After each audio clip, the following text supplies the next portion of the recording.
welcome to the 2007 Locke Lectures to be given by Stalnaker, who's the Lawrence Rockefeller Professor of Philosophy at MIT and undoubtedly one of the leading philosophers working in the world today. In fact, it strikes me as surprising that we didn't get him to give these lectures many years ago, but we can make up for it today. Well, got his PhD from Princeton in 1965, working with Stuart Hatcher and Carl Hempel. For many years before his move to MIT in 1988, he was a professor at Cornell. In fact, I remember when I first joined the profession in the 1980s, one of the great incentives to submit an article to the Philosophical Review was that you had a chance of getting comments from Bob, where submit to the Philosophical Review and get your paper written by Stalnaker. He still has the reputation as one of the best commentators on other people's work in the business. Of course, we're here today too, but it's his work. He's the author of 3 books: Inquiry, Context and Content, and Way the World Might Be, and more than 70 articles, which, if you consult Google Scholar, you'll find are mostly massively cited. And his achievement is much greater than it seems, even quantitatively, because he's an extremely concise writer, and it often turns out that behind some apparently throwaway remark in one of his papers, there's actually a theorem that he's proved, but he just doesn't want to bother the reader with the details of the proof. It's very different from me if I prove it.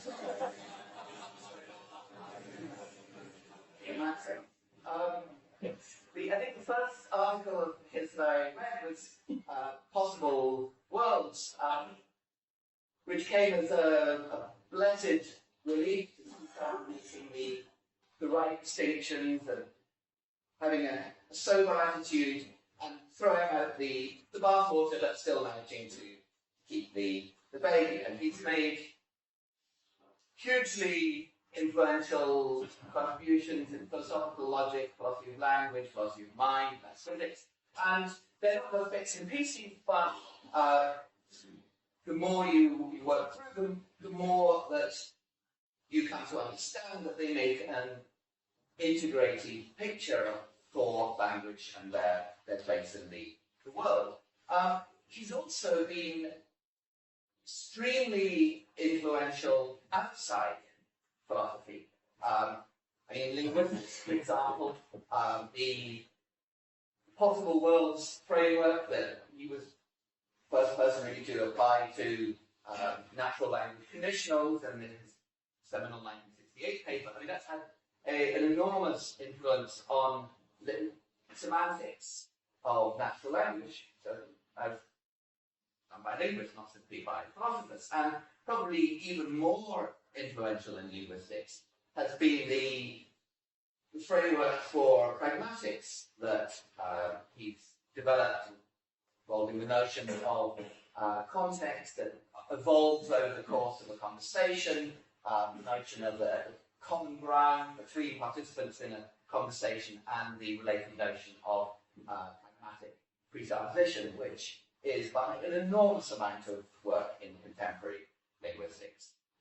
He's also a well-known figure in the more theoretical end of economics. In fact, I think it was at a conference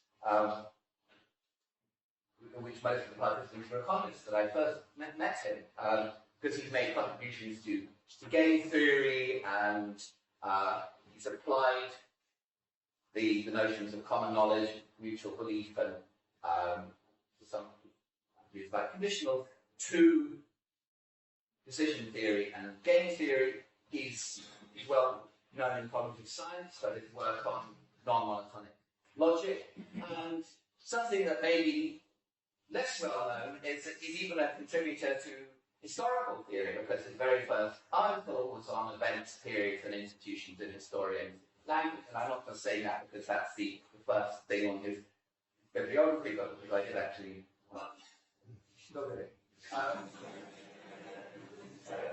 He's also been an extremely influential teacher, and many of the best young philosophers working in America today are his students. Require from him some combination of rigor and reasonableness so that they use technicality without being awed by it in a well-judged way. I was briefly his colleague when I was visiting professor at MIT in 1994. At that time, the philosophy, well, linguistics and philosophy department at MIT was housed in a sort of large asbestos shed, which was actually intellectually, if not medically, an ideal environment for pursuing philosophy, because it made it very hard to be pretentious or to bluff. The physical surroundings just were not conducive to that. But even less conducive to that was false prejudice. So I hope it will be taken as the great compliment that Kenny does by saying that he's an even more effective inculcator of philosophical virtue than a large asbestos shed. Just a couple of practical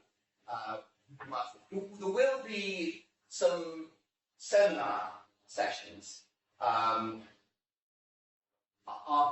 in relation to these lectures, but those will be in weeks 5, 6, and 7 on Fridays at 2 o'clock in the Ryle Room in 10 London Street, which you're all welcome to come to be, well, I hope you don't hold it. After this lecture, we'll have a few questions, but there won't be time for very much. And then the Oxford University Press will be hosting a drinks reception in New College in the Founders Library from 6:30 to 8, which everyone here is invited to. But now I should shut up. These lectures, as you can see, they're going to be on our knowledge of the internal world. So let's start on the lecture.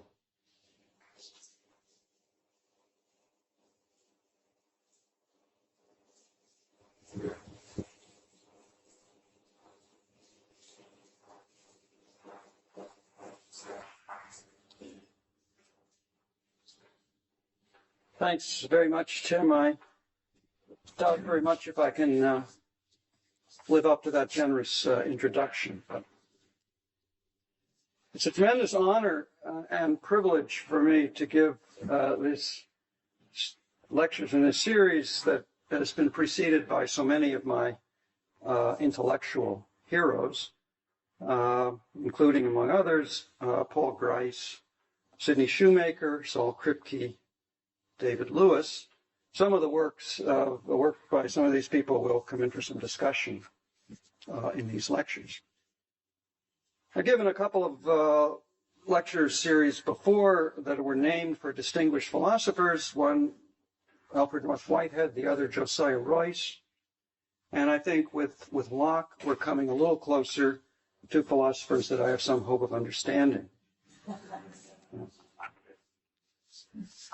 Now, one of the John Locke lectures was Barry Stroud, in the published version, in the introduction to the published version of his book that came out of that, The Quest for Reality, said it was very difficult to know in philosophy where one should start. And he sort of diffidently suggested maybe the best place to start was the beginning. But I think he realized that this was not the right answer.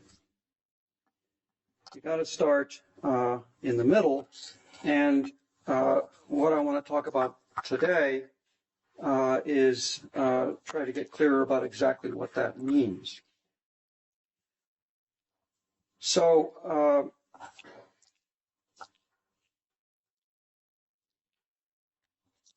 let me just start by contrasting a couple of different ways of thinking about the philosophical project.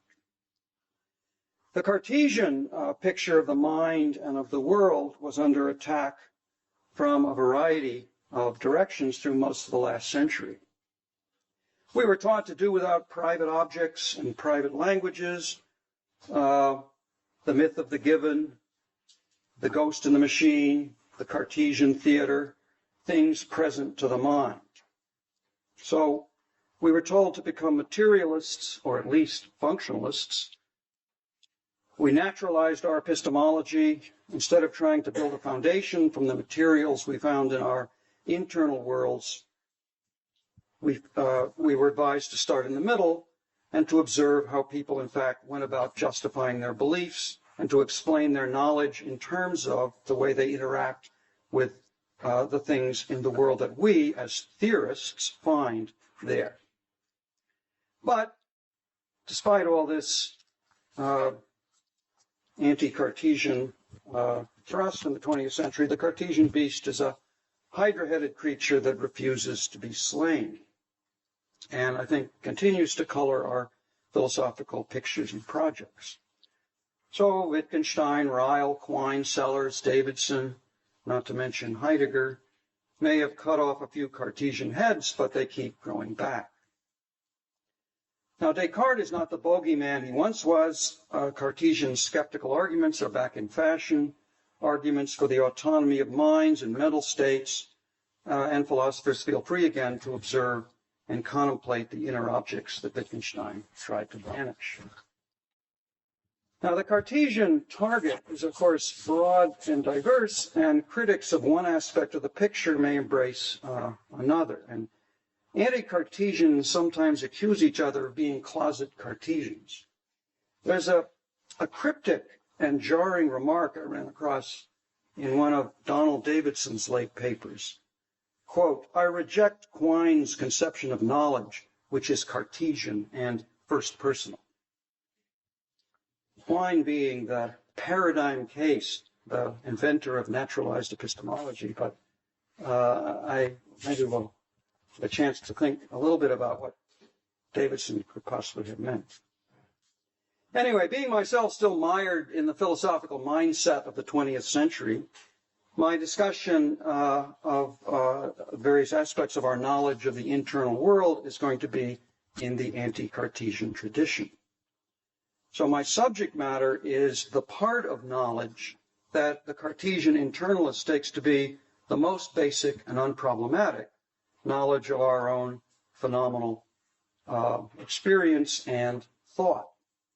But I'm going to approach the subjective point of view, try to, from the outside.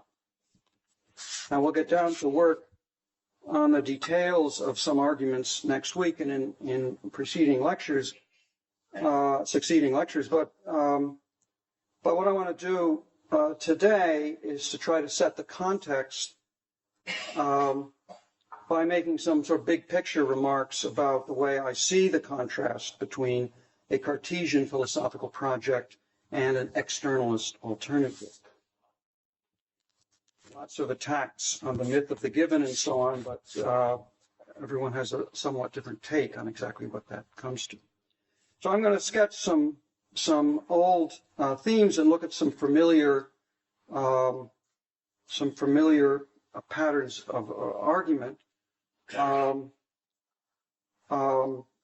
And main idea to be to try to bring out some common patterns of argumentative strategy in some of the work that you'll be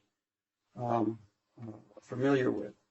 So just to outline what I want to do, which is on the sort of very minimal handout that you have, I'm going to start with some sort of general remarks about the externalist strategy as I understand it.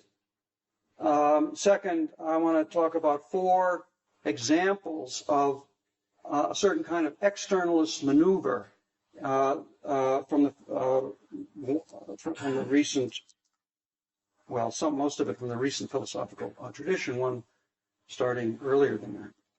So first, I'll look at Hume's skeptical solution to the problem of induction. Second, a Salarzian critique of sense contents. Third, Kripke's critique of the description theory of reference. And fourth, David Lewis's response to Putnam's, what he calls Putnam's paradox. Again, in this case, mainly I want to sort of try to see some strategies of argument that recur in some of these different places. And then in conclusion, I'm going to take a look at Bernard Williams' remarks on the absolute conception of reality and what I see as a kind of interplay between a question about sort of an objective or external way of thinking about this conception and an internal. Okay, the contrast I have in mind between an external and a more Cartesian approach is a contrast between two kinds of philosophical project rather than two different philosophical theses.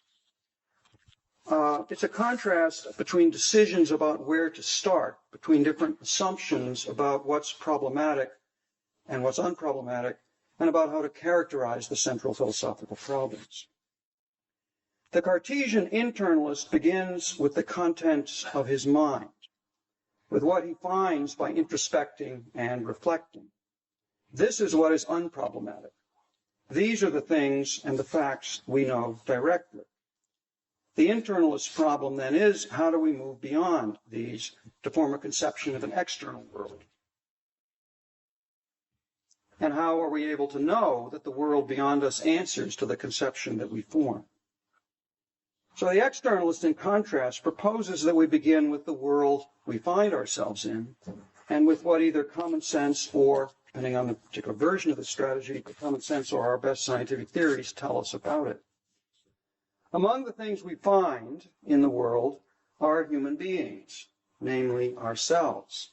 And these are things that it seems can know about the world, can experience it, have a point of view on it,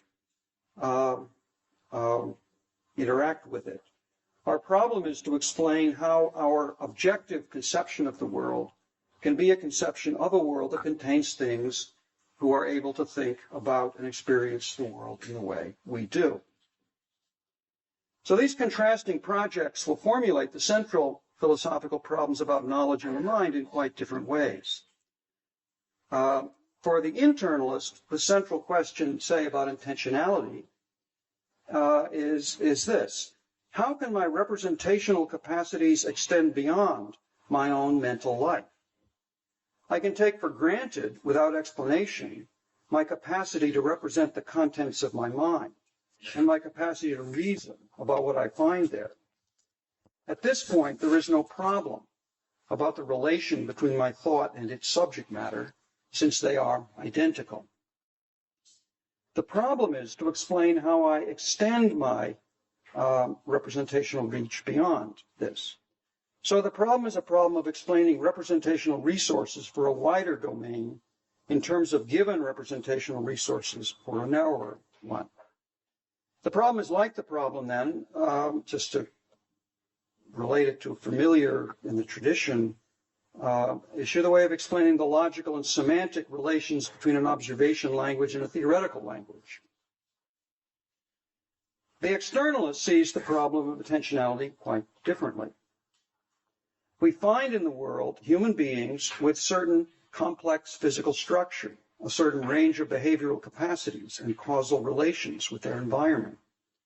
What is it about those features, capacities, and relations that makes it correct to describe the internal states and verbal behavior of these creatures in terms of intentional relations to propositions, properties, and individuals?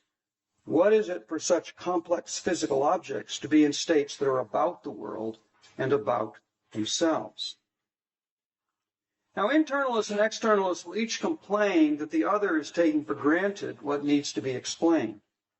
The internalist sees the externalist project as a project motivated by pessimism. Their complaint is this.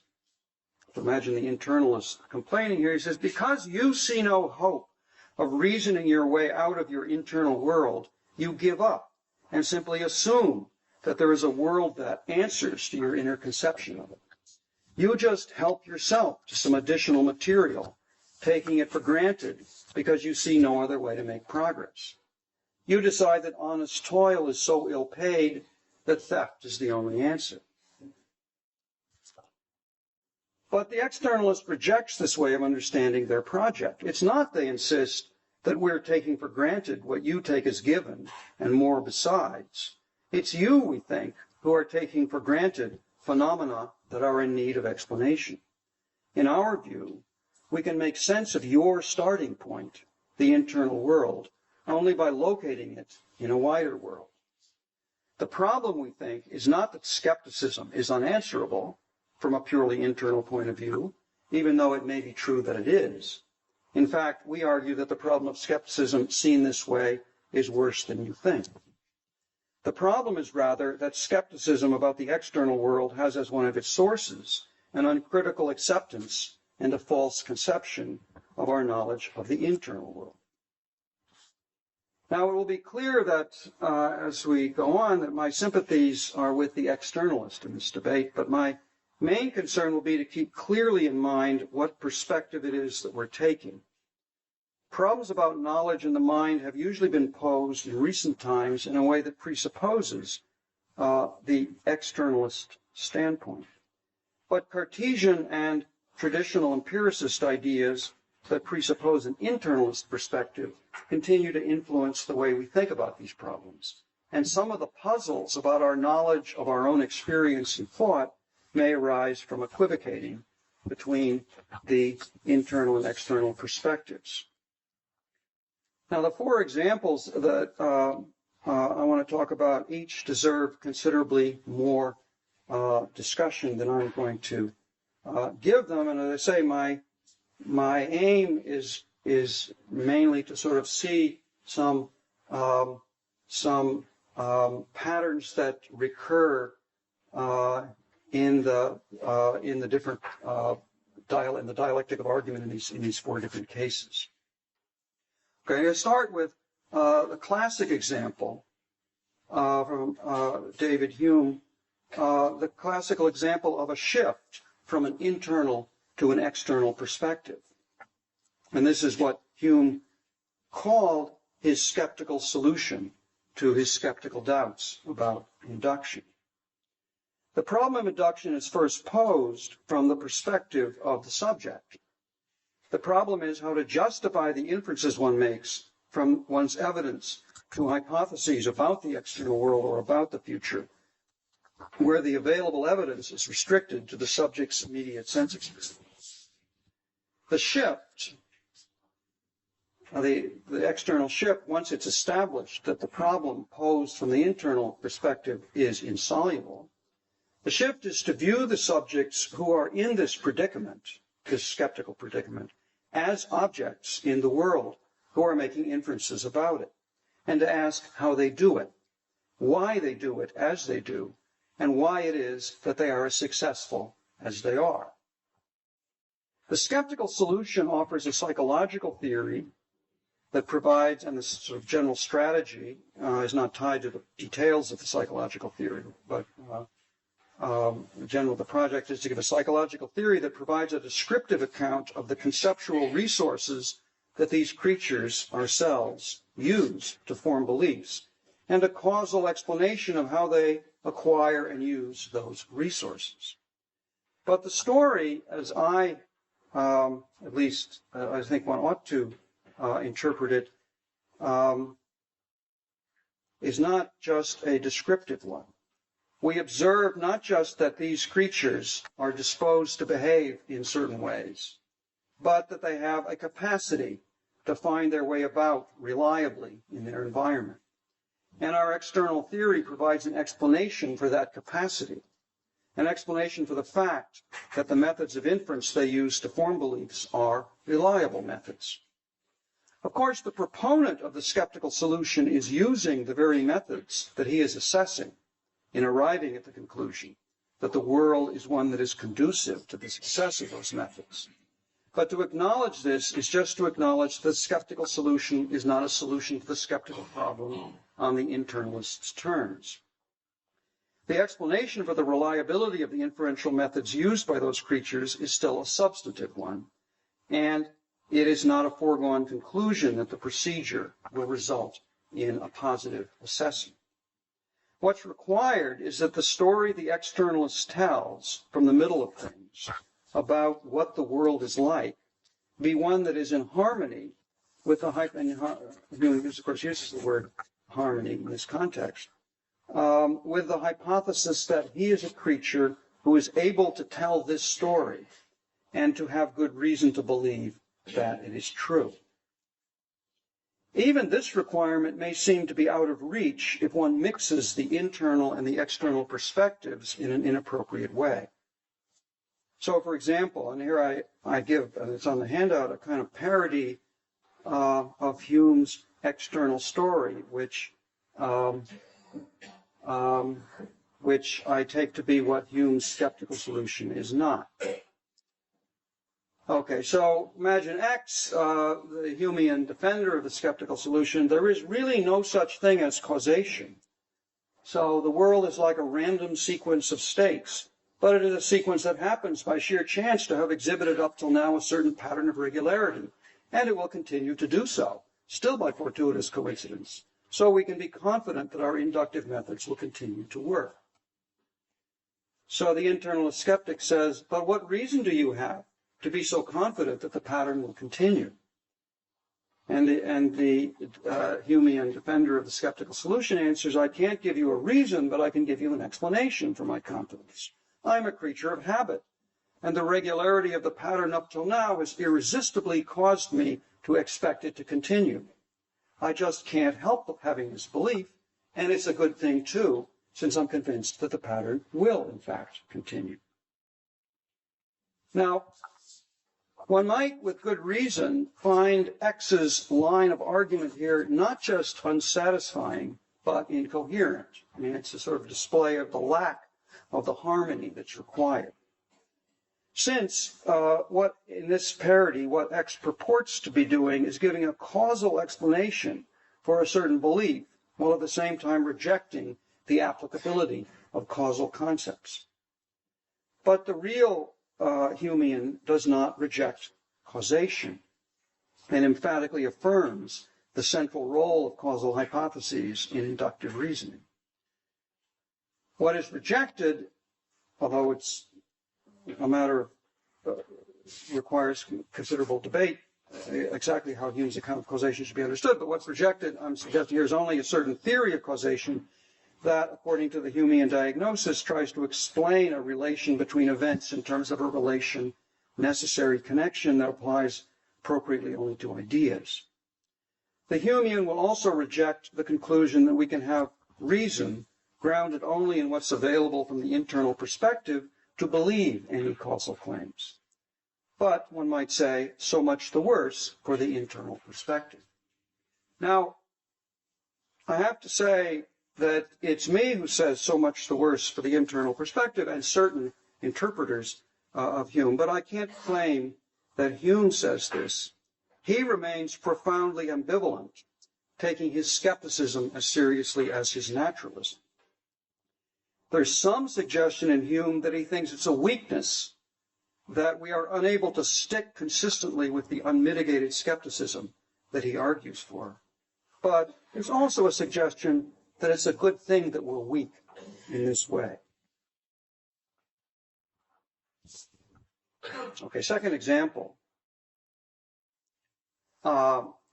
is an issue concerning visible properties and visual experience.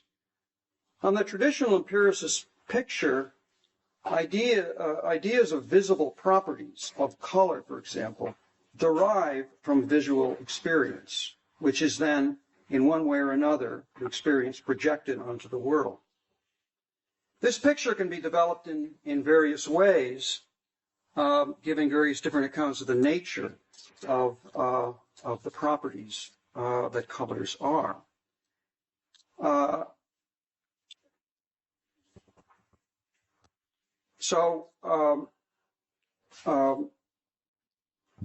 On one view, color is a confused concept that involves attributing to things in the world properties that are really properties of our experience.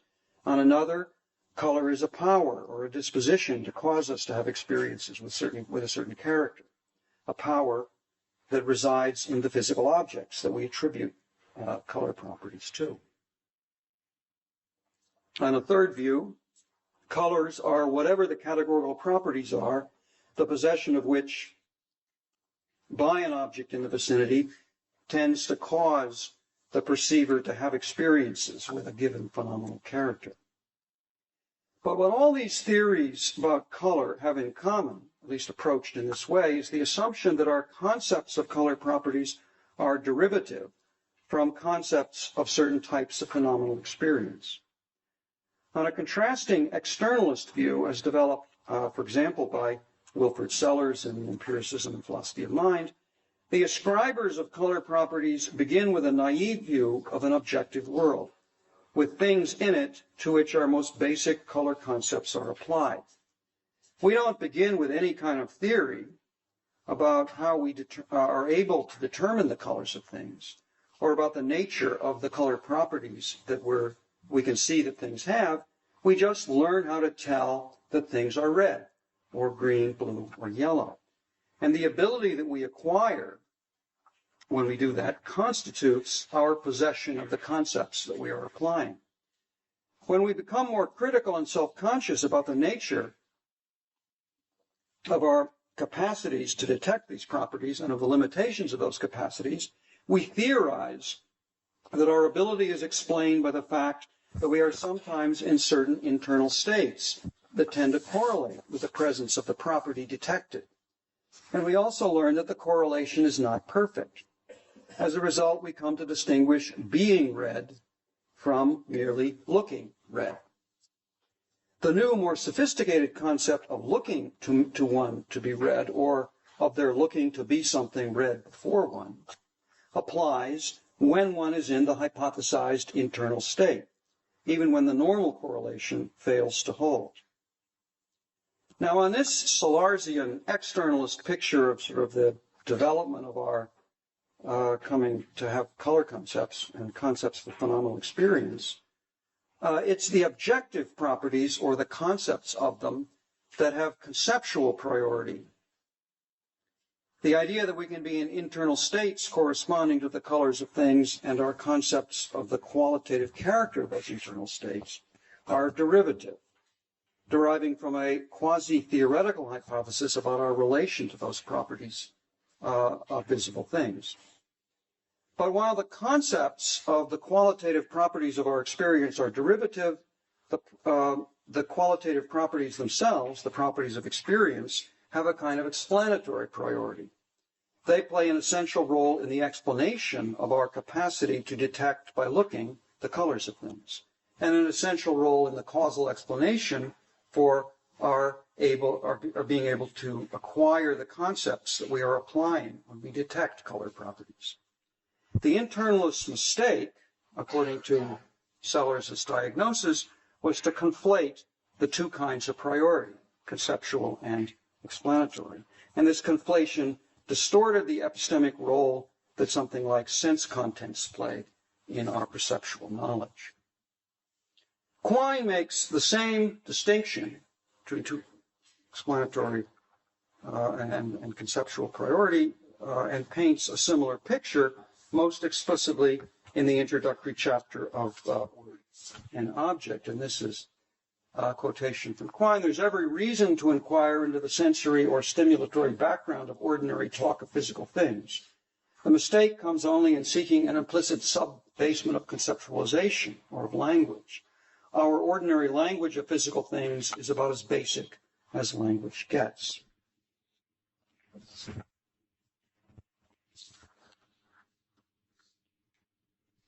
Okay, third example is example of Kripke's criticisms of descriptivism and more broadly the sort of externalist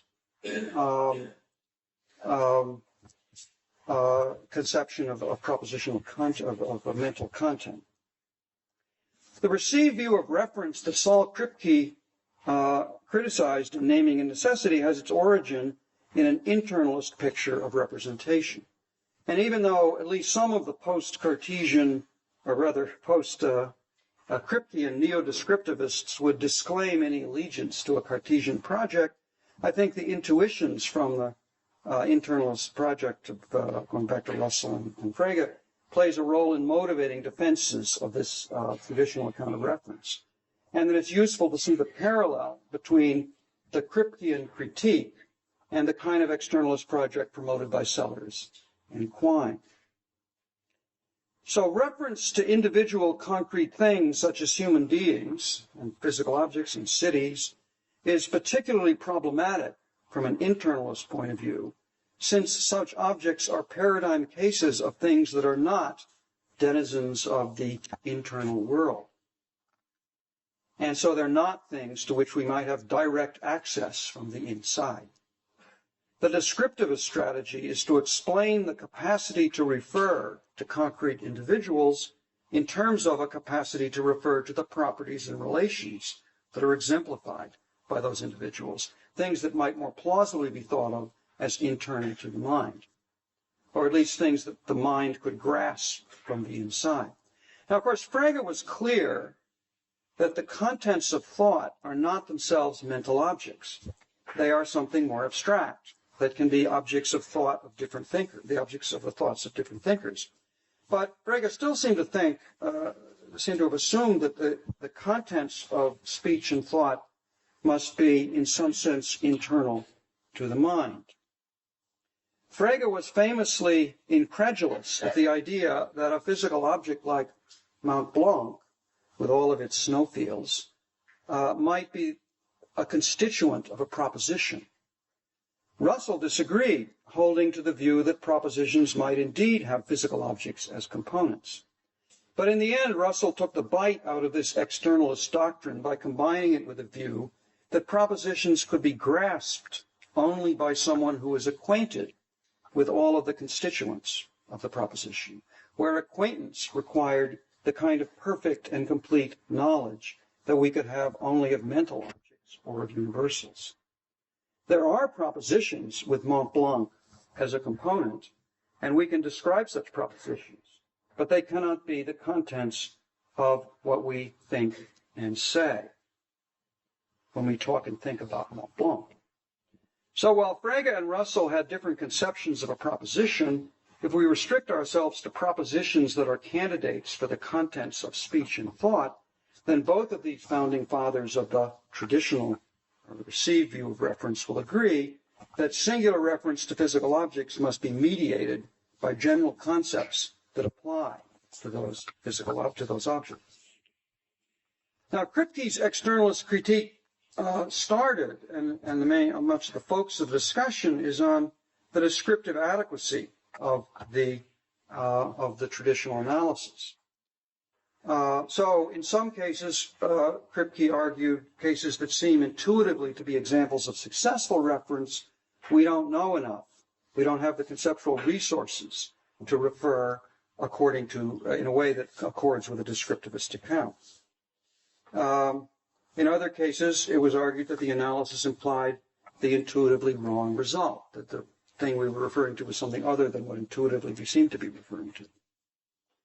A second part of Kripke's critique argued that even if a descriptive analysis were correct, it could not provide a satisfactory account of reference anyway, without an explanation of how we are able to refer to or to express the properties and relations that are expressed in the descriptions that constitute the analysis. What's questioned here is the internalist presupposition that our intentional relations to properties and relations are unproblematic.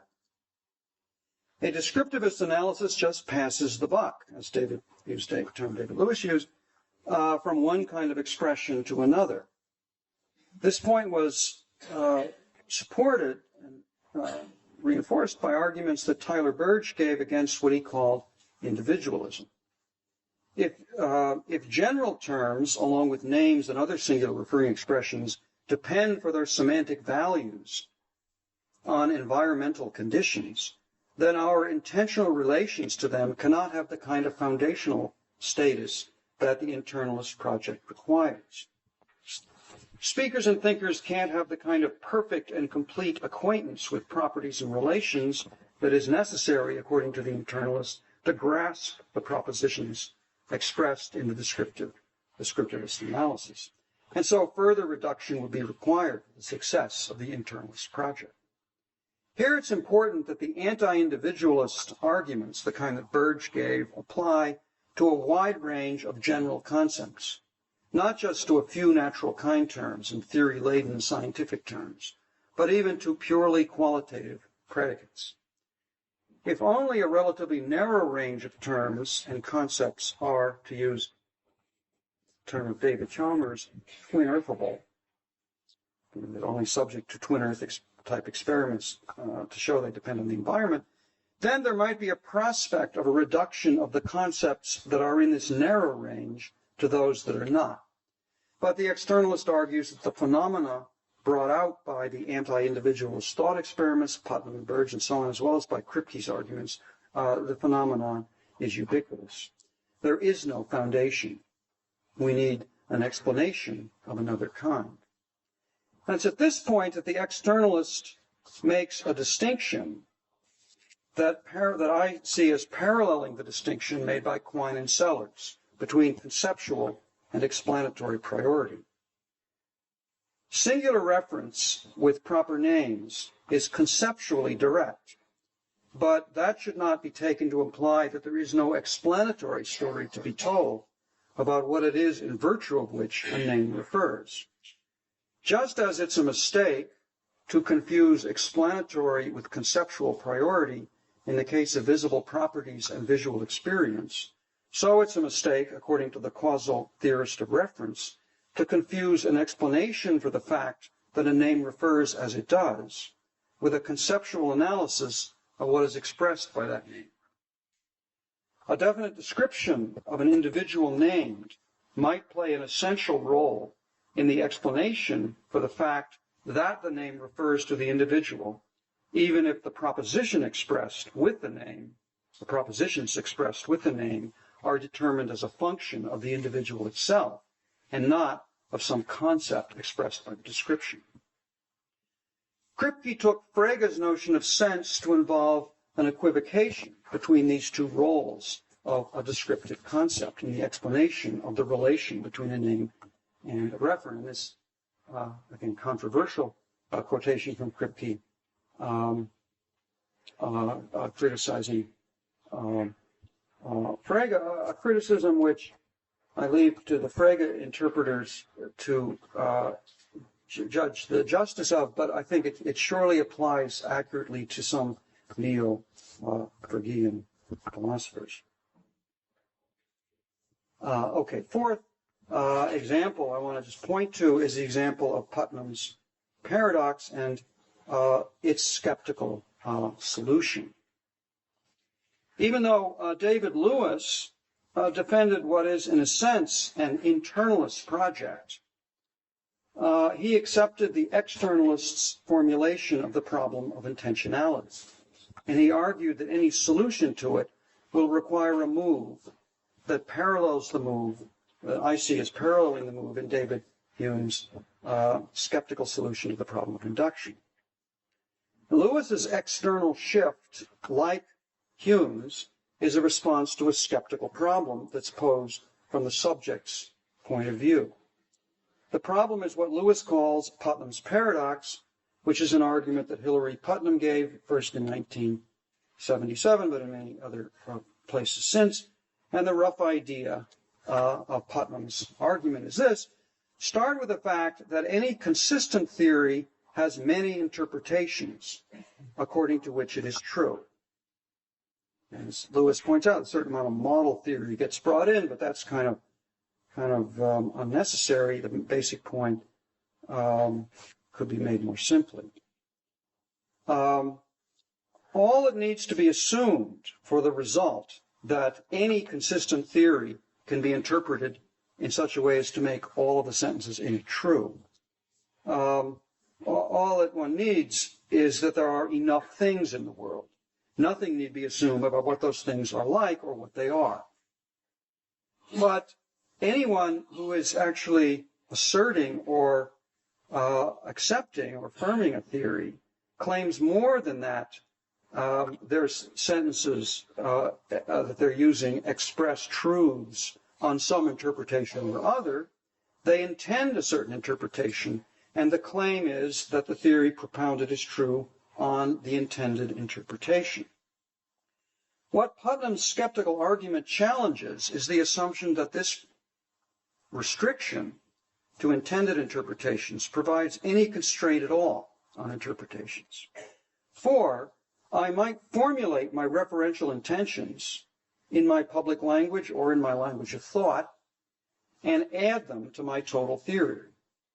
The resulting augmented theory, incorporating statements expressing all of my referential intentions, will still be true on many interpretations, no matter what it says, and no matter what the world is like. The point applies quite generally. Suppose there is some condition, and you needn't restrict it to something having to do with intentions. Suppose there is some condition C that we as theorists might propose as a constraint on admissible interpretations of our language, or if not language, on whatever the objects and events are that represent our thoughts, on our internal states, whatever they are. Putnam's argument is that C itself, this condition, whatever it is, could be incorporated into one's theory, and the argument then applied, Putnam's argument applied to the resulting theory. And now, quoting Lewis, constraint C is to be imposed. Constraint C is to be imposed by accepting C theory, according to Putnam. But C theory is just more theory, more grist for the mill, and more theory will go the way of all theory. The point is, unquote, the point is that all that any such constraint can do is to restrict the range of consistent theories that are candidates to represent a subject's corpus of beliefs. But any restricted theory will be still a consistent theory, and so still subject to any interpretation to make it true. So the restrictions do not help to constrain the content of the claim that the theory makes about the world. But Lewis's reply is, and this is the external shift, C is not to be imposed just by accepting C theory. That is a misunderstanding of what C is. The constraint is not that an intended interpretation must somehow make our account of C come out true. The constraint is that an intended interpretation must conform to C itself. The constraint is imposed not on oneself from within, but on the objects we find in the world, who are in fact ourselves. Now, like Hume's skeptical solution, this response to Putnam's paradox does not answer the internal skeptic on his own terms. The conclusion of Putnam's argument is that all reference is radically indeterminate, and Lewis's strategy can succeed in responding to Putnam only it can succeed in stating a determinate condition for reference only if Putnam's conclusion is false. So the response might be thought to beg the question. Lewis does not take this worry very seriously. Who gave the skeptic the license to set the terms of the debate? But he takes more seriously what he describes as a deeper, quote, a deeper and better reason to say that any proposed constraint is just more theory, unquote. He thinks that it is tempting to believe, of whatever theory of reference is correct, that, quote, somehow implicitly or explicitly, individually or collectively, we have made this theory of reference true by stipulation or by intention. And he thinks that if this is a tempting belief were accepted, Putnam's conclusion would be unavoidable. Quote, again from Lewis, the main lesson of Putnam's paradox, Lewis writes, is that this purely voluntaristic view of reference leads to disaster, unquote. But I think this is a misleading diagnosis.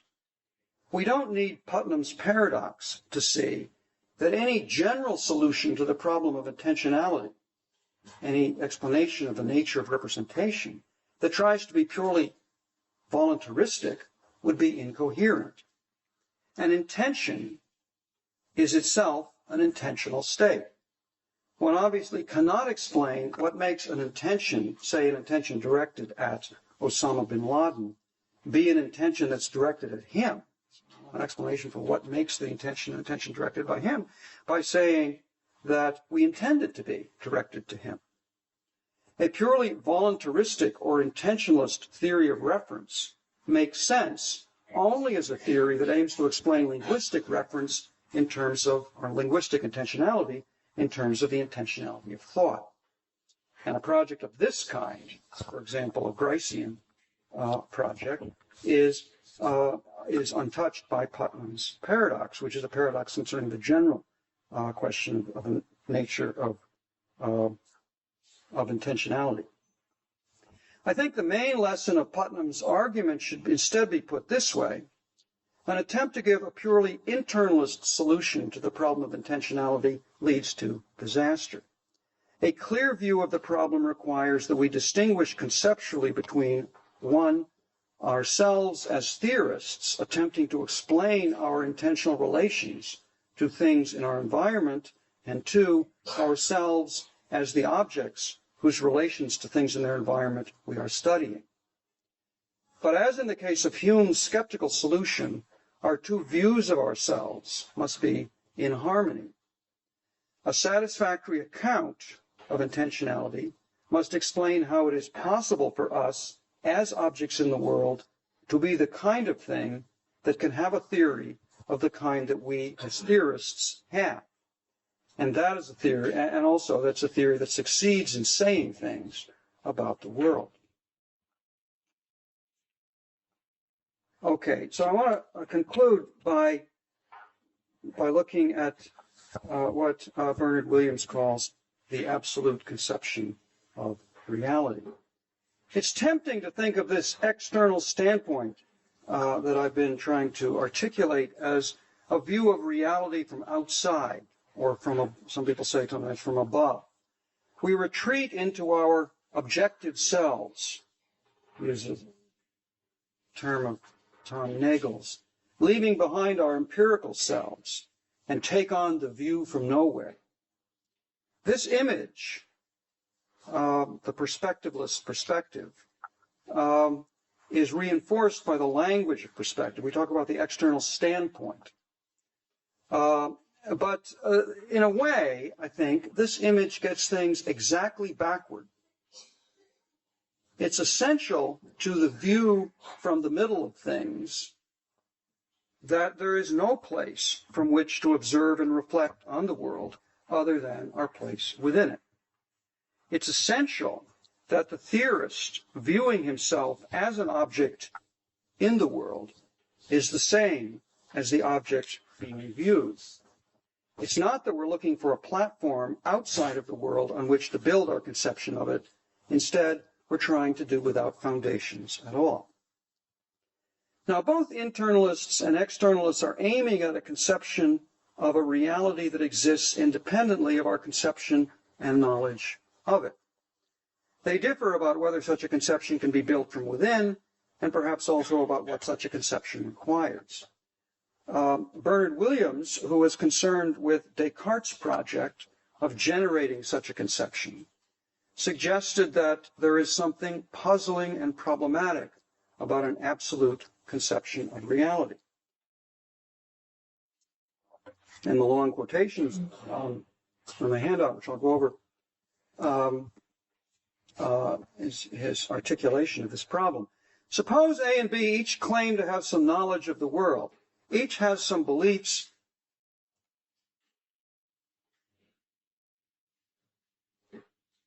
Each has some beliefs and moreover has experiences of the world and ways of conceptualizing them, which have given rise to those beliefs and are expressed in them.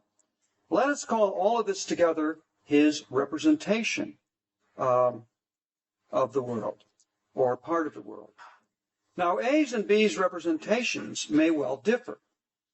if what they both have is knowledge, that is, both what A and B have is knowledge, that is, they have a correct and knowledgeable representation of the world, then it seems to follow that there must be some coherent way of understanding why those representations differ and how they are related to one another.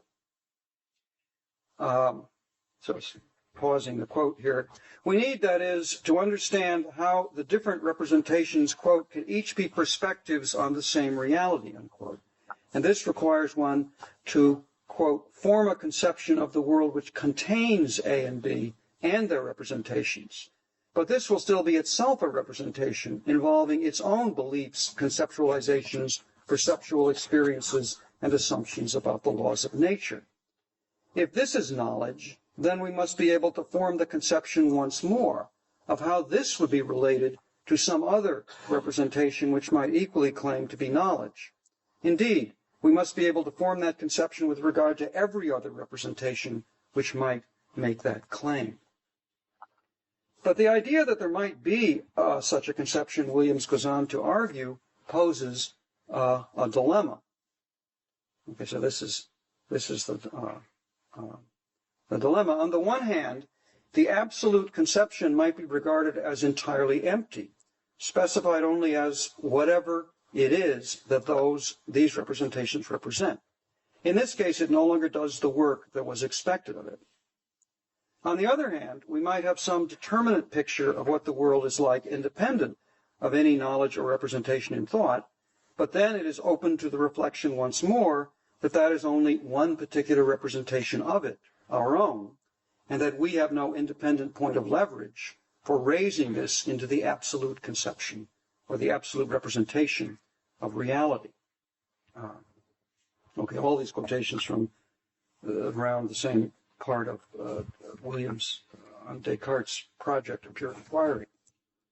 Now, the first step in diffusing this dilemma is to distinguish the content of a representation both from the particular means used to express that conception and from the act of expressing it. The absoluteness we are looking for is in the content. We want a representation of the world as it is in itself, or as Williams puts it, of what is there anyway, and not just of the world as it appears from a certain perspective. But of course, any representation of the world as it is in itself will use certain means to say that the world is that way, and the saying of it will take place at a certain time and place in the world. Suppose I am A, forming a conception of the world as it is in itself. It is part of the content of my conception that there are conceivers forming conceptions of the world as it is in itself, and that those conceptions are formed from a particular point of view within the world, using certain resources. If my conception is correct and reasonably inclusive, then among those conceivers in the world as I conceive it to be will be someone who is me, A, and someone else perhaps who is B. My account will recognize that A and B are conceiving of the world from different perspectives, and will include, and my account will include an account of how those perspectives differ. But since the particular conceptions being formed by A and B that we are interested in are conceptions of the world as it is in itself, it will not be part of the content of A's conception that it is A who is forming that conception, though it will be part of A's conception that A is, at a certain time and place, forming a conception with that content. It could be that A and B form exactly the same conception of the world as is in itself, that is, conceptions that have identical content, even though they are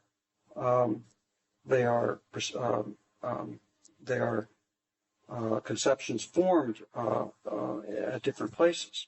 In this case, there will be distinct acts of conceiving, each a conception formed from a certain point of view, but they will have the same content. Now, as Williams suggests, it may be that the conceptions of A and B are not the same in either form or content. even if both are correct. Both count as knowledge. And the two conceptions may differ, even if both are correct representations of the world as it is in itself. Each may tell only a part of the story, or they may, as William suggests, tell the story in different but equivalent ways. We should resist the temptation to think that it detracts from the absoluteness of the content of a representation, that the representation does not present a pure proposition detached from any means of expression.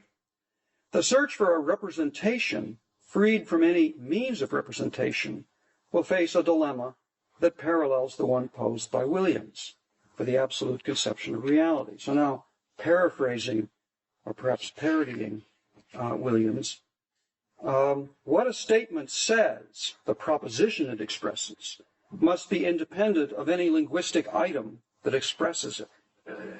But here we face a dilemma. Either the pure proposition is entirely empty, specified only as whatever it is that these linguistic items, in Russian, English, or whatever language they're in, express. In this case, it no longer does the work that was expected of it. On the other hand, we might have some determinate way of saying what the statement says, but then it is open to the reflection that our characterization of the proposition, once more, is only one linguistic expression of it.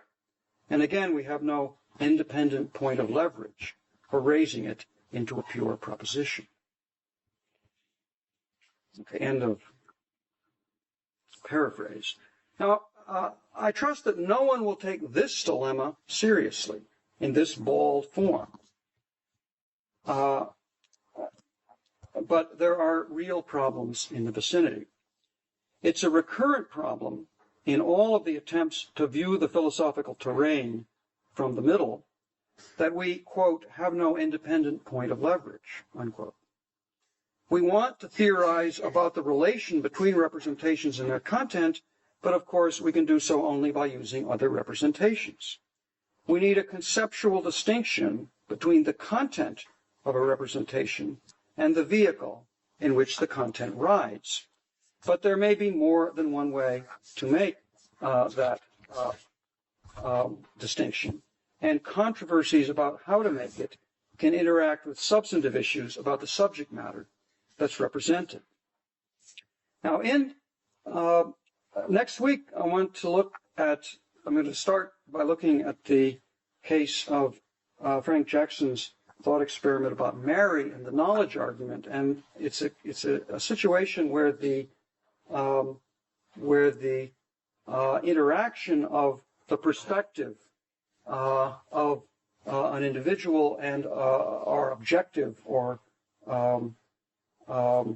absolute conception of what distinctions there are to be made among the possibilities of the way the world might be in itself come up. And part of my aim is to try to make explicit some questions about the relationship between perspectives on the world and our representations of the world as it is in itself. So I'm going to talk something about Mary and the knowledge argument in general terms next week, and then the third lecture look at explicitly at questions about the relationship between our conception of the world as it is in itself and our conception of the way we locate ourselves in the world, issues about self-locating or essentially indexical or essentially contextual belief. And then try to put those together in the weeks that follow. Okay, thanks.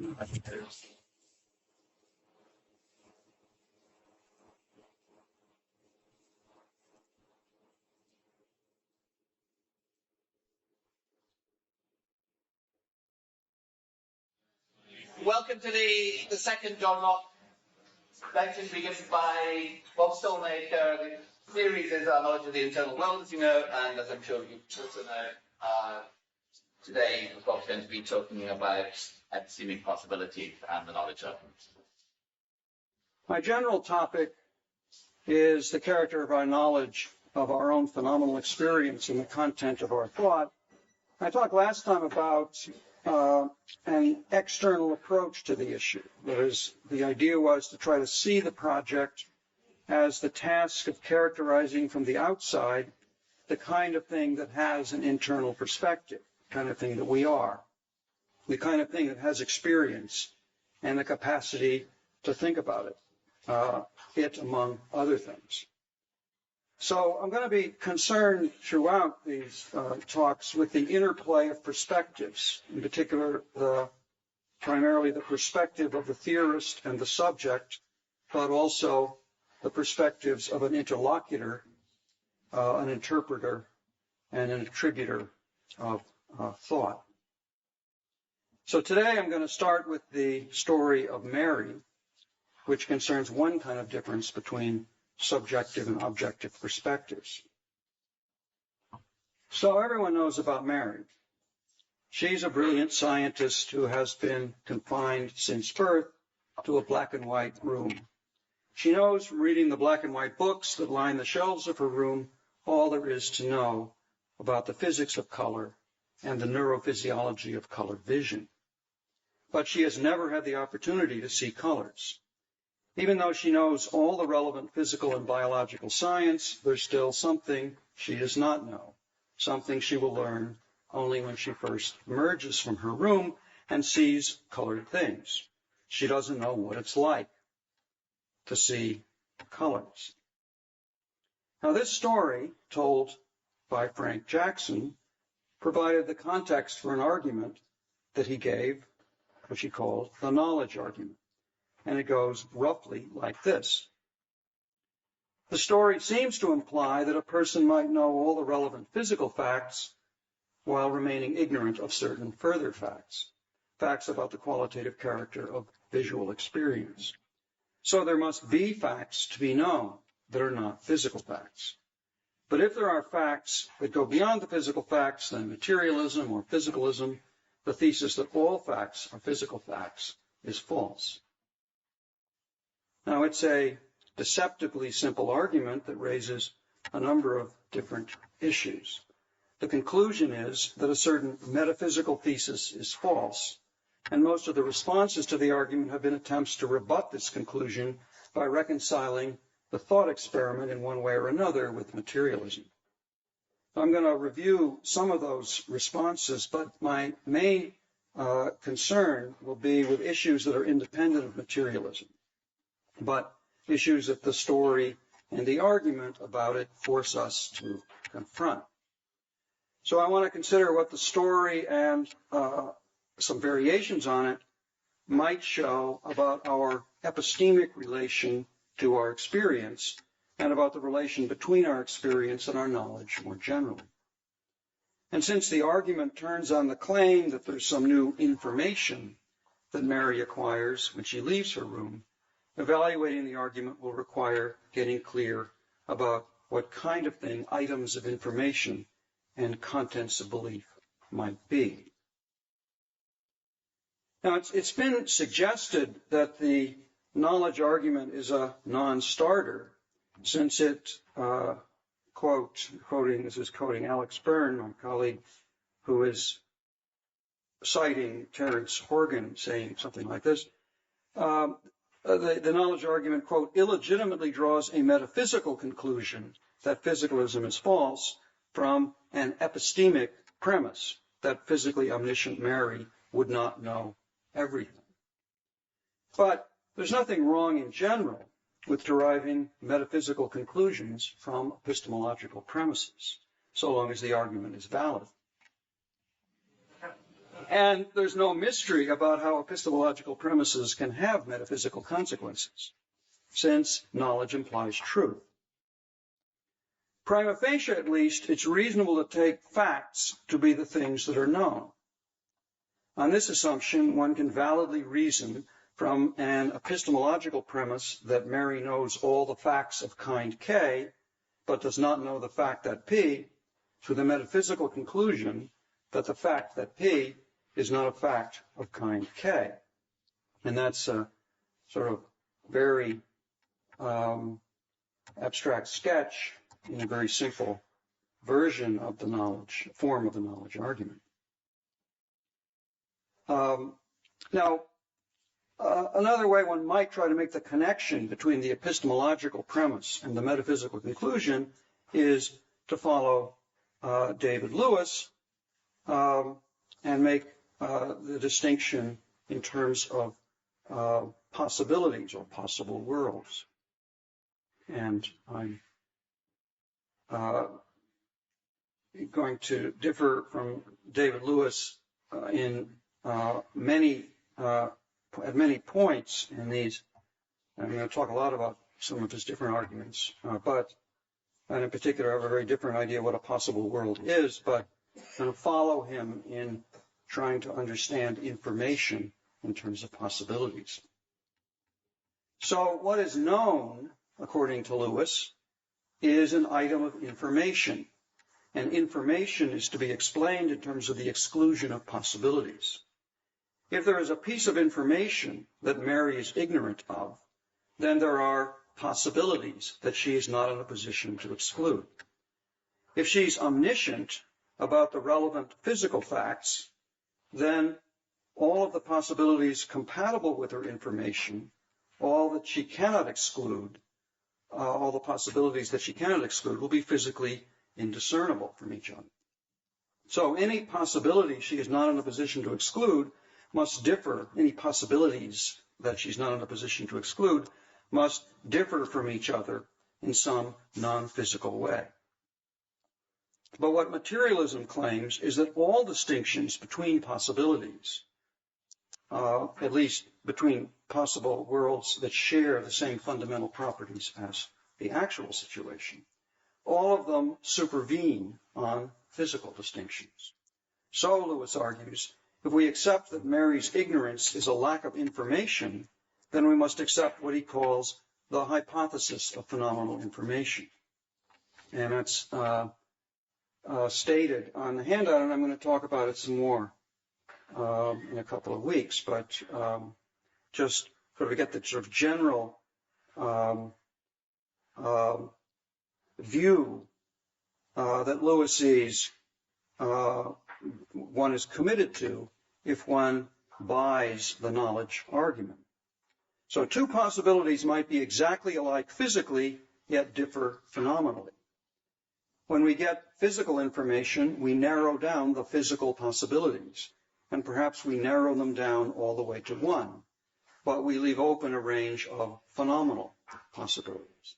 So you imagine a picture of logical space partitioned into fine-grained cells, each cell of the partition space representing all the physical information.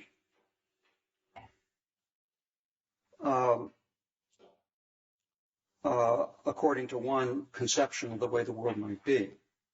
And if one is a materialist, then one says that if you narrow things down to a partition cell of the physical partition, the partition of all physical information, then you have narrowed it all the way down to one. If there are distinct possible worlds within one partition cell, which differ in some other respect, perhaps phenomenally, then then materialism is false. So that's sort of the picture that Lewis is operating with. Now, there are a number of strategies for resisting Jackson's argument and avoiding the anti-materialist conclusion spelled out explicitly as the hypothesis of phenomenal information by Lewis.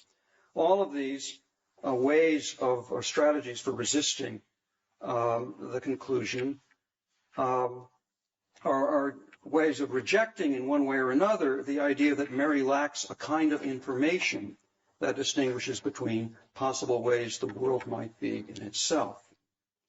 So I'm going to look at, just in a sort of very general way today, at three of these strategies.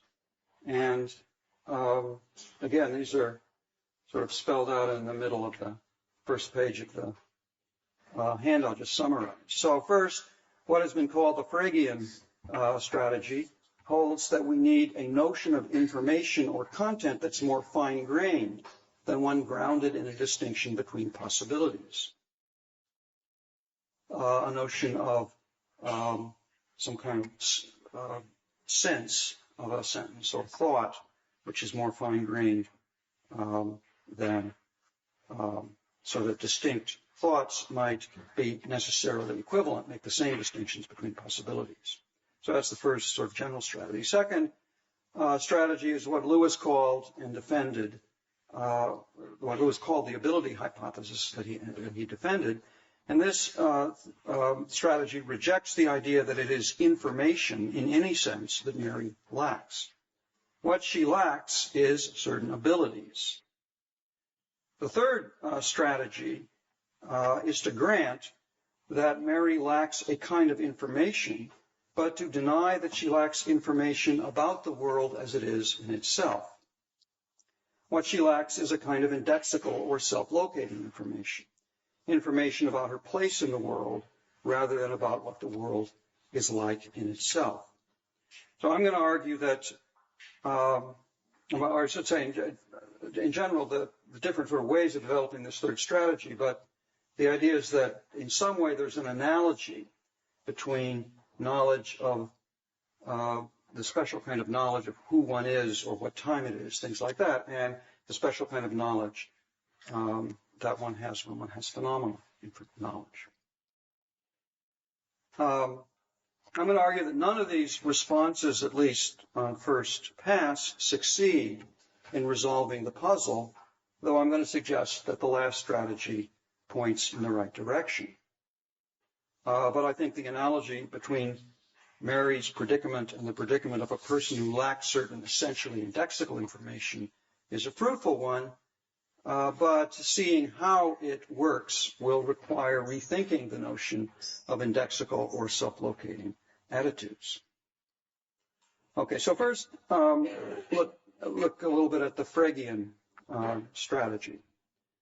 So what I'm calling the Fregean strategy for responding to the knowledge argument rejects the premise that there is a fact that physically omniscient Mary fails to know. What she learns only after emerging from her room is not a new fact, but an old fact known in a new way. Mary knew all about colors under one kind of mode of presentation, but not under the mode of presentation that presents colors visually.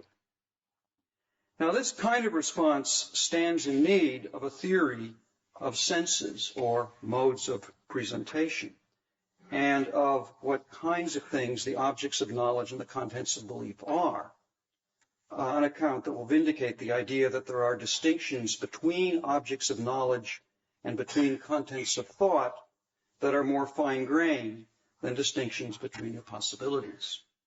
Now, I think it's interesting, Frege himself was not very explicit very often about the identity conditions for thoughts. And he sometimes, or at least at one point, came close to suggesting that logically equivalent sentences, or at least logically equivalent sentences that are not themselves logical truths. So if you have contingent sentences that are logically equivalent, then they express identical thoughts. So, there's a letter to Husserl where he pretty explicitly says that. And there are other places where it's suggested that thoughts,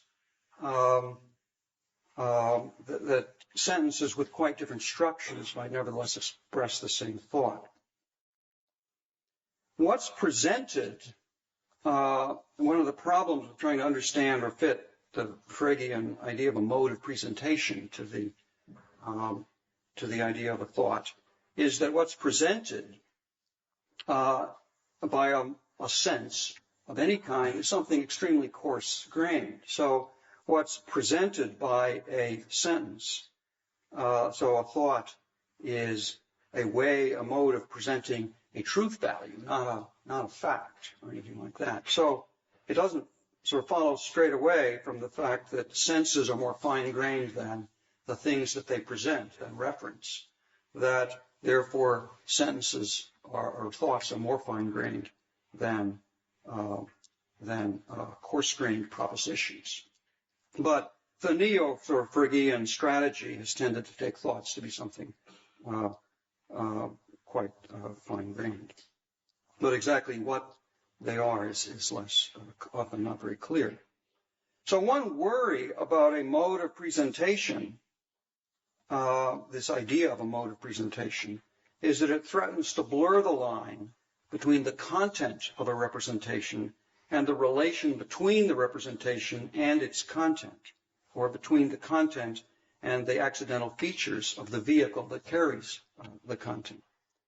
So the idea of a way of presenting something looks more like a relation between something doing the presenting and something being presented.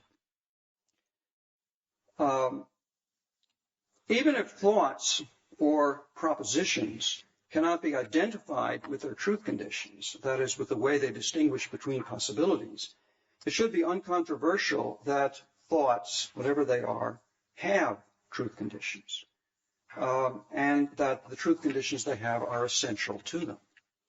So that any Phrygian thought determines a unique coarse-grained proposition, where by a coarse-grained proposition, I mean a proposition that's individuated by its truth conditions. Logically equivalent and necessarily equivalent propositions are identical in this sense. So it's individuated by its truth conditions or by the set of possible worlds in which it's true, which is a representation of truth conditions. Suppose we have distinct, whatever Phrygian thoughts are, suppose we have distinct Phrygian thoughts that distinguish between the possibilities in the same way. That is, they're not necessarily equivalent. The challenge is to say exactly how they are different as contents and what role the difference plays in the explanation of the difference between a representational state with one thought as its content and a representational state of the same kind, but with the other thought as its content.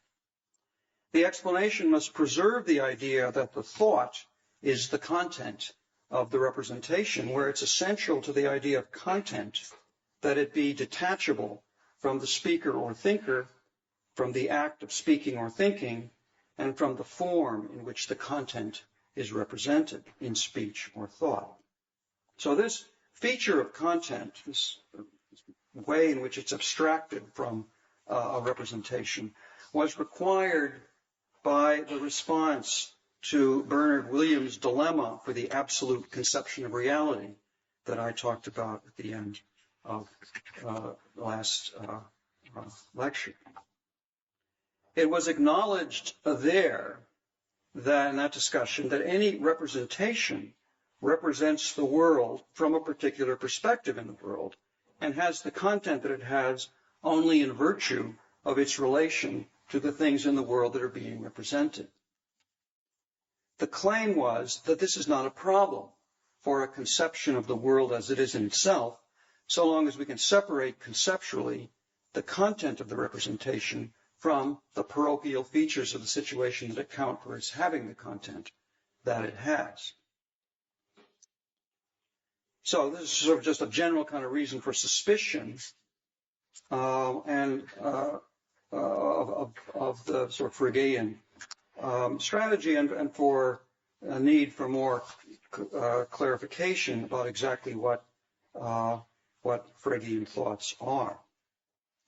But whatever they are, it's not clear in any case that appeal to them can avoid the conclusion that the kind of ignorance that Mary has involves an inability to rule out certain possibilities. For suppose there are two Phrygian thoughts, whatever they are, that even a logically omniscient thinker might grasp without realizing that they have the same truth conditions. Suppose, that is, that no amount of a priori reasoning could lead a thinker from one to the other. In such a case, it seems that one might form a clear and coherent conception of a situation in which one of the thoughts is true and the other false.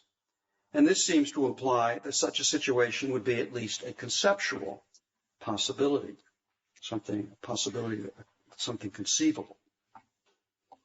Now let me try to connect this with Mary's situation. With her vast scientific knowledge, Mary will have a concept of the type of functional physiological state that she would be in when having an experience of seeing something red. And I'm going to call that concept psi. Now, I need to say here that I'm going to talk for a bit about concepts. And I intend by this term, it's not the way Frege used the term, but the way many neo-Fregeans these days use the term, I think is something like a Fregean sense of a predicative expression, the mode of presentation of a property. Now I'm going to, at a number of points later on, express considerable doubts about whether we know what we're talking about when we talk about concepts. And that perhaps there's some equivocations in talk of concepts, particular equivocation between something more like a word and something more like the meaning of a word. So if we don't know what we're talking about when we talk about concepts, then one shouldn't put any theoretical weight on such a notion. But at this point, in just trying to articulate a problem for the Fregean, I'm going to assume that the Fregean will understand what I'm supposing in this discussion, even if I don't. Okay, so we have this concept, we call it psi, which is the concept of a certain kind of physical state one is in, a type of physical state one is in, when one is having an experience of a certain kind. And of course, Mary knows all about that because of her vast knowledge. Now, second, call the phenomenal concept that she acquires only when she leaves her room and sees red, phi. A lot of talk, and one sort of development of the Fregean strategy has become an enormous amount of discussion is what sometimes now called the phenomenal concept strategy. I see a version of a Fregean view. Okay, now in terms of these two concepts, let's distinguish these two Fregean thoughts. And that's A and B on the handout. A is the one expressed by Mary as having a psi-type experience, and B is the one expressed by Mary as having a phi-type experience. Now, it would seem that these are two thoughts that meet our condition. That is, no amount of a priori reasoning would suffice to infer either from the other, but the materialist is going to claim that they are necessarily equivalent. Of course, Mary, when still in her room, is not in a position to grasp the concept phi. And so, not in a position to entertain thought B. But that doesn't matter to the point. The fact remains that a person who was in a position to grasp both concepts phi and psi would still not be able to reason from A to B, or vice versa. Mary might come to know B, that she is having an experience picked out by this type of experience picked out by this phenomenal concept. She might come to know this after leaving her room and still not be in a position to know whether A is true. And even after leaving her room and acquiring the concept phi, she could not make the hypothetical inference from A to B. Now, we could grant that A is in fact true, that we can grant that if A is in fact true, that is, if Mary is having a psi experience, that is one of these, she's in the state which one is in when one is having an experience of seeing something red, then she will know that B, thought B, is true. That is, that she will know that she is having a phi experience. We can grant this, but she will not know it by inference from A. So, however Fregean modes of presentation are individuated, it seems that the story about Mary supports the conclusion that there are at least conceptually possible situations that differ, even when those situations are physically indiscernible. Now, for the knowledge argument to go through, we would need a further controversial inference, one that has received a great deal of discussion in the literature, an inference from conceptual possibility or conceivability to metaphysical possibility. John Hawthorne, for example, and Tamar Gendler, Szabo Gendler have an anthology of papers, conceivability and possibility, talking about this issue by many, many people, and a lot of other stuff as well. Okay, so can we make an inference from the existence of a conceptual possibility or a conceivable situation to a metaphysical possibility? But if there is a distinction to be made here between conceivability and possibility, it needs explanation.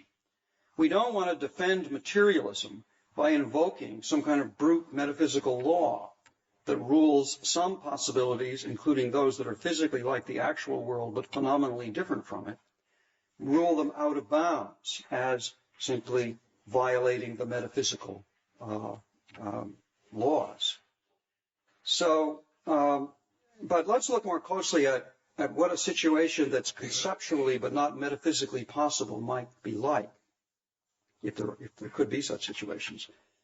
A conceptually possible situation in which the concept phi applies to something to which the concept psi fails to apply is deemed metaphysically impossible by the materialist, because according to the materialist thesis, the two concepts determine the same property.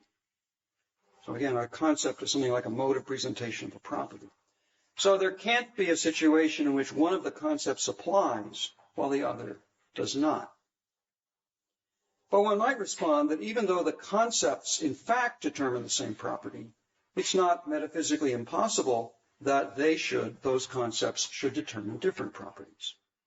If we really succeed in conceiving of a situation in which one concept applies while the other does not, then we are conceiving of a situation in which the property picked out by the one is different from the property picked out by the other. Now, the Phrygian might insist that it's essential to a concept that it pick out the property that it in fact picks out. And again, this is part of the question of what concepts are here. So if this was right, then a conceptually possible situation in which say, just an example of a less controversial kind, where the concept aluminum picks out a substance that's not an element. If we can conceive of a situation like that, then we're conceiving of a situation which is not itself metaphysically possible. But if we say this, we make this claim about concepts, we're now talking about the metaphysics of concepts and not the metaphysics of the kinds and properties that the concepts pick out. Now, I'm not sure what concepts are or exactly how the cognitive abilities that constitute the possession of concepts should be spelled out, but it seems to me puzzling if the following is possible. At least, not that one might in the end want to say this, but one wants some story about how it's possible. That is, if one might, this is what's puzzling, is the possibility that one might be fully competent with each of two concepts and be able to form a clear and coherent conception of a situation in which one is exemplified and the other is not, even though there is no possible situation in which one is exemplified and the other is not. I would expect conceptual capacities to be explained in terms of the ability to form accurate conceptions of possible situations in which they are exemplified. Now, there are, of course, the notorious cases, which lie at the heart of most of this discussion, of necessary a posteriori truths, such as, to use my simple example, that aluminum is an element. And these are cases in which it appears that one can form a coherent conception of a situation in which the statement is false, even though there is no possible world in which it is false. But such illusions of possibility of the unproblematic kind can be explained as cases in which one is conceiving of a genuine metaphysical possibility, but misdescribing it as a case where the statement in question is false. The possibility is one in which a different substance plays the role that aluminum plays in the actual world. But it's not clear that the apparent divergence between Mary's theoretical concept and her later acquired phenomenal concept can be explained in this way. So the Fregean strategy does not promise to diffuse our puzzle, at least not without a lot of further development. Now, this discussion obviously, it takes us back to old issues and old discussions, first arising in discussion of Kripke's arguments against the identity theory in naming and necessity. And we're going to come back, I will come back to some of these issues in a somewhat different form later. But let's look at the other strategies. First, or second, the ability hypothesis. So David Lewis argued that we can avoid the anti-materialist conclusion of the knowledge argument and the hypothesis of phenomenal information only by adopting a more radical solution, since Lewis granted, that distinctions of informational content require distinctions between metaphysical possibilities. The radical solution, which he called the ability hypothesis, holds that what Mary acquires on leaving her room is not any kind of information at all, but only a certain ability or a certain cluster of abilities. For example, the ability to recognize colors and to imagine seeing them. Now, is the ability hypothesis plausible? Well, Lewis would, I'm sure, agree that knowledge of any kind is a kind of ability or capacity. It's just that certain abilities, namely cognitive abilities, or at least certain cognitive abilities, are aptly described in terms of the possession of information. And if one sort of cashes out what it is to possess information, it's to have some abilities of various kinds. So certain abilities, cognitive abilities, are aptly described in terms of information, where information is understood in terms of alternative possibilities. The plausibility of the ability hypothesis hangs on whether the abilities in question that Mary lacks before leaving her room and acquires afterwards are abilities of this distinctive kind. Can Mary's ignorance be represented, or must it be is it most aptly represented as the failure to exclude certain possibilities? If so, then the ability hypothesis won't solve the problem. Now, in defending the ability hypothesis, Lewis argued that there were no possibilities of the right kind to be found. And this is a quotation on the top of the second page of the handout. When someone doesn't know what it's like to have an experience, where are the alternative open possibilities? I cannot present to myself in thought a range of alternative possibilities about what it might be like to taste Vegemite. That's because I cannot imagine either what it is like to taste Vegemite or any alternative way that it might be like, but in fact isn't. I can't even pose the question that phenomenal information is supposed to answer. Is it this way or that? It seems that the alternative possibilities must be unthinkable beforehand and afterwards too, except for the one that turns out to be actualized. Vegemite, if you don't know, is this Australian version of, I guess, Marmite is what one has here, but a vegetarian version of it, which David Lewis scrupulously avoided tasting through his life so that he would be able to have this example to use. And when I went to Australia, I was given a sample of the stuff by my colleague, he says, for purposes of phenomenological investigation. So I did taste it, but to tell you the truth, I can't remember what it's like.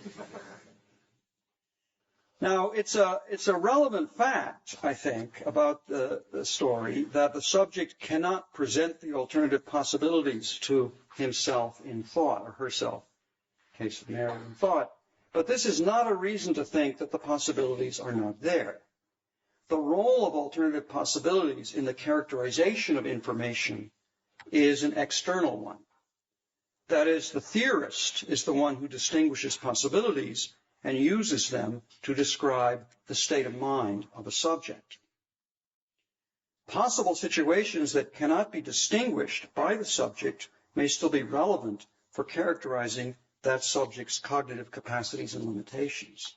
So I'll just give an example. Mary, remarkably, had never heard of Margaret Thatcher. All that intensive study of color science left her little time for learning about political history. So she doesn't know that Margaret Thatcher was Prime Minister of Great Britain for many years. We can see that possible worlds in which Thatcher was Prime Minister, possible worlds in which she was not, and possible worlds in which she was never born, are all among Mary's epistemic possibilities. But she cannot represent these possibilities to herself. She cannot distinguish them from each other. Now, is Mary's ignorance of what it's like to see colors, or Lewis's ignorance of the taste of Vegemite, like this? After the fact, that is, after she learns about Margaret Thatcher, Mary can represent to herself the possibilities that she previously could not distinguish between. For all I knew before, she says, Margaret Thatcher might never have existed. The situation is similar with her retrospective characterization after leaving the room of her prior ignorance of color experience. For all I knew before I left the room, she says, red might have looked like this, demonstrating in imagination the way green looks to her, rather than like that, demonstrating in imagination the way red looks to her. It does seem that the abilities that Mary lacks are cognitive abilities that one should expect to be representable in terms of distinctions between possibilities. While it may be right, as the ability hypothesis claims, that Mary does not necessarily acquire information merely by having color experience, it seems that she does acquire an ability to make distinctions. That is one of the abilities that she acquires, that Lewis is talking about, is the ability to make distinctions between possibilities that she could not distinguish before. And a proper account of these abilities requires an account of the distinctions between the possibilities. So I don't think that the ability hypothesis by itself will give us a way of avoiding a distinctive kind of phenomenal information. Okay, third general category of responses, a number of the self-locating analogy. A number of philosophers, John Perry, David Papineau, Tim Crane, Bill Lycan, among others, have tried to use an analogy with self-locating knowledge to diffuse the knowledge argument. The analogy begins by noting a parallel between the central premise of the knowledge argument, that there is a distinctive kind of knowledge, phenomenal knowledge, that is irreducible to physical knowledge, and the thesis that there is a distinctive kind of knowledge, self-locating knowledge, that is irreducible to objective, impersonal, about what the world is like in itself. But in the case of self-locating knowledge, there does not seem to be a parallel conclusion to be drawn about a distinctive kind of metaphysical fact to ground self-locating knowledge. That is, it doesn't motivate us to sort of refine the space of possibilities in order to account for that distinctive kind of information. Few are tempted to sort of make the move of objectifying the self in this way. I should say few, but not everyone resists the temptation to sort of build selfhood into a sort of metaphysical conception of the world as it is in itself, and there are various different ways of doing that. I think there's interesting, very interesting long paper by Kit Fine called, I think, Tense and Reality, which at the end discusses a version of sort of first-person presentism, which takes there to be a metaphysical distinction between to treat sort of the self as something like the way a presentist treats the present time, as having a distinctive metaphysical status.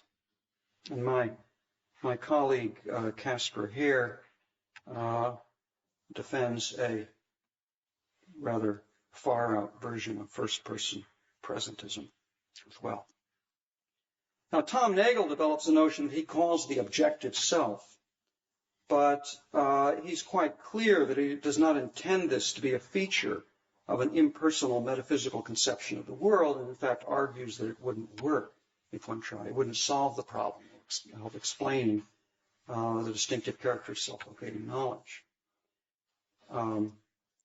So despite what I think is somewhat misleading terminology that he uses, it's not, I don't sort of categorize him in this as one succumbing to this temptation. But anyway, if one can avoid this the sort of objectification of the self, one might try to see how the metaphysical inference is blocked in this case, and whether this might offer insight into how it might be blocked in the case of the argument about knowledge of phenomenal experience. And as I've said, I think the analogy will be a helpful one that will at least help to sharpen the issues about phenomenal information. But it remains controversial exactly how self-locating knowledge and information should be understood, and we'll need to get clearer about that before exploring the parallels. And I think, in fact, the parallels help on both directions to understand the distinctive kind of knowledge. So I'm going to conclude today by just looking briefly. Next week we'll talk more about self-location, but at the way John Perry uses the analogy, and to suggest that he doesn't succeed in dissolving the problem. Now, just as the case for irreducible phenomenal knowledge is based on a thought experiment, or various thought experiments about the story of Mary, as well as stories about zombies and things like that, so the case for irreducible self-locating knowledge is based on examples, some fanciful, some more mundane.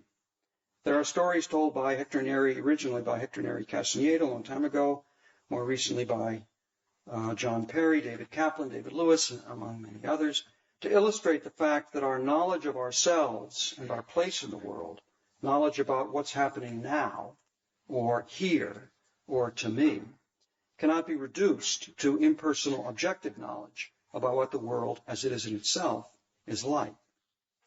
So John Perry talks about the self-described shabby pedagogue who sees himself in the mirror but doesn't realize that it is he himself that he is seeing. There's the case of the person who knows at noon that the meeting starts at noon, but doesn't get up to go to it since she does not know the meeting starts now. There are various stories about amnesiacs who know all about themselves under a certain description, but without realizing that it is themselves that they know about. And then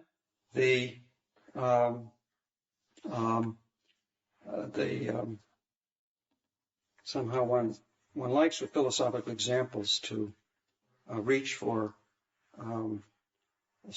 stretch as far away from plausibility as one can. There's David Lewis's story of two omniscient gods, each of whom allegedly knows exactly what possible world he is in. That is, they are omniscient about what the world in itself is like, but neither knows which of the two gods he himself is. In fact, omniscience gets in the way sometimes of knowing certain things, because we all have a sort of limited perspective which helps us to locate ourselves in the world, but the omniscient gods don't have that, so it's harder for them to tell. Anyway, how should we understand this special kind of information that these stories illustrate? So in his discussion of the knowledge argument, John Perry underscores the parallel, starts sort of by the parallel between self-locating knowledge and belief and phenomenal knowledge and belief, by telling a couple of stories about people who lack information about what time it is, or where they are as a result of being locked in rooms. The information they lack is what he calls reflexive content, which is information about the relation between a representation and its ordinary subject matter. He uses a contrastive term, subject matter content. Perry illustrates the distinction between subject matter and reflexive content with the following example. So Perry is at a aptly for self-knowledge, self-location. He uses himself as an example. Perry is at a party. Also, all the examples he uses in this book are characters whose names rhyme with Mary. So I guess he had to put himself in there as well. So Perry is at a party talking to Fred Dretsky, whose work he knows well, but who he has never met before. In the course of the conversation, Perry recommends that his interlocutor, who he does not realize is Dretsky, he recommends that he read a book that he admires, Knowledge and the Flow of Information. Although Perry already knew that Dretsky wrote this book, he learned something new when Dretsky says to him, I wrote Knowledge and the Flow of Information. What Perry already knew was, in his terms, the subject matter content of what he was told. The singular proposition about Dretsky that he wrote that book. The new information that he acquired, information that was conveyed by the statement, but not its subject matter content, is information about the relation between the representation, between the statement, and its subject matter content. And this is what Perry calls the reflexive content of the statement. Now, this distinction, according to Perry's diagnosis, is the key to dissolving Jackson's puzzle. The knowledge argument relies on what he calls the subject matter assumption, which is the last thing spelled out on the handout. And this is an assumption that involves, on Perry's view, a conflation of the two kinds of content. Once we reject the subject matter assumption, we will have no more trouble with Mary. Just as in the Dretsky example, Perry already knew the subject matter content of what he was told, so in the case of Mary, she already knew, when still in her room, the subject matter content of the statement with which she might express the new belief that she acquires. Seeing red is like this, where the this refers to a type of experience. What she did not already know was a different piece of information, and the different piece of information is the reflexive content that connects that statement to its subject matter content.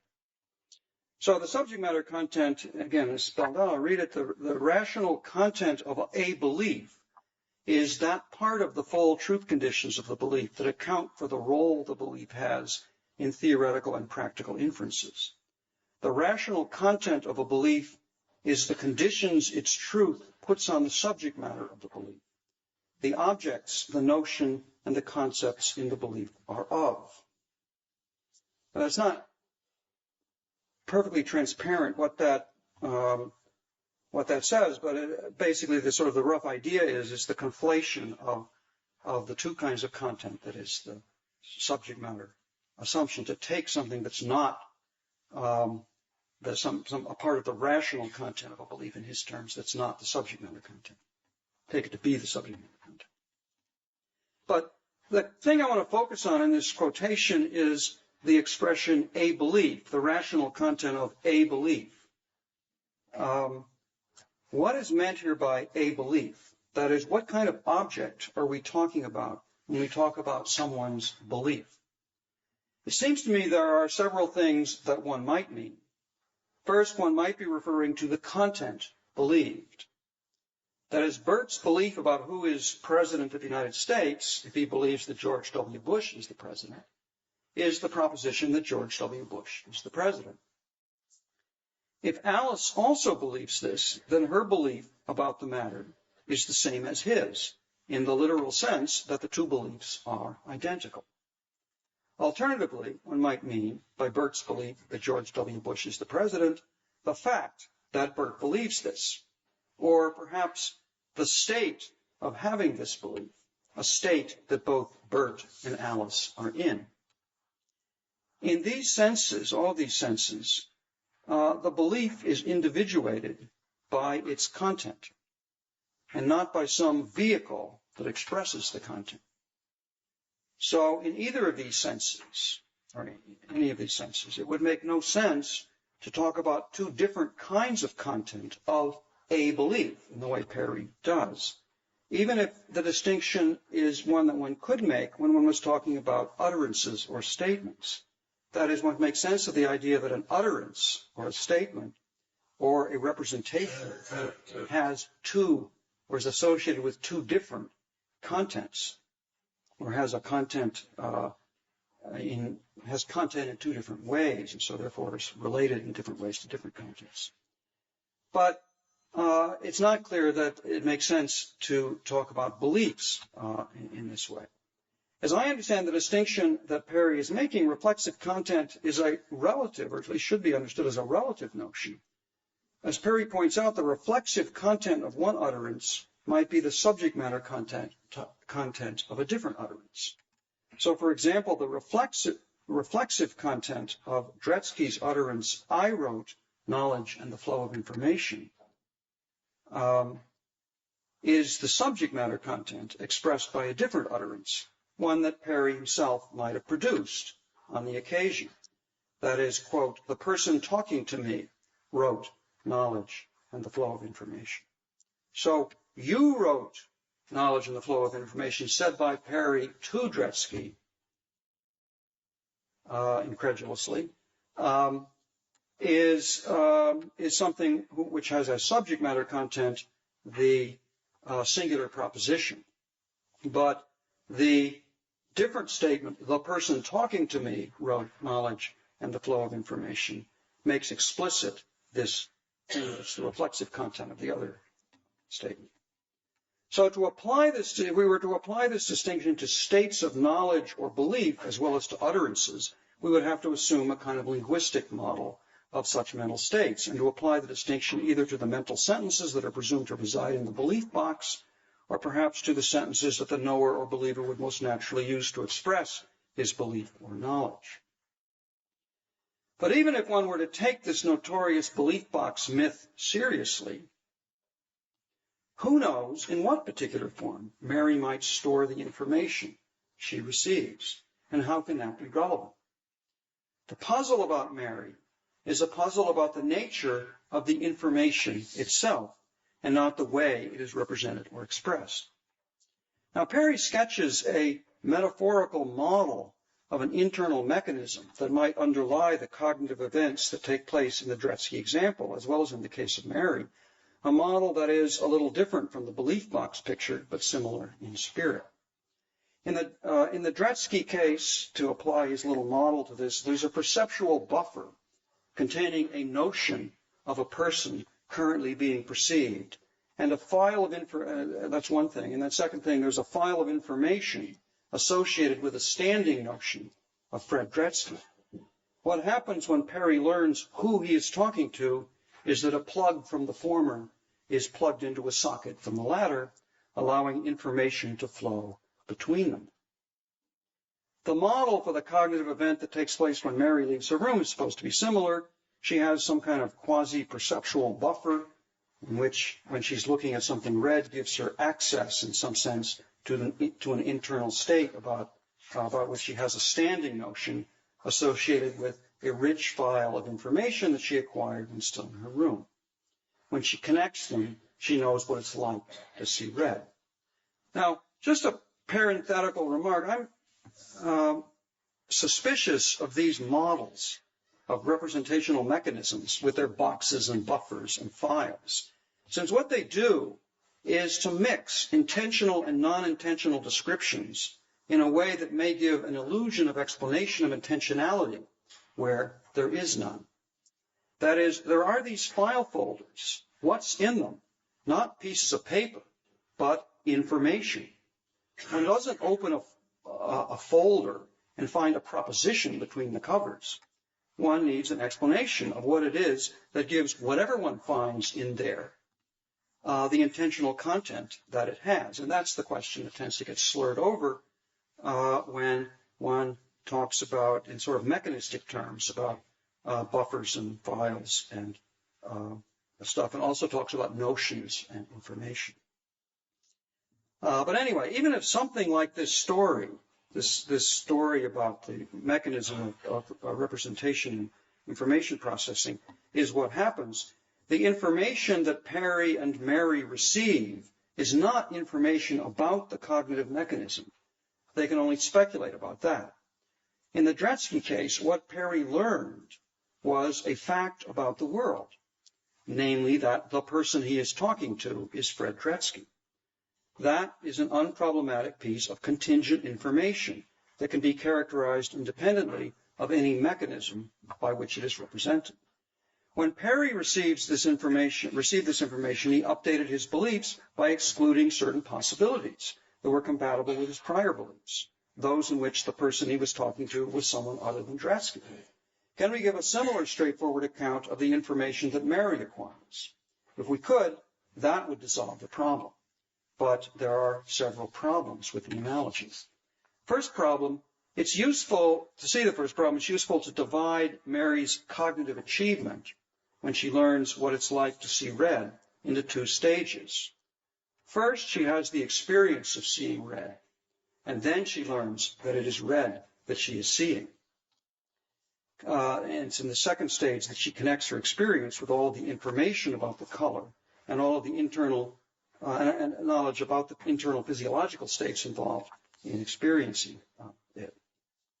Now, Perry himself makes this division of the cognitive event into two stages implicitly by using the device of what he calls the Nida Rumelen room, after a variation on the story of Mary told by philosopher Martin Nida Rumelen in several papers.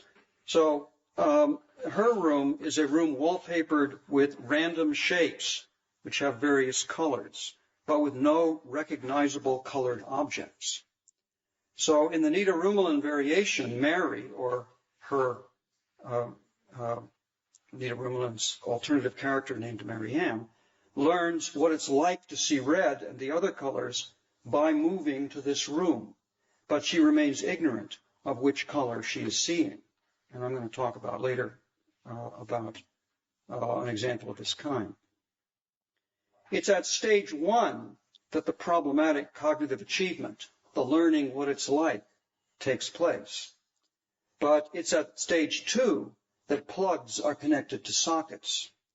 It's only allowing information to flow between the two parts of the process. It's only at this point that Mary receives information, the second stage, when Mary receives the information that this color is red, the information that is analogous to the information that Perry received, that this person is Dretske. So even if the analogy could help to explain what is learned at stage two, it's not clear this would be relevant to the original puzzle. But even at stage two, there seems to be a disanalogy. In the Dretske case, the fact that was learned was a straightforward contingent fact. The possibilities excluded were possibilities in which Perry was talking to some person other than Dretske. When Mary learns at stage two that this experience was an experience of red, is what she learns a contingent fact. It was compatible with Mary's prior knowledge, with Perry's prior knowledge, that he was talking to someone other than Dretske. But is it compatible with Mary's prior knowledge, her knowledge at stage one, after having seen red things, but before learning that they are red, that she is having an experience of a different kind? There is at least a prima facie reason to think that the analogy breaks down at this point. Perry's prior perceptual notion or concept, we can use that term, of Dretske, the notion or concept that is the intentional content of what is in the perceptual buffer, is clearly a non-rigid notion, a notion that may apply to different individuals in different possible worlds. That's what makes the story of what's going on in the Dretske example relatively unproblematic. That's just to say that in certain non-actual possible worlds, some of which are compatible with Perry's prior beliefs before learning who he was talking to, the person he is seeing and talking to is someone else. But is it plausible to assume that the phenomenal notion or concept that Mary acquired at stage 1 is non-rigid in the same way? That the same notion might apply to different experiences in different possible worlds, different types of experience in different possible worlds. So I'm going to argue later that this is indeed compatible with Mary's stage 1 knowledge, but I will also be arguing that biting this bullet requires that we question some entrenched dogmas about the relation between phenomenal experience and knowledge. At this point, I just want to note this prima facie problem for the analogy. So I don't agree with Perry that we can dissolve the puzzle raised by the knowledge argument simply by making the distinction between subject matter and reflexive content, and by bringing to the surface and rejecting the assumption that all content is subject matter content. But I do agree that the recognition of information that essentially involves the representer and his or her place in the world is required to clarify the problem. Both phenomenal knowledge and self-locating knowledge are in some sense essentially subjective, and both raise questions about the relation between an objective conception of the world and a subject's perspective on it. So I'm going to come back to the story of Mary in 2 weeks, but first, next week, I want to try to get clearer about exactly how we should understand self-locating attitudes. And this is a problem that's of interest in itself, and that will be relevant to some of the issues about knowledge of content, of thought, that I want to talk about later, as well as be relevant to these issues, as well as to Jackson's vexing puzzle.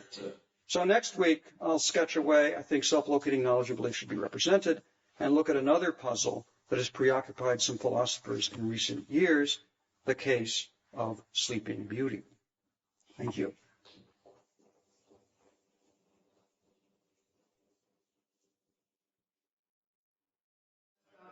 Welcome to the third of Stalnaker Locke Lectures from our knowledge of the eternal world. This time it's locating ourselves in the world. Okay. I talked at the end last time about John Perry's approach to the problem about Mary.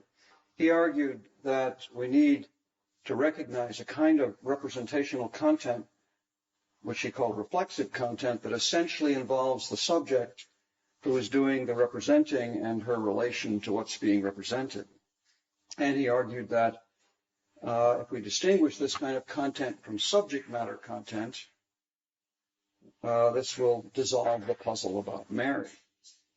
So I am sympathetic to the idea that it will at least help to clarify the puzzle if we can be explicit about the role of the subject's perspective in the representation of content and the relationship between a perspective and a conception of the so-called absolute conception or conception of the world as it is in itself. But it remains unclear, to me at least, exactly what reflexive content is. So my aim today is to sketch an account of self-locating belief that I hope will begin to make sense of a notion of informational content that's not detachable from the situation of the subject or from the context in which the content is ascribed.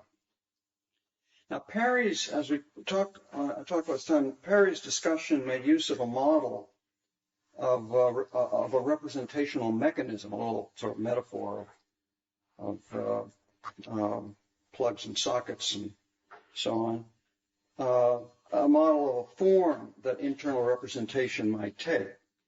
And what the kind of account I want to develop will focus on the informational content of a representation and try to be as neutral as possible about the nature of the means by which content is stored or expressed. So with both ordinary beliefs about the objective world and self-locating beliefs, my concern is going to be with truth conditions, with what conditions a world must meet in order for a believer to have a correct conception of the world, or a correct conception of one's place in the world, subject's place in the world. And in keeping with our general anti-Cartesian strategy, the representation of the content of a subject's belief is to be characterized from an external perspective. And the idea is here that the theorist, or the attributor of belief, the person describing the perspective of another, describes the world as the subject takes it to be, but in doing so uses his own resources. That is, the theorist describes a possible world, or a kind of possible world, by placing things, events, properties, and relations that he finds in the actual world as he sees it, to describe from that point of view what the world is like according to the subject. Now, starting before we get to self-locating belief with sort of classical possible worlds representation of a state of belief or knowledge. It's a very idealized representation, but the idealizations won't avoid or evade the particular problems that we want to focus on here. But the rough intuitive idea is one doesn't focus on in trying to say what someone believes or get a sort of a kind of way of thinking about what someone believes. Don't start by looking at the sentences the person would affirm. Start by trying to say, again, using one's own resources, what the world is like according to that person. What kind of world is such that if that person were to find that were to come to learn that that's the way the world was, they wouldn't be surprised. It would fit with their conception. So formally, in that kind of theory, one represents this sort of the Hintika, going back first to pioneered sort of formal models of knowledge of this kind. One represents a state of belief or knowledge by a set of possible worlds, the doxastically or epistemically accessible worlds, those compatible with the subject's belief or knowledge. So we'll start with that kind of classical conception, and then consider how one might generalize or modify it to take account of essentially indexical or self-locating belief and knowledge. Now, if our question is exactly when are self-locating statements and beliefs true, then the answer's pretty clear and unproblematic. That is, a statement of the form I am F will be true when said or thought by X, if and only if X is F. So if David Kaplan says, quote, my pants are on fire, unquote, what he says is true if and only if David Kaplan's pants are on fire at the time at which he says it. But this answer, this sort of simple answer, uncontroversial answer, does not tell us what the contents of the statements are, what information they convey, what belief they express, what kind of fact, if any, they state. So that's the question we want to try to get at. What's the content of a self-locating belief, or how might one represent the content of in terms of the content of the state of belief of a person? So one influential answer to this question in the possible worlds tradition is defended by David Lewis, is this.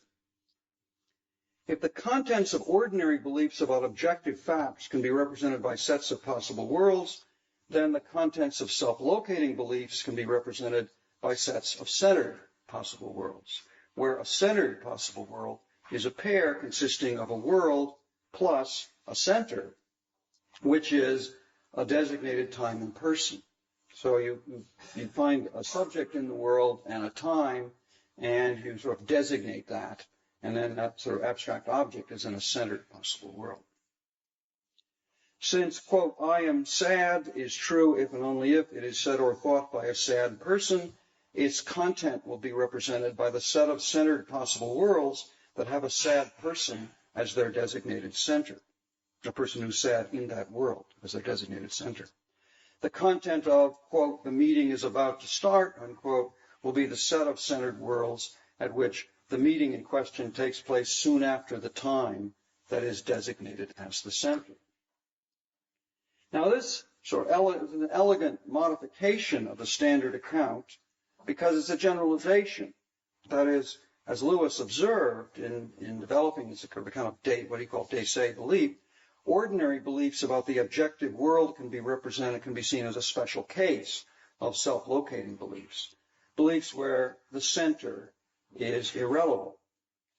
So beliefs that might be expressed with an eternal sentence, such as my belief that pigs can't fly, have as their content the set of centered worlds, CW, such that it is false that pigs can fly in W. So you just have a kind of a vacuous C in there that doesn't do any work.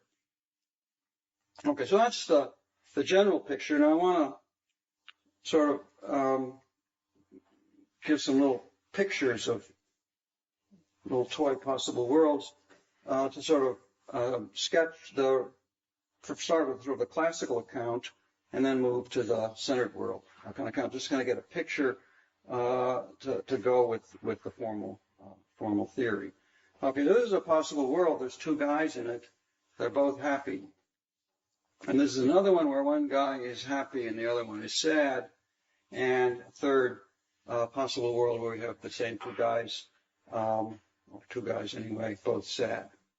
So then if we want to represent the statement, someone is sad, that's sort of non-self-locating but objective proposition, someone is sad, then that's just the set of possible worlds such that one of the two guys, at least one of the two guys, is sad. So that's the sort of minimal little model of the classical case. Now, we want to have centered worlds, so what we do is we take the same worlds and we light up one of these guys in each world as the center, ignoring time for the moment. And since we had three possible worlds with two people in each in our toy model, we're going to have six centered worlds, the three worlds with the centers in the two alternative places. Then, if we wanted to represent the statement, the indexical statement, I am sad, we would simply block off the centered possible worlds which have a sad guy at the center. So excluding in the middle case one of the centered worlds and including the other one, which are the centers located at the same world. Okay, so that's the sort of bare bones of the Lewis strategy. Now, the Lewis account modifies the standard possible worlds account by replacing possible worlds throughout with centered possible worlds. A belief state, on Lewis's view, is represented by a set of centered worlds. And the contents ascribed when one ascribes a belief are represented by sets of centered worlds, just as the contents in the classical theory are represented by sets of worlds, the worlds in which the proposition in question is true. Now, there are a number of problems, or at least anomalous features of this account of self-locating content. So again, focusing on the notion of what's called the content of the belief. So first, this account identifies contents that ought to be distinguished. So what I believe when I believe I was born in New Jersey is something about myself, something different from what my fellow New Jersey natives believe about themselves. What I tell the waiter when I tell him that I will have the mushroom souffle is different from what you tell the waiter if you decide to have the same thing. But on the centered worlds account, our respective beliefs and statements have the same content. Now, there are different ways of classifying states of belief, and there's nothing wrong with classifying them, categorizing belief states so that self-ascriptions of the same property count as the same in at least one sense. But if one thinks of this as classifying by content, then the result is that the content of beliefs are not things that are true or false in themselves, but only true or false relative to a speaker or thinker at a time. Now, it's natural to allow that sentence or utterance types might be true or false, if one wants to think of them as true or false, only relative to a situation in which they're used. But this is natural because it's natural to say that the content expressed by a sentence or utterance type may be different from context to context. It seems less natural to say that the content of a belief might be true for one believer and false for another. But this is a kind of minor problem compared with the second.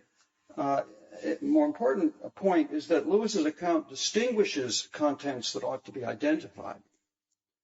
So if Rudolf Lingens tells you that he is sad or that he is Rudolf Lingens, and you understand and accept what he says, then it seems that the information you acquire is the same information that he imparted. But you do not, of course, thereby self-ascribe the property of being sad or being Rudolf Lingens. Ascribe it to yourself. So this problem with the account, the problem that we don't get a sort of common content for things expressed from a different perspective, is more significant since we need to be able to compare and contrast the beliefs of different believers,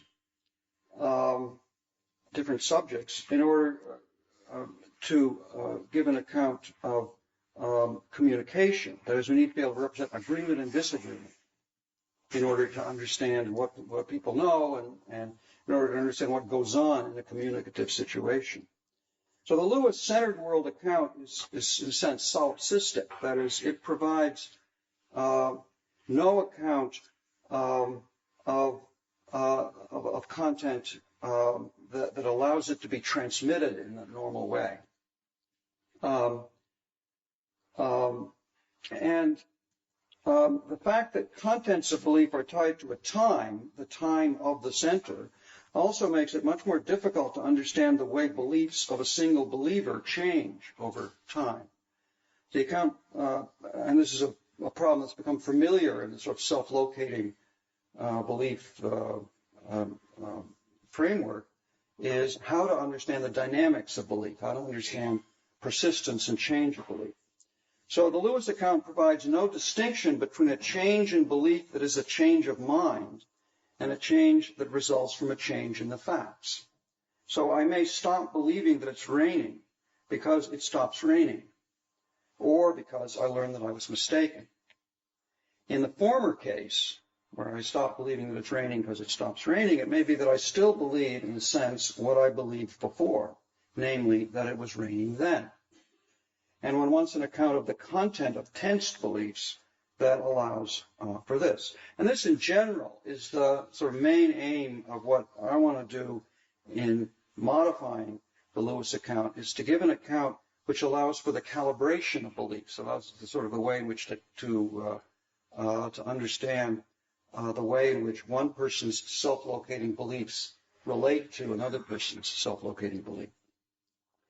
Now, there's a misleading picture that sometimes accompanies the Lewis account of self-location, or they say belief in his terms. Belief about what is possible, this is the misleading picture, belief about what possible world you are in is like belief about what country you're in, while belief about where in the world you are is like a more specific belief about where in the country you are, what village, what street corner.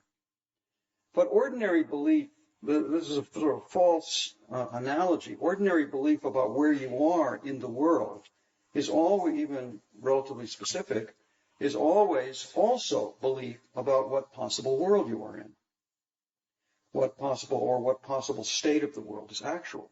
If I'm not sure, as I drive along the highway toward New York, whether I'm still in Massachusetts, then I'm not sure whether I'm in a possible world in which this stretch of highway is located in Massachusetts.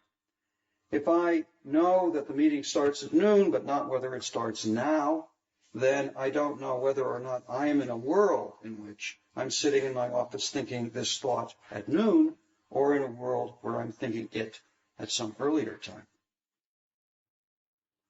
Now, the misleading picture is encouraged by the imagery of Lewis's modal realism, according to which possible worlds are literally places where people are located.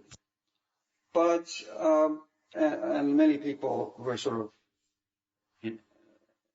affected by this picture would reject the Lewis modal realism. But I think the misleading picture is also encouraged by the character of some of the examples used to make the point that belief can be essentially indexical. So often, to nail the point down of one of these sort of examples, to make the point that essentially indexical belief is not reducible to objective belief, to nail the point down, the example used will be a case where there are two scenarios taking place within the actual world, within the same possible world. Two scenarios involving different people, places, or times. Two amnesiacs, say, lost in different libraries. Two omniscient gods, in Lewis's example. The people in the scenarios in this kind of example know in each situation all of the relevant objective facts about the situation, but remain ignorant of which of the actual situations they are in fact in, what time it is, whether so there's something going on at two different times, exactly the same thing, and the person doesn't know which of those actual situations he's in, even though he knows all the facts that there exist the situations of the two kinds. So this is what encourages the idea that they know what world they're in, but not where they are in it. But a story that meets this condition needs to be highly contrived if it's to work. The internal mental perspectives of the two subjects, or of the subjects at the two times, need to be indiscernible from each other in order for the subject to be ignorant of which one he's in. But it's important to notice that this science fiction element that's often present in indexical belief stories is entirely unnecessary to make the point that self-locating information is irreducible to information about the objective world. So even if no one else in the actual world is, was, or will be experiencing the thoughts and feelings that you are now experiencing, and even if the objective description of the world includes a description of which people are having which thoughts and feelings at which times, you still cannot infer from the objective description where you are in the world. You will know where you are in the world in that case, but not by inference from an objective description. You need to put the objective information that you have together with your knowledge that it is you who are having the experiences you're having and the thoughts and feelings that you're having, and that it's now that you're having them. Now, in the modification of the Lewis account that I want to sketch, it will be assumed that ignorance of where one is in the world will always also be ignorance of what world one is in. Even if an experience just like this one is taking place at two times in the actual world, and I don't know which of the two times is now, the world in which this token experience is taking place at a different time is a different, uncentered world. Okay, to set up the modified account that I think gives a more adequate representation of self-locating content, let me start by distinguishing two questions. First, what is the content ascribed when one ascribes to someone a self-locating belief? In some ways, this is a harder question than the second, which is, how should a person's state of belief as a whole be represented so that it includes his or her self-locating beliefs, as well as beliefs about the objective world? In the classical formal semantic models that ignored the phenomenon of self-location, a belief state was represented by a set of belief state, that is something represented, what's the total state of belief of a person, is represented by a set of possible worlds, the worlds compatible with that person's beliefs. It's a sort of holistic or global representation. The content ascribed was also represented by a set of possible worlds, same kind of object. So X believes that phi if and only if the set of worlds representing X's belief state is included in the set of worlds in which the proposition that phi is true.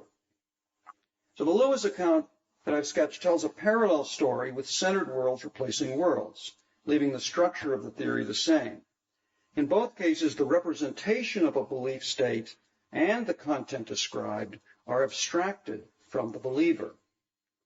But the lesson, I think, of the phenomenon of essentially de se or self-locating or indexical belief is that we cannot give an adequate representation of a state of belief without connecting the world as the subject takes it to be with the subject who takes it to be that way.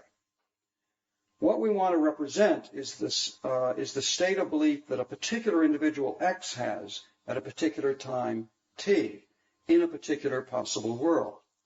When we represent the way the individual locates himself in the world as he takes it to be, we need to include the information about who it is who is locating himself there. And we need to link the world as the believer takes it to be to the world in which the believer takes the world to be that way.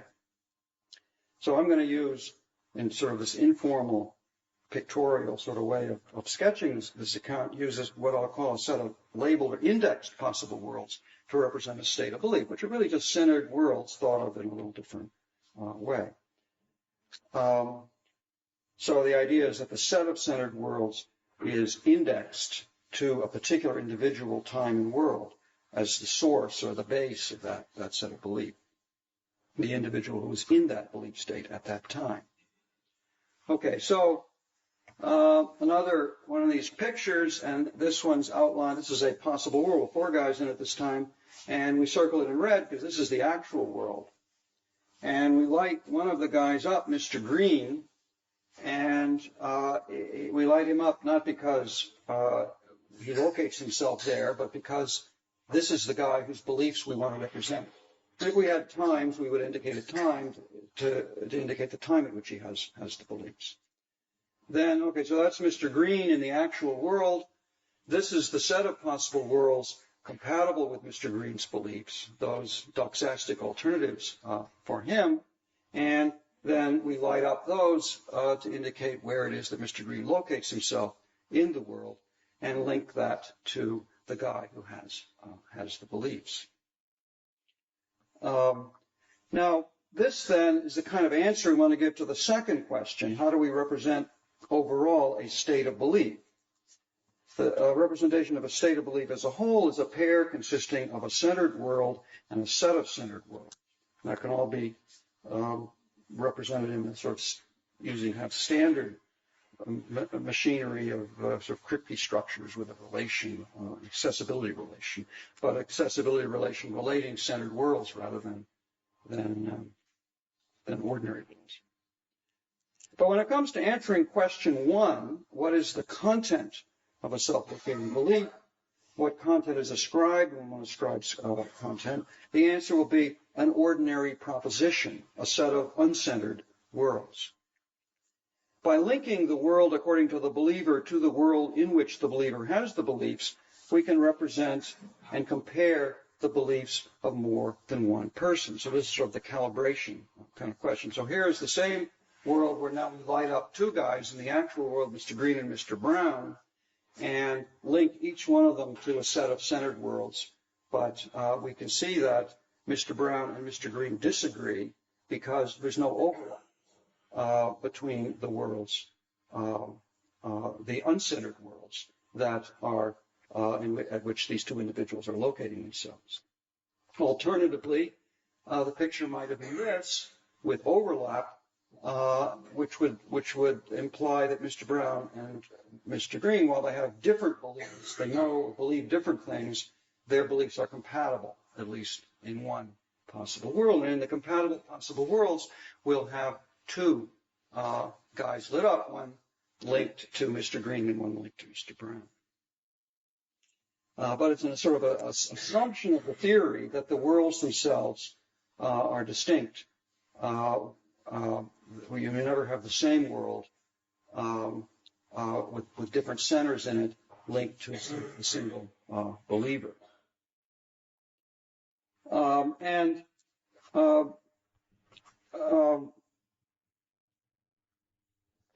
this feature is crucial for the representation of communication of self-locating information, which is difficult to make sense of on a model that uses sets of centered worlds themselves simply to represent information.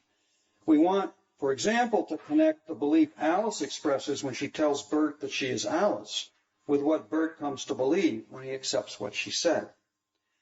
When we represent iterated and shared beliefs, I should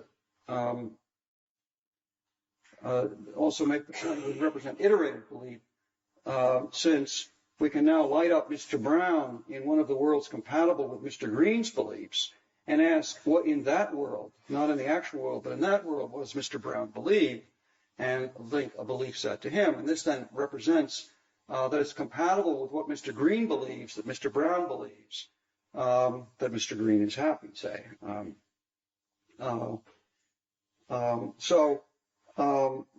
Again, the sort of simple centered world picture doesn't sort of give you any kind of account of iterated belief. And an iterated belief allows one then to represent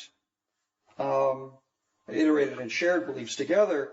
It gives you an account that will allow one to represent a conversational context, represented by a set of possible worlds that represents the common ground, the presumed mutual beliefs of or common knowledge of the participants in the conversation.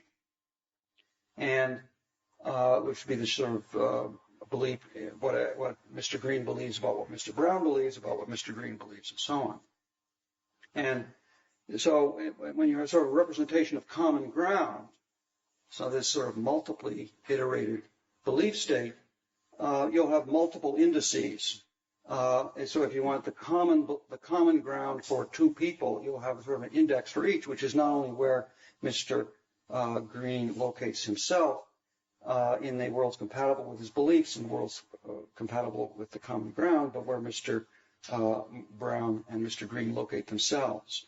So we now have sort of a representation that gives us not only an I, a thing to link the I to in the possible worlds, but also a you. The you when we have Mr. Green talking to Mr. Brown in a context of this kind. The common ground will be the context representing not only what the participants presume the world to be like, but also where they locate themselves and each other in the world. So you might have two amnesiacs talking to each other. Neither one knows who he himself is, or perhaps who the other one is either.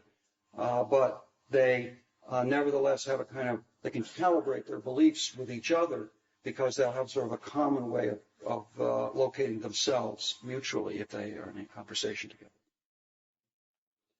Now, for those who aren't satisfied with color-coded pictures and dotted lines and waving of hands of this kind, as people have pressed me on various occasions to spell this out a little more, so I sketched in the notes that were handed out a more slightly, or at least some of the basic ideas of a more systematic theory, where some interesting questions come up. And this, some of them are discussed, but there are further complications and issues that one might explore.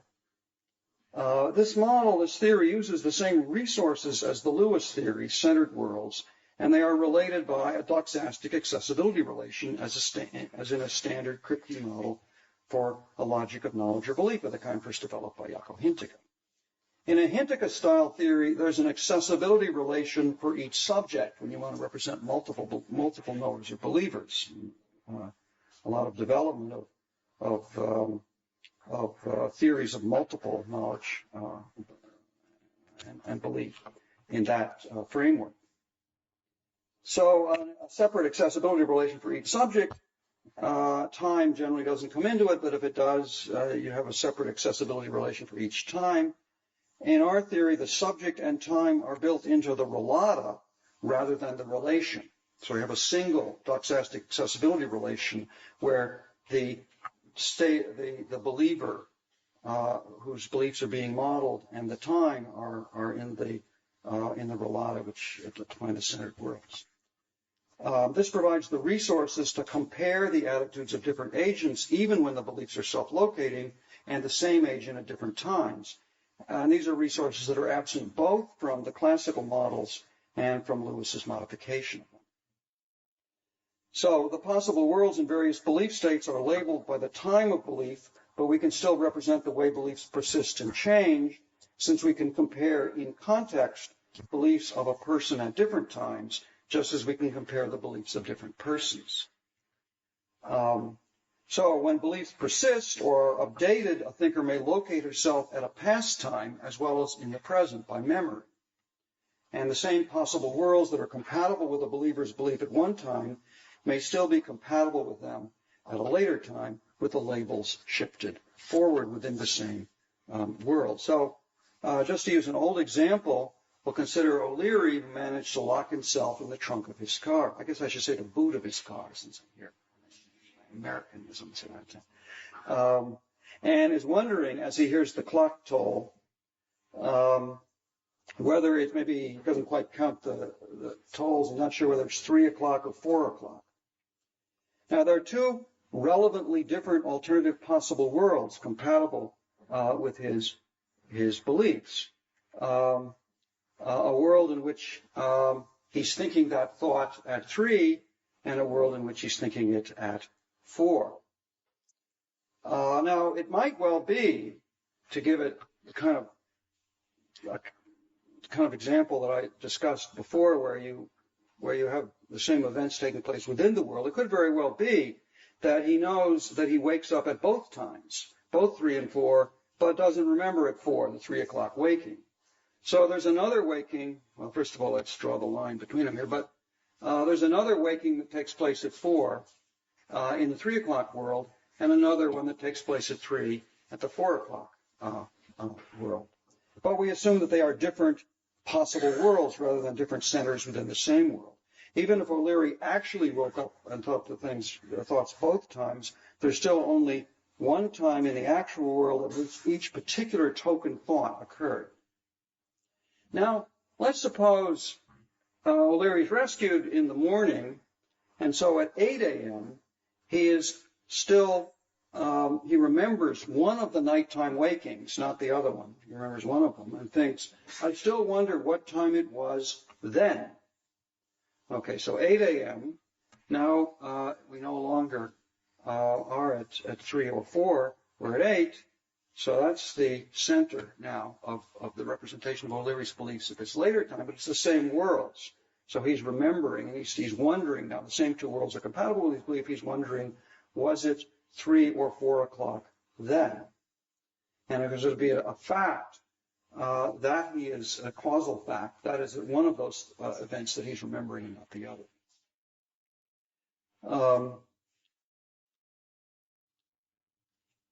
Okay, so the then picks out a particular time in the actual world, the time that the now picked out, at the earlier time that is being remembered. Okay, so we get a representation of sort of persistence of belief and ignorance in this case. Now, to bring out how the framework I'm sketching compares and contrasts with Lewis's centered world account and sort of this idea of calibration, I want to look at a notorious example that's come in for a lot of recent discussion in the literature involving self-location and change of belief over time, and this is the case of Sleeping Beauty. So I'm going to, some people will be familiar with this little story, but I'll sort of sketch the rough idea and then see how it goes. So here's the scenario. Sleeping Beauty. Again, people are always performing these diabolical experiments on women. I don't know, but Sleeping Beauty is to be put to sleep on Sunday night after being told that she will be waked up either once or twice within the next 2 days. And whether it's once or twice will depend on the flip of a fair coin. So if the coin lands hen, the coin will be flipped maybe after the first waking. It doesn't really matter. If the coin lands heads, then she will be waked up only once on Monday. Won't be waked up again on Tuesday. If the coin lands tails, then she will be waked up on Monday and again on Tuesday. But only on the Tuesday waking, if it occurs, will happen only after she's been given a drug that ensures that she will have no memory of the Monday waking. The question is, so here she's either she definitely gets waked up on Monday morning, and then she goes back to sleep, and then if the coin comes up tails, she's waked up, she's given the amnesia-inducing drug and waked up again on Tuesday morning. But when she wakes up, she doesn't know whether it's Monday or Tuesday. The question is, to what degree should Sleeping Beauty believe, upon being waked up on Monday morning, that the coin landed heads? So she's waked up, and you say, okay, what do you think about the coin? The coin hasn't been flipped yet on Monday morning, but she's what do you think? What's your degree of belief that the coin will land or did land? You don't know whether it's did or will, because you don't know whether it's Monday or Tuesday. Degree of belief that the coin will be heads. Adam Elga, who first sort of leashed this puzzle into the literature, although it comes from stuff in economics, game theory literature, variations from that, gave a very concise and elegant defense of the answer 1/3. That's you should believe to a degree 1/3 that the coin will land heads, and 2/3 that it will land tails. David Lewis argued against this view, argued that the degree of belief that a rational person should have when they wake up on Monday is 1/2, the same as they had on Sunday. Now, the argument between Elga and Lewis was carried out within the centered world picture for representing self-locating belief, and I think there are some presuppositions that they shared in that debate that should be questioned. So my view is that Elga got the right answer, and Lewis got the wrong answer, but I have some problems with some of the principles that he used in the defense of it. So I'm going to set the problem up in a slightly different way. So I want to begin by describing Sleeping Beauty's epistemic situation when she wakes up on Monday. Okay, so again, we'll have a sort of space of possibilities here, which we're going to divide up, and there are 3 relevantly different possibilities. So again, I'm the theorist. I say she wakes up on Monday. That's the actual world we're modeling, but she doesn't know that. So we want to represent the doxastic possibilities for her, the epistemic possibilities for her. Okay, there are going to be 3 relevantly different possible situations. And there are 2 relevant days to start with within each. Call the first one S1, and it's a situation in which the coin land, again, this is a whole possible world we're describing now, even though we're going to locate someone at a time within that world. The coin will land heads, and it's Monday in S1. Today is Monday. So this is the actual situation as I described it. Second doxastic possibility or epistemic possibility for Sleeping Beauty when she wakes up is that the coin lands tails, and that today is Monday. And the third epistemic possibility is that the coin landed tails, and today is Tuesday. And then we sort of link these as the sort of time at which she locates herself in each of the possible worlds compatible with her beliefs. But still, there are distinct, uncentered possible worlds with a location within them.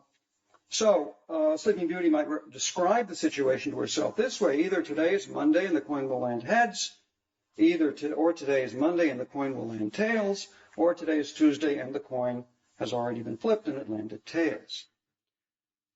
So this is descriptions giving all the relevant information about these 3 possible states of the world viewed from a certain perspective. The perspective is essential to the description of the world, but not to the state of the world described. So we as theorists can sort of view these worlds objectively. In 2 of these possible states of the world, there's a similar event taking place either the day before or the day after, but it's not this one. Okay, so if the coin lands tails, then if we're in situation S2, then she'll be waked up tomorrow, and if we're in situation 3, and she was waked up yesterday, but she doesn't remember. And the corresponding time in S1 is an open circle because it's a different kind of event. She knows that's different every time. Okay, so now we can use these. Okay, wait a second.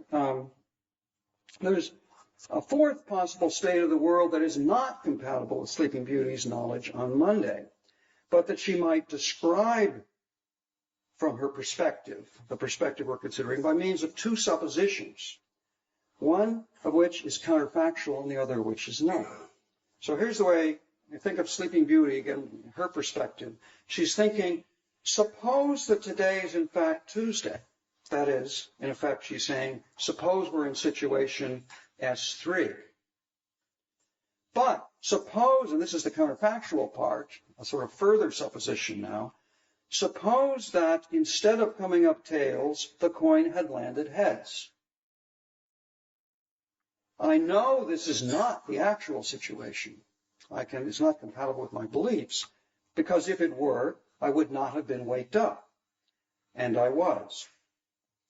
Now, even if it's in fact Monday, as we're supposing, Sleeping Beauty can still sort of describe and characterize this fourth possible situation, which we'll call S4, and it's a situation where the coin lands heads, and today is Tuesday, and it's a situation which she excludes. And so again, we have the open red circle to represent that, and link the world to the ones, even though it's not compatible with the belief. So there's sort of a counterfactual extension of her linking of her epistemic possibilities. And another event of the kind that took place at a different time than now took place in world S4, world state S4. Okay, now the relevance of this fourth possible state to Sleeping Beauty's epistemic situation is that while she on Monday is in a position to rule it out, she knows that on Sunday she was not in a position to rule it out. Of course, on Sunday she was not in a position to characterize any of these possible situations by fixing the reference of a day in the way she does fix it on Monday, namely as today, or the day in which this thought is being entertained. But we can still use these four possibilities to characterize Sleeping Beauty's prior state of knowledge, her epistemic situation on Sunday, doing it in a way that is relevant to connecting her knowledge on Sunday with her knowledge on Monday.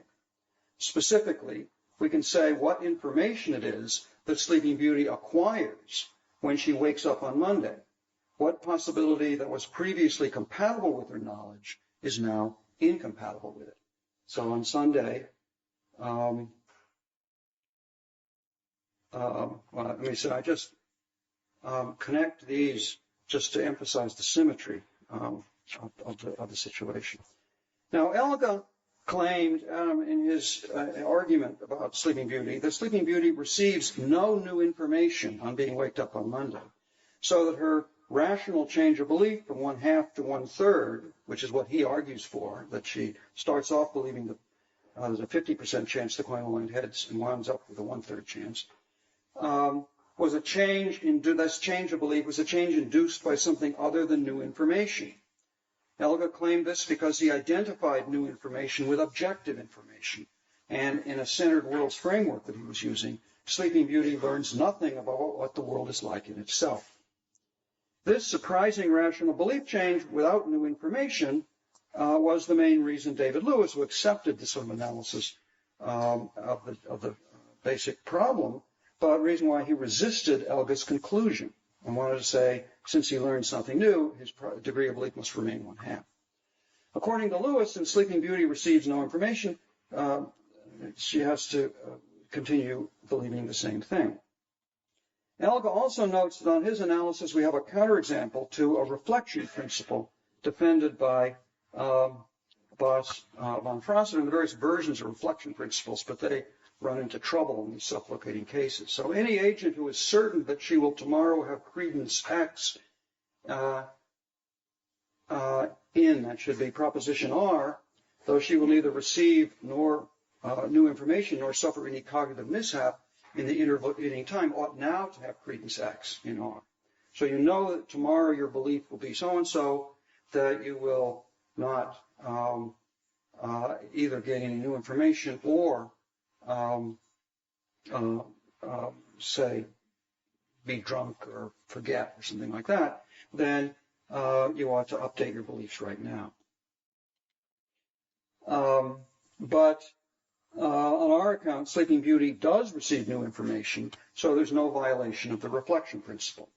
Though there remains a problem with some formulations of such principles, since Sleeping Beauty knows on Sunday that on Monday she will receive that information, and one might be tempted to think that therefore she already has it. But does Sleeping Beauty really learn something? Does she really rule out a possibility previously compatible with her knowledge, simply by being waked up on Monday, something she knew in advance would happen? Well, suppose Beauty were accompanied on her adventures by her best friend, Sleeping Ugly.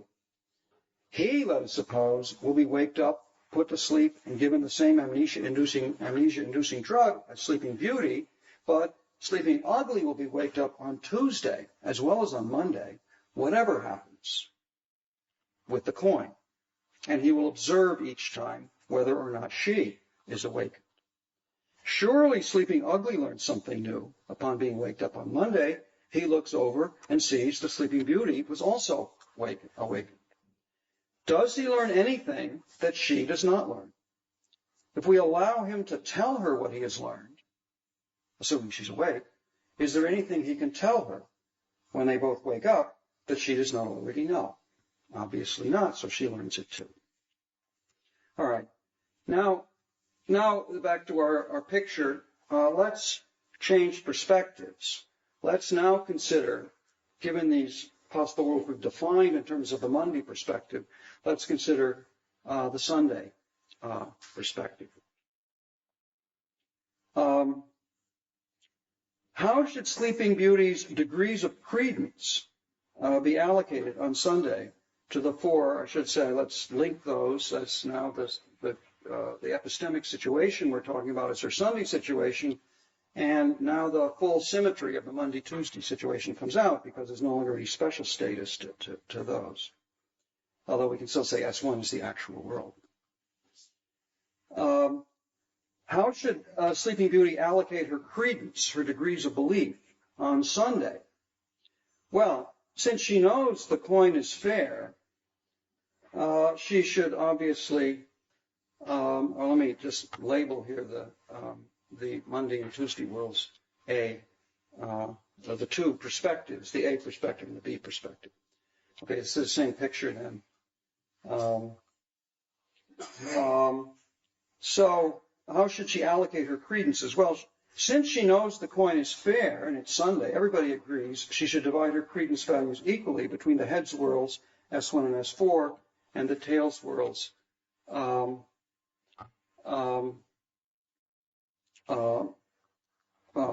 and S3. And furthermore, it seems clear that her degree of belief conditional on the day in question being Monday should also be evenly divided between the H and the T worlds. So S1 gets the same credence as S2. That's the first assumption. Furthermore, let's see. But the further question then is, how should her credence values be divided between the Tuesday worlds and the Monday worlds? And the assumption I want to defend is that her degree of belief in S1 no, that's the second assumption. The third assumption is that that S2 and S3 should have the same value. So that's what I want to now argue for. Now, Elga asks an analogous question in his defense of the 1/3 answer. I'm going to agree, but object to his argument for it. Elga's argument turned on a restricted principle of indifference that has application only in the context of the centered world's framework. His principle says, Elga's principle of indifference says that alternative predicaments within the same objective possible world should receive equal probability. That is, credence must be divided equally between epistemic alternatives represented by different centered worlds, where there was a difference in the center, but not in the world. And of course, that's what we've excluded altogether from our account. Elga was applying this principle, and Lewis endorsed this principle as well, to Sleeping Beauty's epistemic situation after she woke up on Monday. Okay, so this is Elga's restrictive principle of indifference. And whereas we're considering what her degrees of belief should be on Sunday.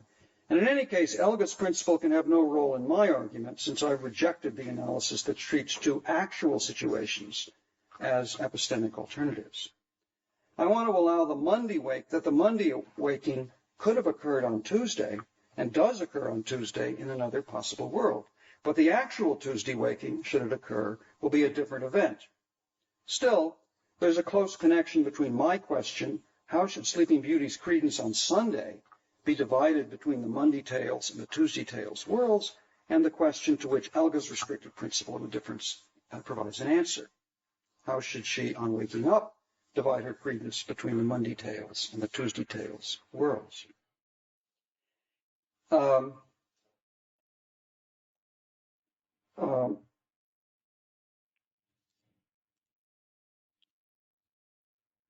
Okay, I also want to defend a kind of principle of indifference to answer my question, but it has a different motivation and significance. So this is back to the picture here.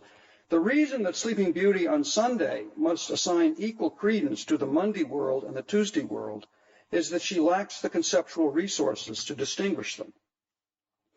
Let me try to make a point with an analogy. Suppose I give you the following problem.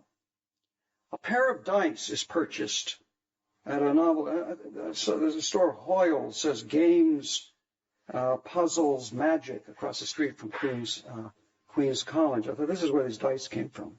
You get a pair of dice that came from there, and I ask you the following hypothetical question. I said, these dice are going to be tossed, and you're told the dice have the normal 6 faces with the numbers 1 through 6, but it's not stipulated that they're fair dice.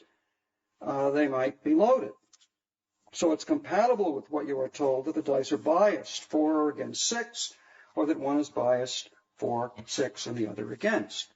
Now I ask you, on the condition that a particular one of the dice, call it die A, lands 6 up, what is your degree of credence in the proposition that the other one, die B, also lands 6 up?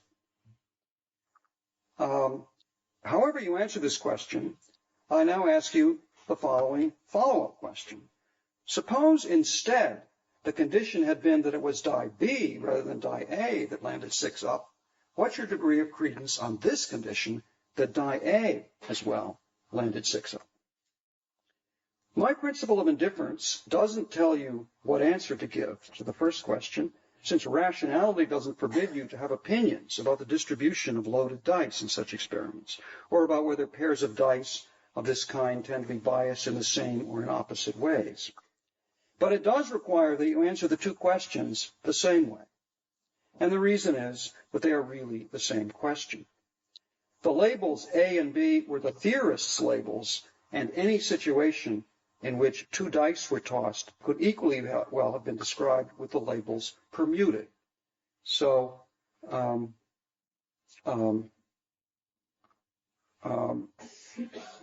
I still, despite the fact that I could have permuted the labels, I still needed the labels to ask my question, since it's essential to the problem to distinguish the condition that one of the two, at least one of the 2 dice landed 6 up, from the condition that a particular one of them, it doesn't matter which, landed 6 up. And you get, if you do the calculation with fair dice, you'll see you get quite a different answer on those 2 questions. Now, my limited principle of indifference applies to you in the dice case when I posed the problem the way I did, but not if I had asked it about 2 particular dice that could be distinguished in some way. If, for example, the dice had been present, we could have distinguished the condition that this one landed 6 from the condition that that one did. And even if they're hard to tell apart, reason won't require that you treat the cases alike in your belief. You might have just a hunch, and that's okay. Now, I think Sleeping Beauty's situation on Sunday is like this with respect to the characterization of the possible worlds used to represent her Sunday beliefs.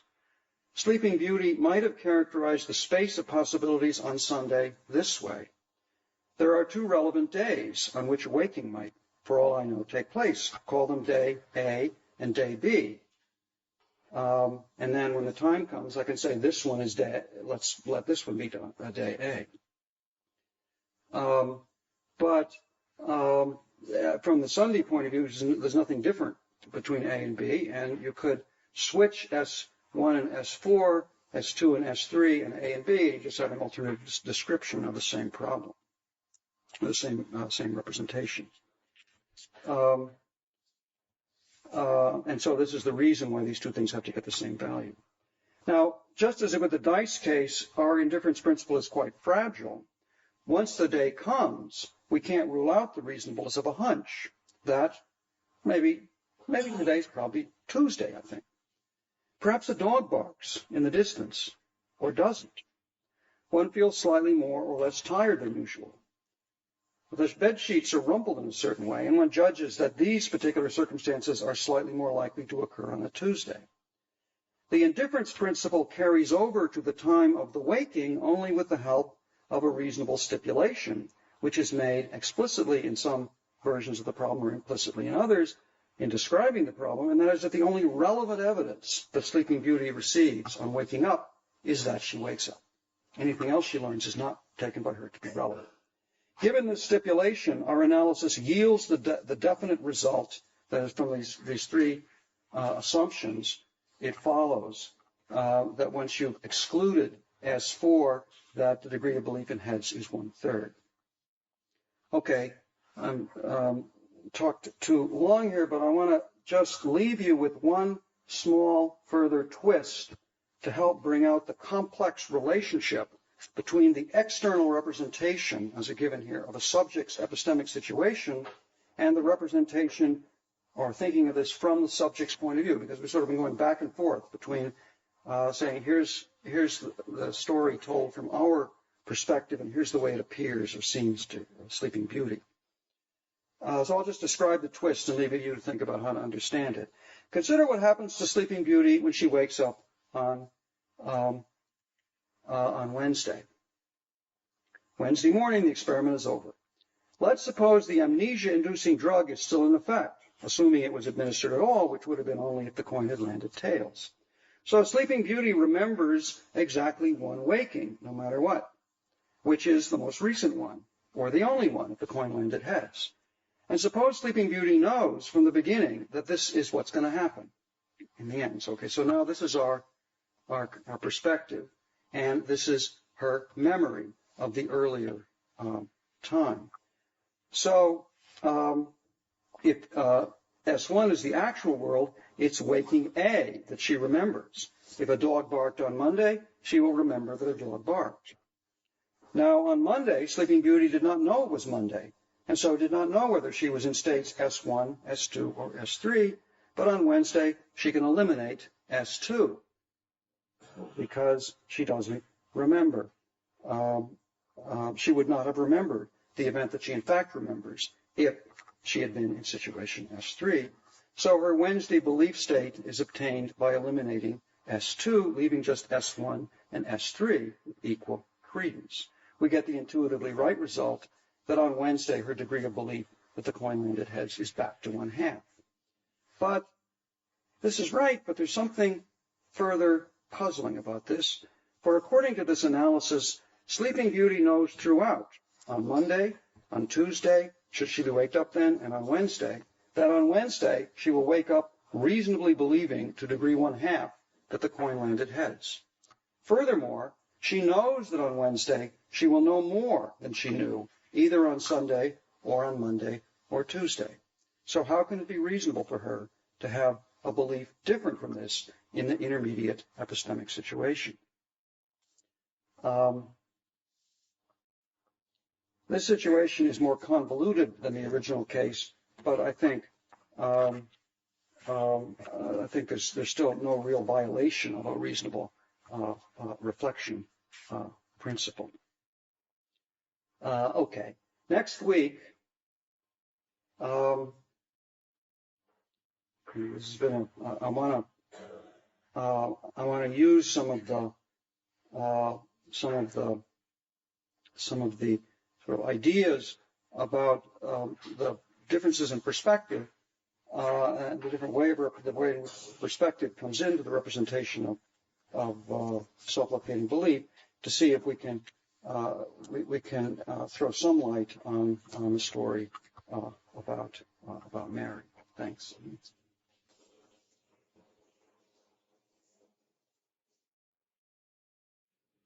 Welcome to the fourth of the John Locke Lectures. Bob Colin is going to be talking today on phenomenal and epistemic indistinguishability. Okay, I want to start today by kind of reviewing a little bit where we have been and where I hope we're going, in order to try to keep a little bit of track of a line of argument, devious and indirect as it may be. Now, the debates about Mary that we talked about, I talked about on 2 weeks ago, and the knowledge argument, they raise questions about the extent to which features of our representation of certain facts about phenomenal experience, what it's like, belong to a conception of the world as it is in itself. That is, whether we have to make room in our metaphysical conception, our absolute conception of the world, for the distinctive kind of phenomenal facts. The alternative to this is that the distinctive facts about phenomenal experience should be understood as features of our perspective on the world. That is, facts that essentially involve a relation between a representation and something being represented. Now, most of the materialist strategies talked about 2 weeks ago for responding to the knowledge argument aim in one way or another to explain the change in Mary's situation when she leaves the room and sees colors, not as the learning of a new fact, but in some way, some kind of change in her relationship to the facts. Now, the idea of an absolute conception of reality is notoriously problematic, and there are no doubt confusions in some ways of characterizing it. So I suggested, when I talked about this the first time, that it's important to recognize that every representation is a representation from a certain perspective in the world, one that uses the resources that are available from that perspective. If we're to make sense of an idea, a conception of the world as it is in itself, we need to separate the content of the representation from the perspective of the one doing the representing, and from the means that are used, the means by which the content is expressed. Now, I want to reinforce this general point by taking a brief look at another discussion than Williams of the so-called absolute conception, a discussion that I think shows the need for care in distinguishing the content of a representation and getting a sort of grip on the kind of notion of content that can allow us to abstract content away from means used to represent. And this is a discussion by John Campbell in the context of a discussion of color. So what and I'm not going to talk about color here, but just some remarks he makes in sort of introducing the issue he's mainly concerned with in that paper.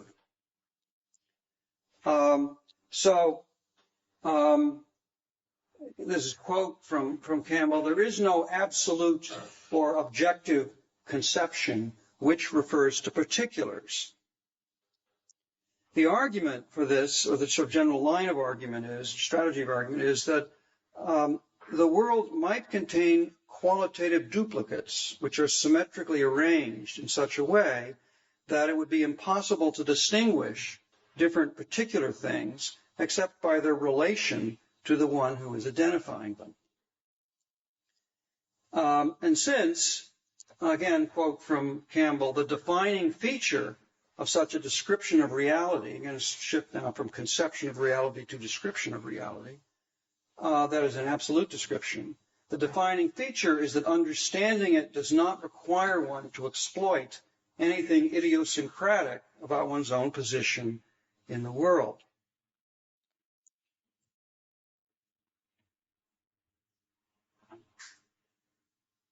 So this definition implies that the identification of particulars cannot be part, says Campbell argues, of such a description, such an absolute description.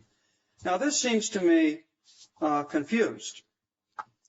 Any description, whether it refers to particulars or is in purely general terms, will necessarily involve a language or some form of representation. And the representation will have the content that it has in virtue of the position of the representer in the world, the idiosyncratic position of the representer in the world. That is, it will have it in virtue of his, her, or its relation to the particulars or kinds or properties or relations or whatever else that the representation is about. But what's supposed to be absolute and objective or not is the content of the description and not the means used to express that content. The fact that we cannot identify particulars except by using our names, which get their reference from our relation to the things, doesn't cast any doubt on the objectivity of the propositions that we express. If it did, that is, if we characterize the notion of an absolute conception in such a way that it does compromise the possibility of an absolute conception, then it would cast doubt on the objectivity of all, or absoluteness of all representation, including those in purely general terms. Now, I'm not sure what consequences Campbell wants to draw from his, this was somewhat of a digression in the particular context in which it occurs. So I'm not sure what kind of conclusions he wants to draw from the view, the thesis that, quote, we have to abandon, again, another quote from Campbell, we have to abandon the notion of an absolute or objective description of reality which identifies particular things. But a way one is tempted to understand this conclusion, again, shifting to a conclusion about content, is that it implies that our metaphysics must not allow distinctions between qualitatively indiscernible possibilities. Now, and this sort of touches on the issue that John Hawthorne was raising in discussion last week, sort of the sort of Lewis kind of metaphysics where qualitatively indistinguishable situations are identical. Now, such a metaphysical conception might be defensible on other grounds, but I think it would be fallacious to defend it on the basis of facts about our capacity to refer. Now, it's a controversial matter just how the content of a representation should be characterized and separated from the means used for representing, and that's one of the issues I was circling around in the second lecture. I talked then about Fregean thoughts in the context of a discussion of a strategy for responding to the knowledge argument. A Fregean thought is supposed to be the content of a judgment or belief, but it's also a mode of presentation, a way something is presented to us. And there's some ambivalence in the talk by neo-Fregeans in particular about whether thoughts and other senses can be abstracted from the relation between speakers and thinkers on the one hand and things that their speech and thought is about, things that their speech and thought are about on the other hand. To the extent that there are distinctions between Fregean thoughts that don't correspond to distinctions between the way the thought represents the world to be, that is, from the truth conditions of the thought, then this conception of content is mixing some elements of the perspective on the world with a conception of the world as it is in itself. And while a notion of content that has that feature may have some useful applications if it can be made clear exactly what these objects, these modes of presentation are, but it won't help to clarify the notion of an absolute conception of reality, and to help us distinguish the notion of the content from the other aspects of representation. And the sort of the possible world's conception of content that I'm using in trying to characterize the issues is an attempt to mark this distinction. Now, David Lewis, in his admirably sort of clear and explicit discussion of the case of Mary, drew out, and I talked about this 2 weeks ago, I cited Lewis's principle, which he takes to be the consequence of accepting the conclusion of the knowledge argument. The conclusion that Mary learns a distinctive kind of fact about the world as it is in itself when she emerges from her room. And I'll just remind you the conclusion is what Lewis called the hypothesis of phenomenal information. This was on the handout and the slides. I guess I didn't show slides that time, but it was on the handout 2 weeks ago. So I just wanted to comment further on this hypothesis, because what Lewis goes on to argue after stating this hypothesis is that to point out a feature, which is that the issue about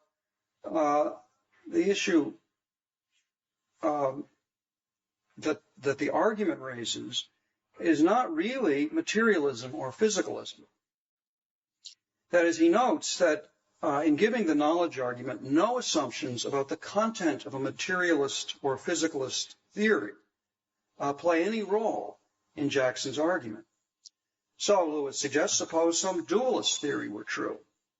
Suppose there were spiritual fluids, or noetic forces, or irreducible immaterial qualia, or whatever. Presumably, whatever sort of content one's sort of basic empirical metaphysical theory about human beings should contain, presumably we could write down a true theory about these things, whatever they are, and black and white, good black and white print, and let Mary read all about it in her black and white room. But this won't help her to know what it is like. So the restriction that Jackson's thought experiment puts on Mary's education, Lewis, I think, persuasively argues, has nothing to do with really the content of her information, but depends only on the form in which she receives it. So if the hypothesis of phenomenal information is correct, then the upshot must be that this particular kind of information, phenomenal information, is for some reason ineffable of being communicated, except by certain very specific means of having experience. Now I think, and this is a reason Lewis took for sure, that even the dualists should be suspicious of the hypothesis of phenomenal information and should be looking, along with the materialists, for a way of avoiding it. Now I think Lewis is right that one, whatever one's sort of metaphysical views, dualist or materialist, one should resist this hypothesis. And I don't think talk of either modes of presentation or of concepts, which I'll talk more about later, will help to clarify the issues raised by the knowledge argument.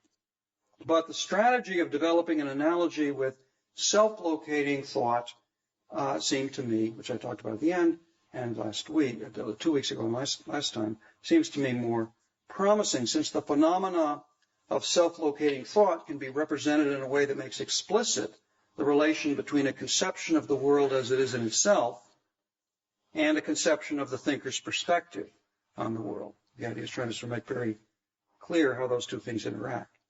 The aim of the model of self-locating thought that I talked about last week was to provide some resources for clarifying the complex relation between a perspective on the world and a representation of the world itself. One of the things that emerged from the main example I talked about last time, the case of Sleeping Beauty, is that there may be distinctions between the possibilities, between the ways the world might be, that can be represented only from certain perspectives. But that once represented can be abstracted from the perspective. So in the case of Sleeping Beauty, there was a distinction that she could make on Monday, and Tuesday, should she be awake then, that she was unable to make on Sunday. This was a distinction, as she would have put it then, between a possible world in which today is Monday and a different world in which today is Tuesday. On Sunday, she was unable to distinguish these two possible worlds, since in both of them an event of the same kind occurred on both days, on both Monday and Tuesday.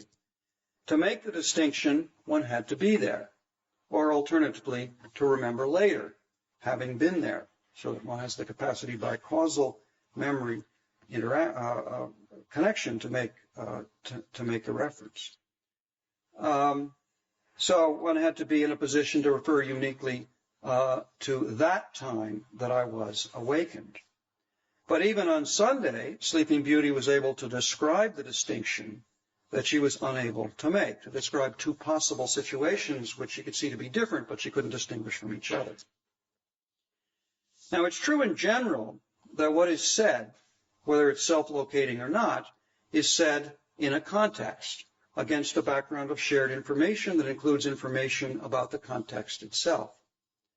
Possible worlds compatible with the context, with the shared background information, are possible worlds which the participants in which the participants in the conversation exist and are having the conversation they're having. That is, when one represents a context, one represents it as a set of alternative possibilities that have live options open in that context. But those are all possible worlds in which not only the subject matter of the discussion varies from world to world, the facts about the subject matter, but the facts about the discourse are a part of the world. This set of indexed possibilities, because it wants to represent the location of the individuals in the worlds, is the set of live options they intend to distinguish between with their speech acts. In making an assertion in such a context, one expresses a proposition, which might be represented by the set of worlds in which it is true, which, if it is accepted, changes the context by eliminating the possibilities in which it's false. So this is sort of the general story. In some cases, the labels, the location, the mapping of the individual into the worlds will be irrelevant to the information that's conveyed. That is, irrelevant to the way the possibilities are distinguished by the content of the speech act. Or it may be that the labels and the links between the worlds, between the speaker and time in the worlds, are relevant only as a means of determining the information the speaker intends to convey, and not to the information itself. So suppose self-identification is not at issue. You know perfectly well who I am, but I use the first-person pronoun to tell you that I was born in New Jersey. You take away from the conversation the objective information that Bob Stalnaker was born in New Jersey, something you can detach from the context.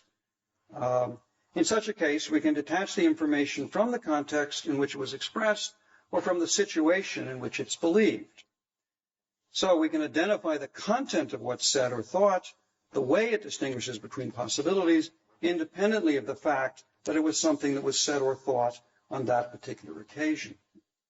But sometimes the information, the way the speech act or thought distinguishes between the possibilities that define the context, essentially involves the sort of labeling or links to the person and the context. It's information about the participants in the conversation as participants in the conversation, or about the subject of a belief as the subject who has that belief. In such a case, the content cannot be detached from the context in which it is expressed or thought. In this kind of case, I'll say the information is essentially contextual information. So suppose you didn't know who I was, and what I told you was not that I was born in New Jersey, but that I am Bob Stalnaker. You would presumably learn something about the objective world from what I told you, together with what you already knew and what you observed as I tell you. But there's not a piece of information that is the content of what I told you that you can simply add to your stock of beliefs about the objective world. Now, the point here is not simply that a proposition can be about a context in which something is said, or about a person's location in the world. A piece of information about a speech act or about a judgment or belief can be an ordinary, objective, context-independent proposition about the world as it is in itself. So, for example, it might be an objective fact, though I doubt it, about the centerless world that David Kaplan said or believed on January 14th, 1975, 2:15 p.m. Pacific Standard Time, that his pants were on fire. The point about essentially contextual information is that sometimes the content of what is expressed or believed in a context is not detachable in this way. So an example of that Gareth Evans used in his discussion of demonstrative reference illustrates the point. So our subject sees a ship, perhaps a very big one, an aircraft carrier, through two widely separated windows. Our subject, let's call her Phoebe, is surprised to learn that that ship, seen through one window, is the same as that one, seen through the other window. This is a piece of, one might think, contingent information that she learns. That is, it's information that can be straightforwardly represented as a distinction between possible worlds. The possible worlds excluded by the surprising information are those in which two different ships are visible through the two different windows. It's clear enough how to represent in possible worlds terms the increment of information, what happens when the prior belief state changes to the posterior belief state. But the context in which the possibilities are distinguished seems to be essential to the identity of the information. The day before, when Phoebe was in a different place,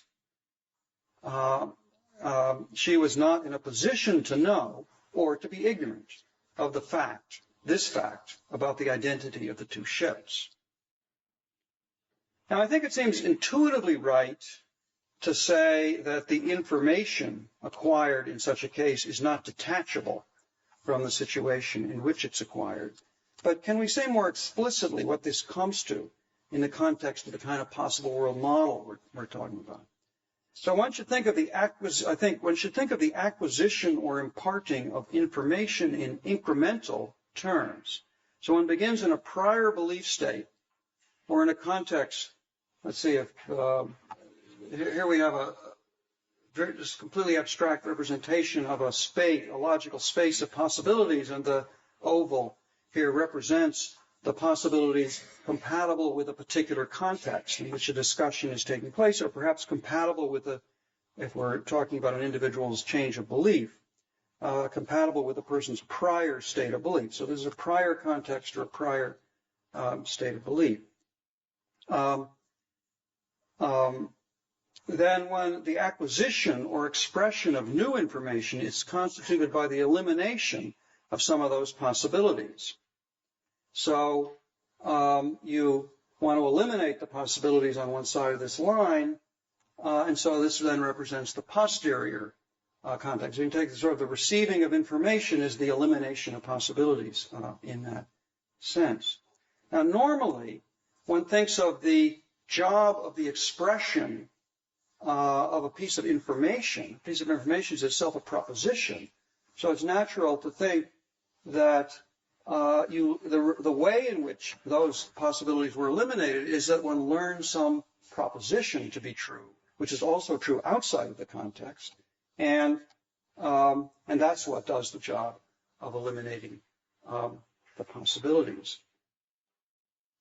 In most cases, that is, one eliminates possibilities by coming to believe a proposition that distinguishes between a much wider range of possibilities and that then becomes a more or less stable part of one's conception of what the world is like. So you shift the context, or you learn you were mistaken about some other things, but you still stick with this one piece of information.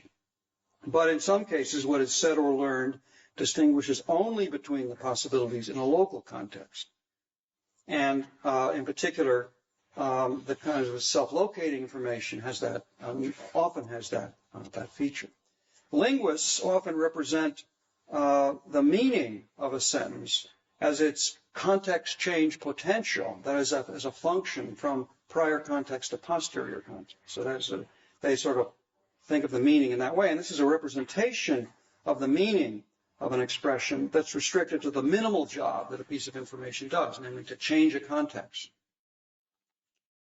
So if one asks, just to sort of elaborate a bit on this, if one asks, say, about some piece of information that was acquired, something that someone said, can ask, okay, I see how that changed the context, but consider this counterfactual possible world. Is what you said true or false in that situation, which is outside of the context?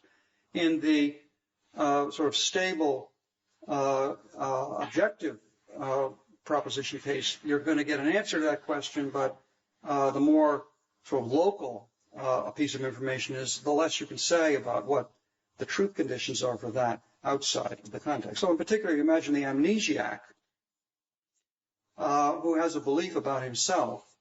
I believe that I am tired, says the amnesiac. And you might ask, well, in a possible situation, we know what to do with the amnesiac's beliefs, what belief he's expressing in a certain sense, what follows about the nature of his state of belief. But if we ask, in some possible situation incompatible with the amnesiac's belief, is the proposition true or false there? Much more difficult to say. So anyway, so that's the sort of general picture of sort of contextually, essentially contextual information. And the sort of idea is perhaps the way Mary changes upon leaving her room is by moving to a context in which the resources available to her for distinguishing between possibilities change.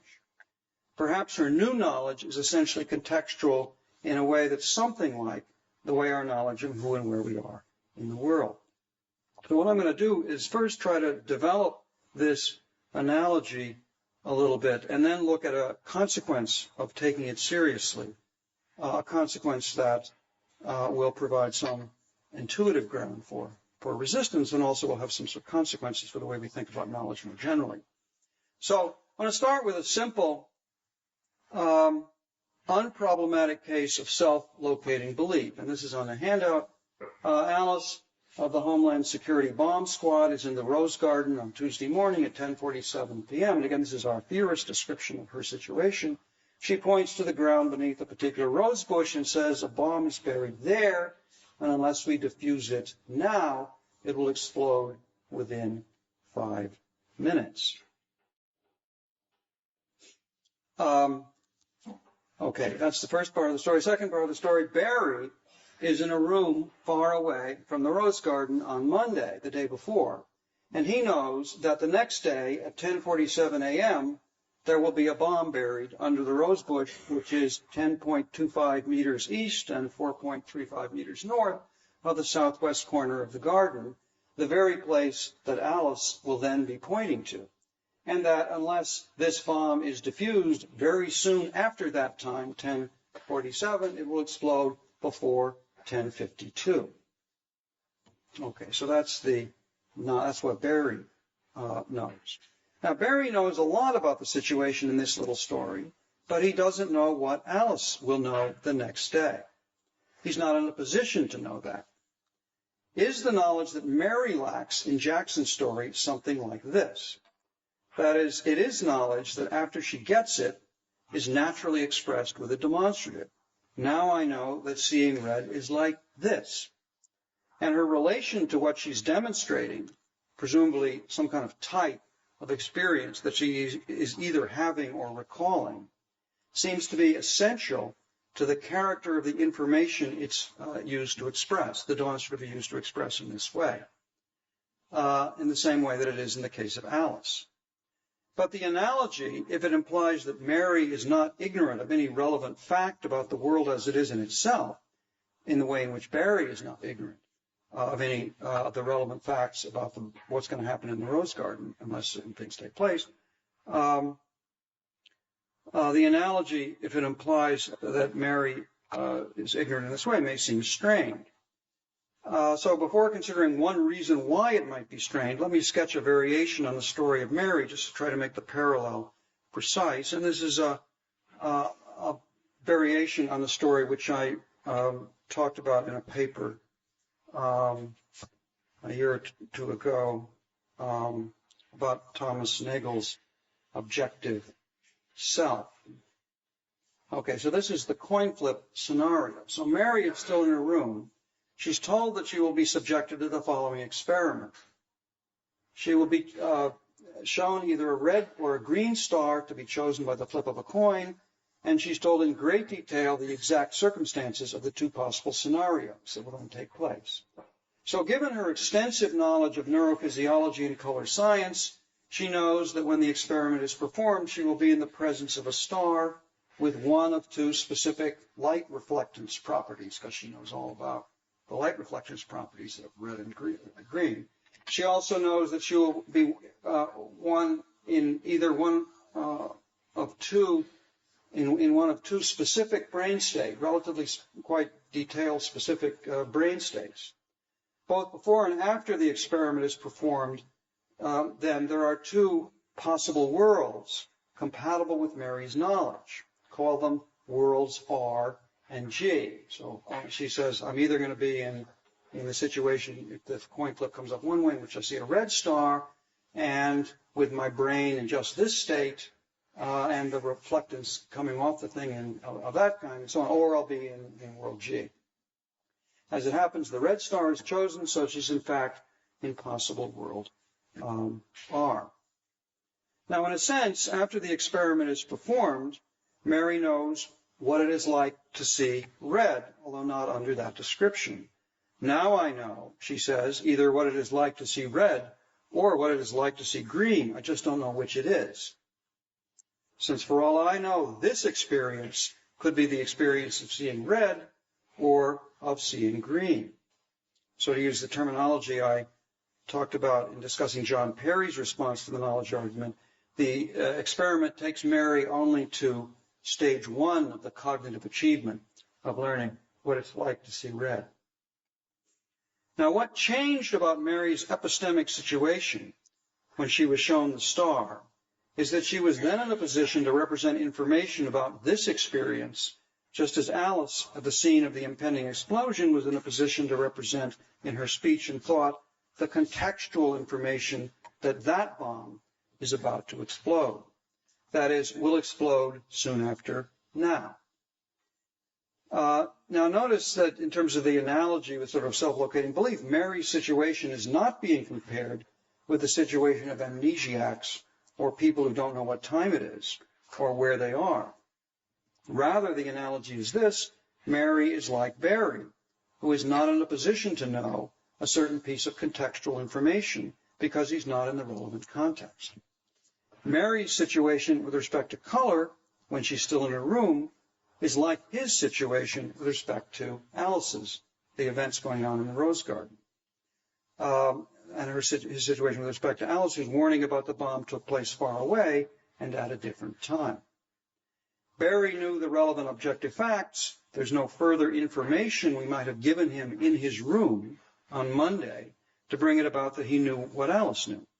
He would have had to be there in Alice's situation, in her context, and to have known that this is the place, 10.2 meters, 5 meters east, 4.35 meters north of the southwest corner, and that it is now 10:47, in order to put his information together with the relevant contextual facts to get into a situation like Mary's.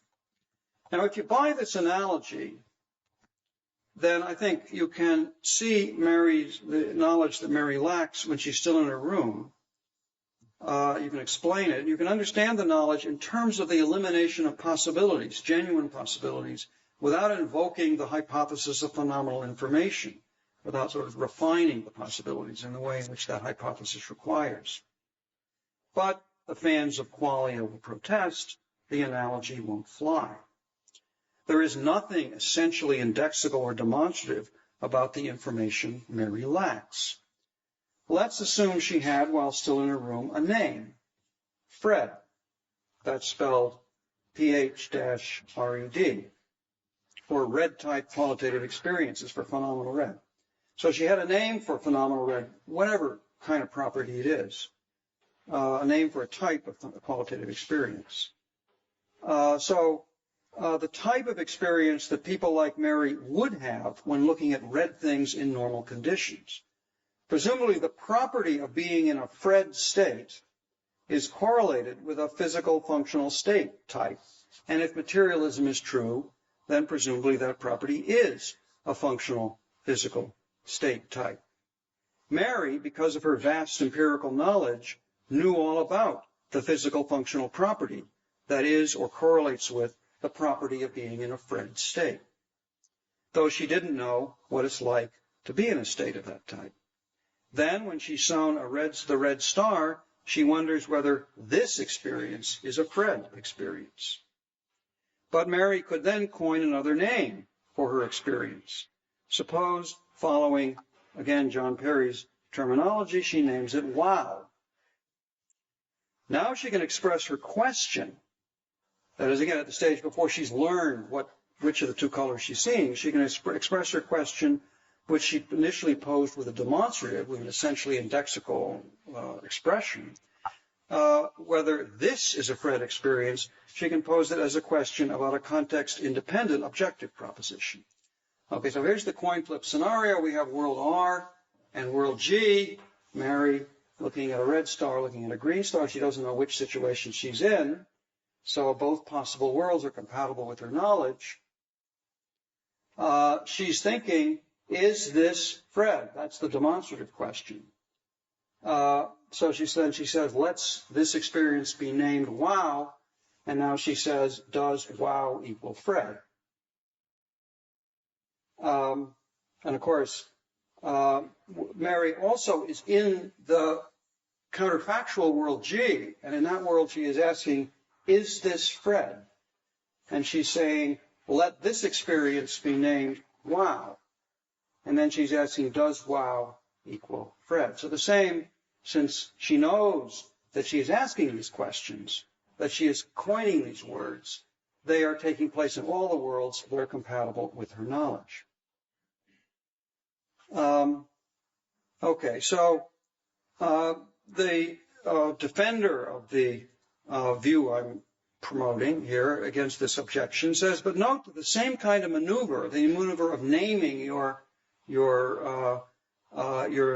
the thing which you are demonstrating, could be made in the Rose Garden bomb scenario. Barry, since he doesn't know what time it is when he arrives at the Rose Garden, says, I hereby dub the time 5 minutes from now, pow.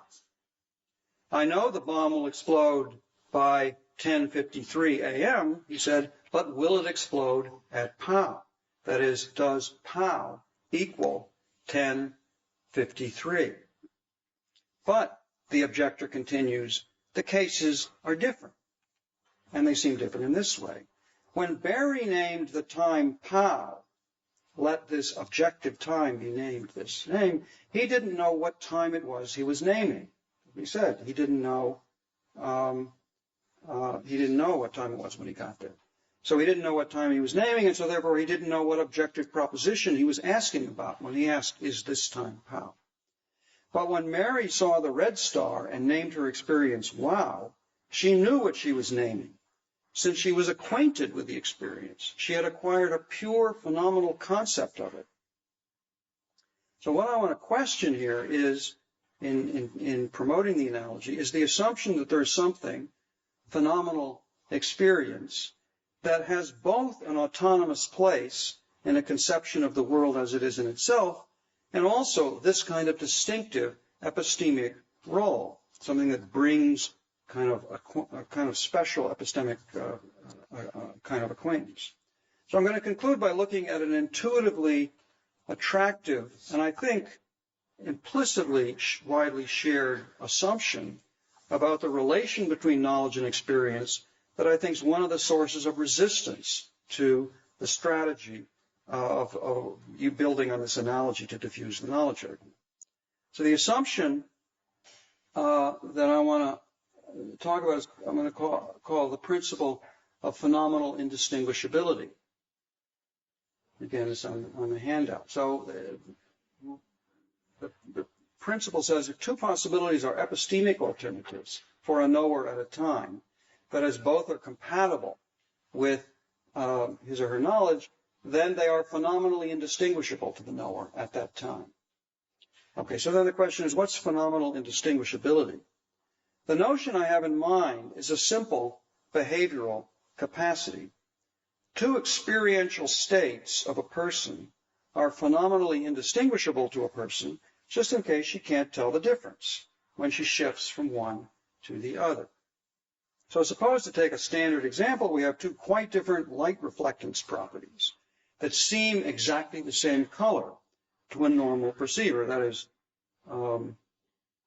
metamers, I guess they're called. The viewer can't tell when one of the patterns of light projected on a screen of one of the colors is replaced by the other, because you sort of shift back and forth, but it says, don't notice the time of the shift. So that's sort of your paradigm of phenomenal indistinguishability. Now, if one tried to pin this notion down more precisely, there would be problems. Problems you sort of intersect with problems that Tim Williamson has done more than anyone to bring out and show some of the consequences for our conception of knowledge. Because in his discussion of both vagueness and identity and discrimination and notions of luminosity he's talked about. But so because our discriminatory capacities are limited, there will be intransitivities and borderline cases. And it would certainly be a mistake, and it's probably a mistake made by some of the by the kind of picture I'm going to criticize. But it would certainly be a mistake to identify the phenomenal property, if there is such a thing, that one is referring to with phenomenal indistinguishability. So that there can be distinct properties which are nevertheless indistinguishable. There are also going to be issues about what to say about attention and cases where the inability to discriminate is caused by some kind of extraneous factors like one's ability to pay sufficient attention. There are these famous experiments with so-called attentional blindness. I just saw one yesterday, a demonstration of this, discussion of the neuroscientific, they do brain imaging on these people, but you show two pictures on the screen, you flash back and forth between the two, and you say, there's something very different between the alternative pictures. And can you see what it is? And you look and you say, looks exactly the same to me. I don't see any difference between when you turn it on, turn it off, go back and forth. And then somebody points out, he says, look just below the airplane wing, and you'll notice that every time you switch, there's a huge jet engine on the wing, which disappears in the second picture and reappears in the next picture and disappears. Right? I'm an excellent subject for these things because I'm always the last person to notice, to see it. But there's a remarkable, once you notice it, there's a remarkable difference between two pictures, which even when you're told there is a difference, you can't find it. So this is clearly a case, and the brain imaging shows that you are in a quite different, your brain is processing the difference, but it's not rising to the level of consciousness until it's pointed out. So one is the issues about when you define subjective indistinguishability, phenomenal indistinguishability, does that count? Right? And of course, it's clear that that you can be ignorant of which picture is which. You definitely have epistemic alternatives. And so we want a notion of phenomenal indistinguishability that's relatively relaxed, so that it allows those two things to be phenomenally indistinguishable, even though they're different properties. Anyway, I'm not going to worry about the details of trying to pin down a plausible or reasonable notion of phenomenal indistinguishability for making this principle plausible, because the counterexample that I want to consider involves experiential states that are obviously discriminable on any plausible way of pinning the notion down and don't involve attentional problems or anything like that. To say of two alternative centered possible worlds that they are phenomenally indistinguishable in the sense that I'm trying to use is to apply this notion counterfactually, because of course you don't move back and forth between a world and a counterfactual world. But you certainly can make sense of the idea that if a subject who is in fact in one possible situation were instead in the other possible situation, she wouldn't know the difference. And perhaps, although this is a more controversial question, even with two different people, one might want to say that the kind of phenomenal state this person is in, if instead that person were this other person, or when we're a center of the world and another person, would be in a state that was phenomenally indistinguishable. I myself have a lot of skeptical doubts about whether that makes sense, but we only need to worry about a single individual in our case. So what the principle says is that if two possible situations are epistemic alternatives for a person, they're two possible worlds compatible with the person's beliefs or knowledge, then they will be situations that the subject lacks this kind of capacity to distinguish. They're phenomenally indistinguishable. It may seem to be a truism that if two possible situations are epistemic alternatives, if one doesn't know which of the two situations one is in, then one lacks the capacity to discriminate between them.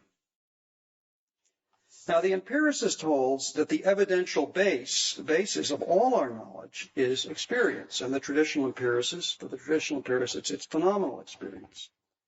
Whatever the right story to tell is about how our knowledge can get beyond our experience, it seems natural to assume, and again, this is the kind of the internalist perspective, that we can at least know the quality of our immediate experience, is that we know that it is the way it in fact is. But our story about Mary in the coin flip scenario seems to conflict with this natural assumption. So this was our coin flip scenario. Mary doesn't know whether she's in world R or in world G. She's just seen a red star, but is ignorant of whether it is red or green. The two possible situations we used to represent her ignorance were physically different. World R is the actual world, while in non-actual world G, she's presented with a green star, with all the optical and physiological consequences that that would have had in the actual world.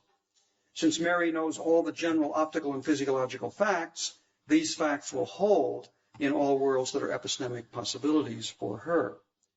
But it seems intuitively clear that these two possible worlds are phenomenally as well as physically different. If the flip of the coin, again counterfactual, if the flip of the coin had been different and Mary had been shown the green star instead, things would have looked very different to her. Not just subtly different, but radically different. Nevertheless, despite this very strong phenomenal difference between her experience in the two counterfactuals, in the two alternatives, she still doesn't know which of the two situations she is in. Now, if we assume that epistemic alternatives must be phenomenally indistinguishable, then world G, and assuming this principle then world G is excluded. She has the phenomenal information that the world is not world G, because that's a situation where you're having a phenomenally green experience.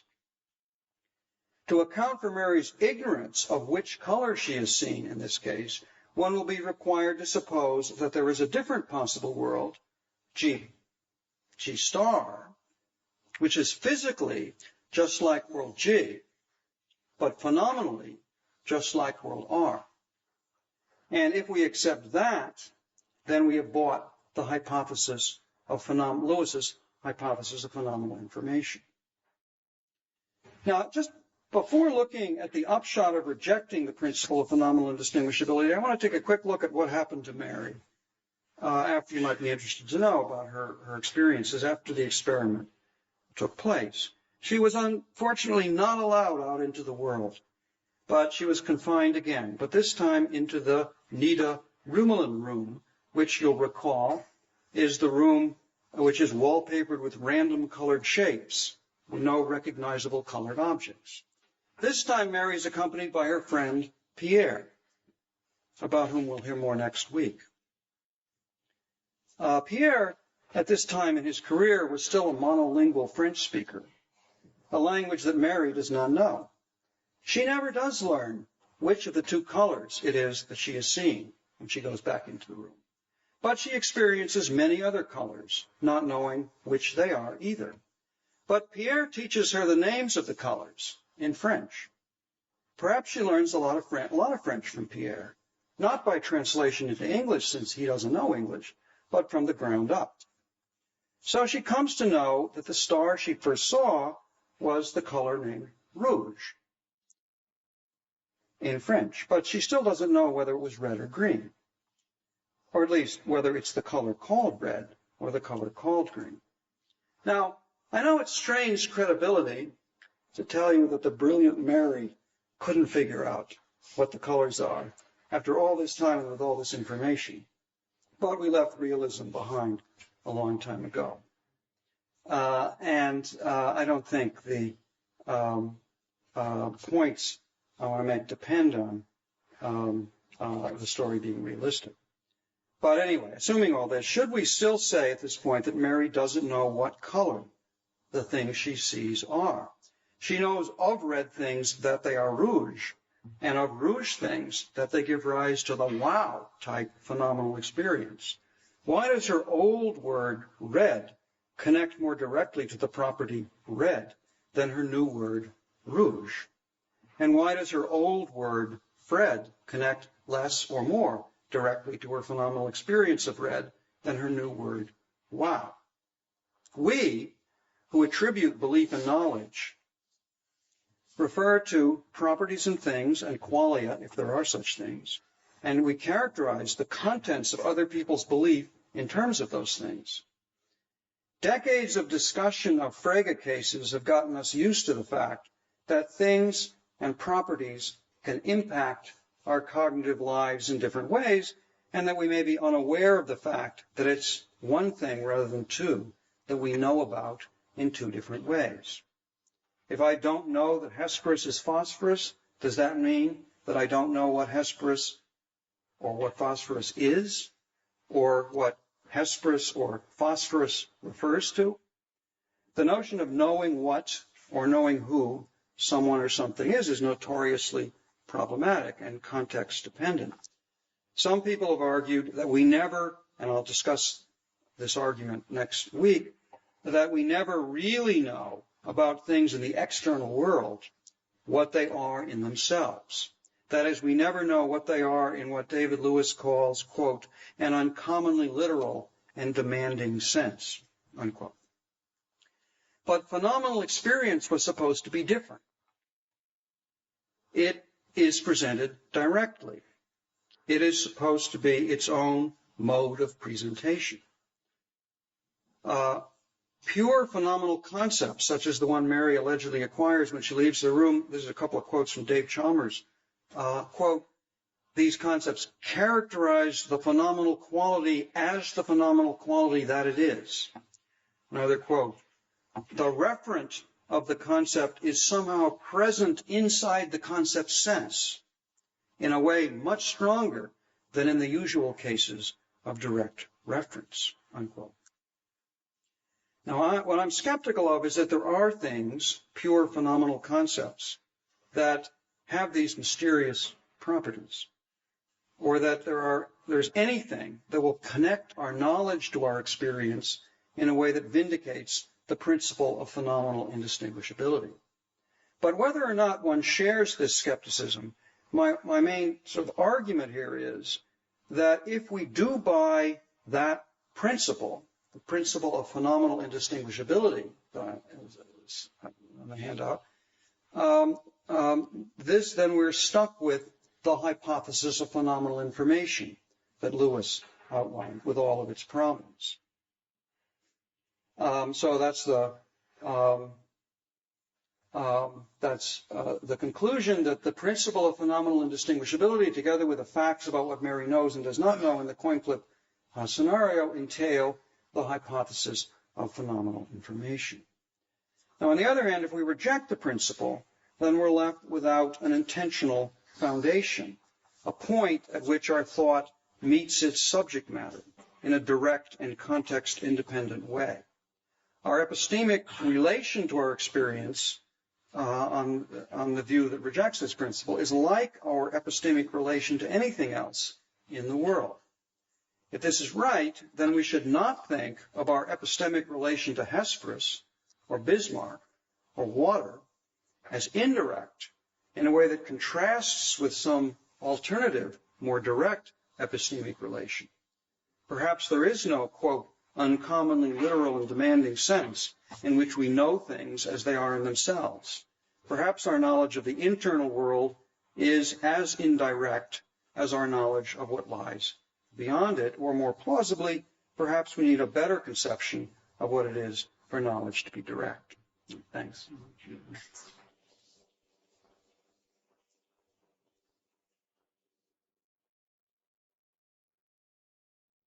Okay, let's start. Well, you can see it's Acquaintance and the data. Right, thanks. That's done. Okay, I want to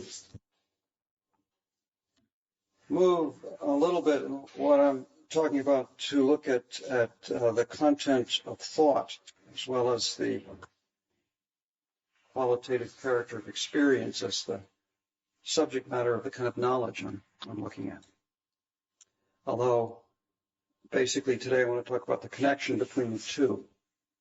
So Saul Kripke's story about Pierre is as notorious as Frank Jackson's story about Mary. So I'm going to start today by sketching the lesson that David Lewis thought we should draw from Kripke's story. His story about what Pierre does and does not believe. And then I want to connect this to the lesson, connect this lesson with Lewis's views about what we do and don't know and believe about the qualitative character of our experience. So I'm going to talk about a number of interconnected theses that Lewis discusses about our relation to the contents of our thoughts, about the way a materialist should understand qualia, and about the role of phenomenal experience as a foundation for knowledge. So there are some conflicts, some contradictions, I think, between the theses that make up the package that Lewis defends, and I think it helps to bring to the surface some assumptions that underlie the puzzles about our knowledge of our own states of mind that we're circling around. And I think that the problems, the tensions in these doctrines derive from a mix of internalist and externalist perspectives. So I'm going to suggest we need a more thoroughgoing externalist perspective and a more thoroughgoing contextualism than Lewis defends in order to get clear about our knowledge of experience and thought. So they're going to remain when I'm finished today, some familiar tensions between externalism about content and our special access to content. And I'm going to focus on these tensions next week in the last lecture. Okay, so Pierre, you will recall, was this monolingual French speaker who learned about a famous faraway city, London, although he called it Londres. And Pierre came to believe, on the basis of what he read about it, that London is pretty. Later, he moved to London learned English, and came to believe that London is not pretty. But since he didn't realize that the city he had moved to was the same city he learned about earlier, he continued to hold his original belief, continuing to say, when speaking French, Londres est jolie. Now, David Lewis took Kripke's story to be a decisive refutation of what he called a certain simple analysis of belief sentences, an analysis that he argued fails for, quote, fails for another reason as well, since it requires believers to have a knowledge of essences, which they do not, in fact, possess, unquote. Okay, so there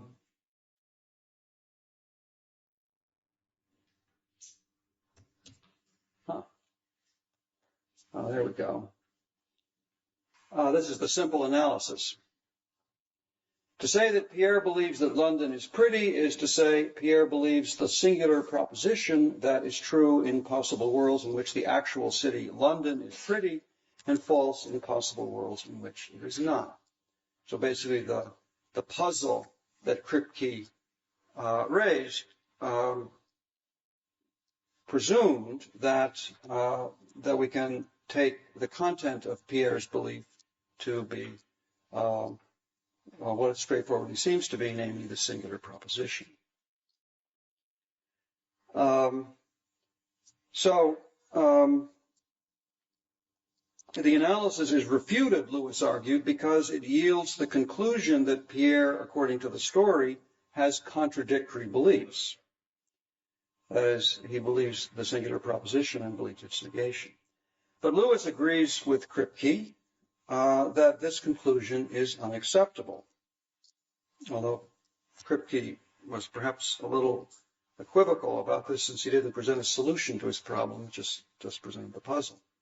Still, quoting Kripke, as Lewis quotes Kripke, Pierre lacks information, not logical acumen. He cannot be convicted of inconsistency. To do so is incorrect. But Lewis argued that we shouldn't need an apparent inconsistency to see the inadequacy of the singular proposition analysis.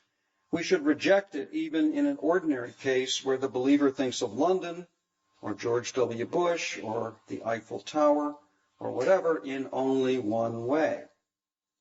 The problem, Lewis argues, is that to attribute a singular belief about an object to someone is to attribute knowledge of the essence of the object to the believer, knowledge that the believer rarely or never has. Lewis made the point by describing a possible world that he claimed, quote, fits Pierre's beliefs perfectly, unquote, but in which the city distinct from London, a city distinct from London plays the role that London, in fact, plays. That is, he argues that there is a possible world compatible with Pierre's beliefs in which a different city, Bristol, as it happens in Lewis's story, acquires the name Londres in French and is the origin of the beliefs that Pierre expresses in that world by saying Londres est jolie. So the story basically says, let's suppose that in the possible world in question, the city, which is actually Bristol, had a different name. It was called Londres in English, and was translated Londres in French in this world. And all of Pierre's beliefs that he acquired while in France, in the actual story, in this possible world, the source of those beliefs is Bristol, or as he calls it, Londres. So basically we tell a story in which an actual city is the causal source of Pierre's beliefs that he acquires when still in France. One doesn't have to make the story terribly implausible, because Pierre's beliefs about London, at least the ones he has before he moves there in French, are very somewhat minimal, acquired by just reading a few guidebooks and learning about a few monuments, and we can make the story so that those all the things that Pierre believes about Londra, as he calls it, are in fact true in the possible world in question of Bristol.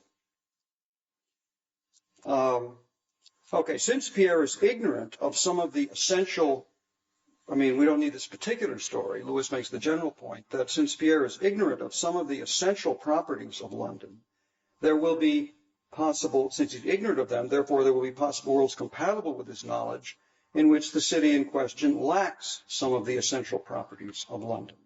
And any possible city that lacks the essential properties of our London cannot be our London. It seems reasonable to say that such possible worlds, it seems reasonable to Lewis to say that such possible worlds are compatible with Pierre's beliefs because were a world of this kind to have turned out to be actual, Pierre would have said things turned out exactly as he expected, and he would have been right to say that. Now, there is a straightforward objection to this argument, which Lewis anticipated. The objection simply denies that the counterexample world is one that fits Pierre's beliefs. Quote, quoting Lewis again, citing sort of expositing the objection, for Pierre believes that London is pretty, the objector says, whereas the counterexample world is one where London is not pretty. The objector grants that Pierre, in Lewis's counterexample world, will say that things turned out exactly as he expected, and he acknowledges that Pierre will be right to say this in that world, since what Pierre believes in that possible world is different from what he believes in the actual world. But, the objection continues, this does not imply that what Pierre actually believes is true in that possible world.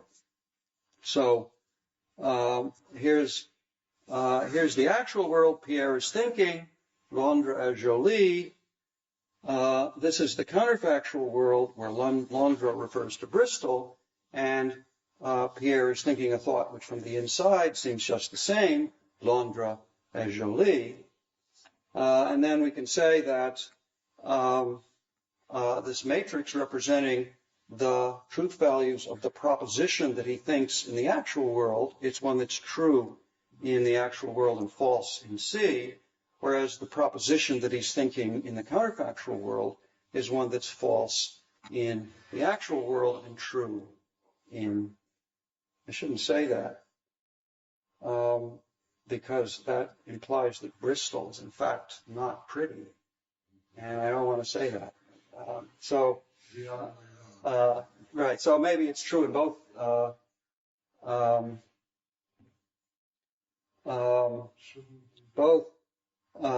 possible worlds if you think Bristol is a pretty city. I will suspend judgment on that question, not having been there. But the main point is that the proposition expressed, the sort of central point is that the proposition expressed in the actual world in this analysis is false in world C, and so therefore not compatible with what Pierre actually believes, whereas it's true in world C, the proposition which he expresses in world C. So that makes it reasonable to say, if you accept this analysis, that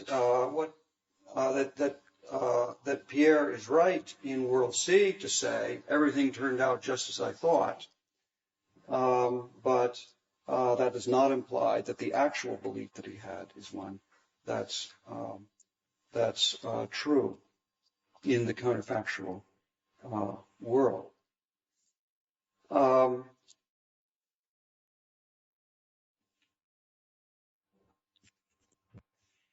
Okay, now the dialectic here is somewhat familiar from arguments about twin Earth and from Tyler Burge's defense of anti-individualism. That is, the basic structure of a Tyler Burge anti-individualist thought experiment about arthritis or sofas or whatever is to describe a counterfactual situation in which the content of the thought of the person in that counterfactual situation is different than the content of the thought in the actual situation. So one sense there's a kind of standoff here, and that Lewis wants to say the proposition believed is the one that's true in both possible worlds, whereas the sort of externalist or anti-individualist argument is a different proposition in the two possible worlds. But Lewis and the internalists argue in defense of their view that unless we take belief to be an, as he says, quote, an inner, narrowly psychological state, we cannot account for a believer's access to his own beliefs. So this is, again, quote from Lewis. Anyone is in principle in a position to notice and correct a state of the head, which can be characterized by assigning contradictory propositional objects. But why should philosophical and logical acumen help him if the trouble lies partly outside? So again, there's a general rejection of the externalist account. As soon as we accept the consistency of Pierre's beliefs as a datum, as I did on Kripke's invitation, we are committed to the narrowly psychological conception of belief and its objects. Now, I think Lewis is wrong about two things here. First, that we need a narrowly psychological or internalist conception of intentional states in order to explain the way in which Pierre is consistent, and more generally to account for the kind of knowledge of his attitudes and reasoning that he has. And again, I'm going to talk more about some of those issues next week. But second, I also think that it is less clear than Lewis supposes that our access to our intentional states would be unproblematic if we assumed that they were intrinsic states of the head. The qualitative properties of our experience are presumably narrowly psychological in the sense Lewis has in mind, and yet our knowledge of them is not unproblematic, as we have seen in discussing the thought experiments about Mary. Lewis, at least, argues that we don't know their essences, that is, the essence of the qualitative character of our experience, any more than Pierre knows the essence of London. So I'm going to look at Lewis's somewhat equivocal account of qualitative experience and our knowledge of it before turning to the challenge of reconciling an anti-individualist account of propositional content with the kind of knowledge of it that thinkers must have if we are to account for their rationality. Now, just as Lewis thinks we can't have singular beliefs about a particular city or person without knowledge of the essence of the city or person, so he thinks we can't have singular beliefs about the qualitative character of our experience without knowing the properties that are essential to those experiences. One might conclude that since we obviously are acquainted with the character of our experience, we therefore, by the very idea of the character of experience, we therefore must know their essential natures. And Lewis thinks that it is in fact part of the folk concept of phenomenal experience that we do have such knowledge, simply in virtue of having the experience. But he argues that this is a mistake. This is a part of the folk conception that we should reject. That is, we should reject what Lewis calls the identification thesis, which is on the handout. So, the identification thesis that Lewis thinks is part of the folk concept of qualia. Even though he recognizes qualia as a philosopher's technical term, he thinks that we do have a kind of intuitive, common sense conception of the qualitative character of experience, whatever we call it, and that this is part of the folk concept, but part of the folk concept that in fact doesn't apply to anything, and so should be rejected. So that it's the knowledge I gain by having the experience with quale Q enables me to know what Q is, identifies Q in this sense. Any possibility not ruled out by the content of my knowledge is one where it is Q and not any other property instead. That is the quale of my experience. Equivalently, when I have an experience with quale Q, the knowledge I thereby gain reveals the essence of Q, a property of Q such that necessarily Q has it and nothing else does.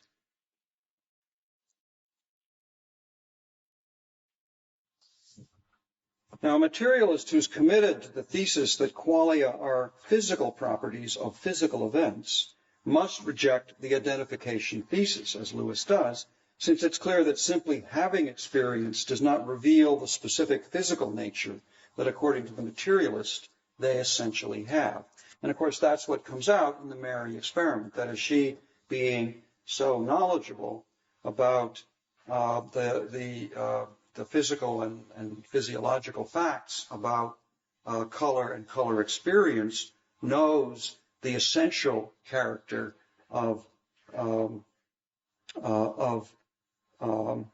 color experience, but still lacks knowledge of it of another kind. Now, I think Lewis is right to reject the identification thesis, but I also think the consequences of doing so are more radical than he realized. So it's one thing to conclude, as Lewis does in his discussion of Pierre, that our knowledge of things like cities and people is indirect, mediated by knowledge of the contingent properties of those things. But if knowledge of the character of phenomenal experience is indirect in the same way, what is it mediated by? Lewis himself assumed that experience plays a special role in providing a foundation for knowledge, and his account of this role, in fact, conflicts with his rejection of the identification thesis. That is, I'm going to argue that Lewis is committed to the identification thesis that he rejects. So I'm going to talk now a little bit about Lewis's analysis or account of knowledge. So what we know on Lewis's account of knowledge is what is true in all of the possibilities, all of the possible worlds, well, taking account of self-locating knowledge, we want to talk about maybe centered worlds, but all the possibilities that are uneliminated by our evidence. And Lewis identifies in giving this analysis evidence with experience.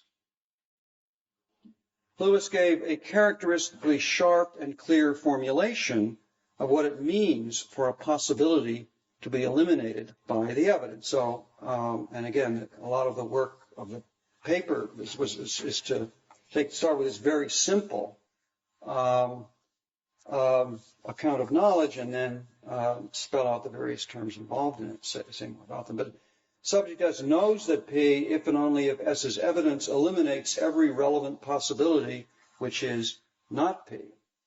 And then I say, then the account of what it means to eliminate a possibility, I say that the uneliminated possibilities are those in which the subject's entire perceptual experience and memory are just as they are. A possibility W is uneliminated if the subject's perceptual experience and W exactly match his perceptual experience and memory in actuality. So the idea is we have a kind of conception of this internal subjective state, and provided it's the possible worlds in which it is different from what it is in the actual world are the eliminated possibilities. Now, Lewis, in the context in which he gave this definition, is mainly concerned with the problem of how, if knowledge is understood in terms of the elimination of possibilities by experience, we are able to answer the skeptic. How do we know more than anything except things about our inner experience?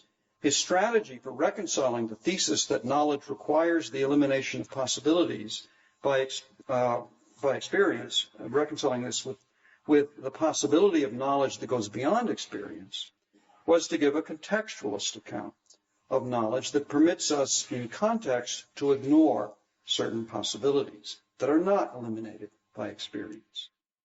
That is, that's why the clause, the first clause says every relevant possibility. So it's a kind of relevant alternatives contextualist account.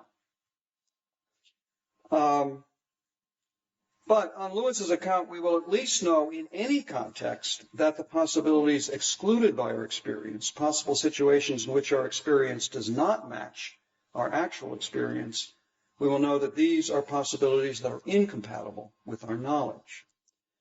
The problem is that all of these possibilities will be possibilities in which our experience has whatever essential properties our actual experience has.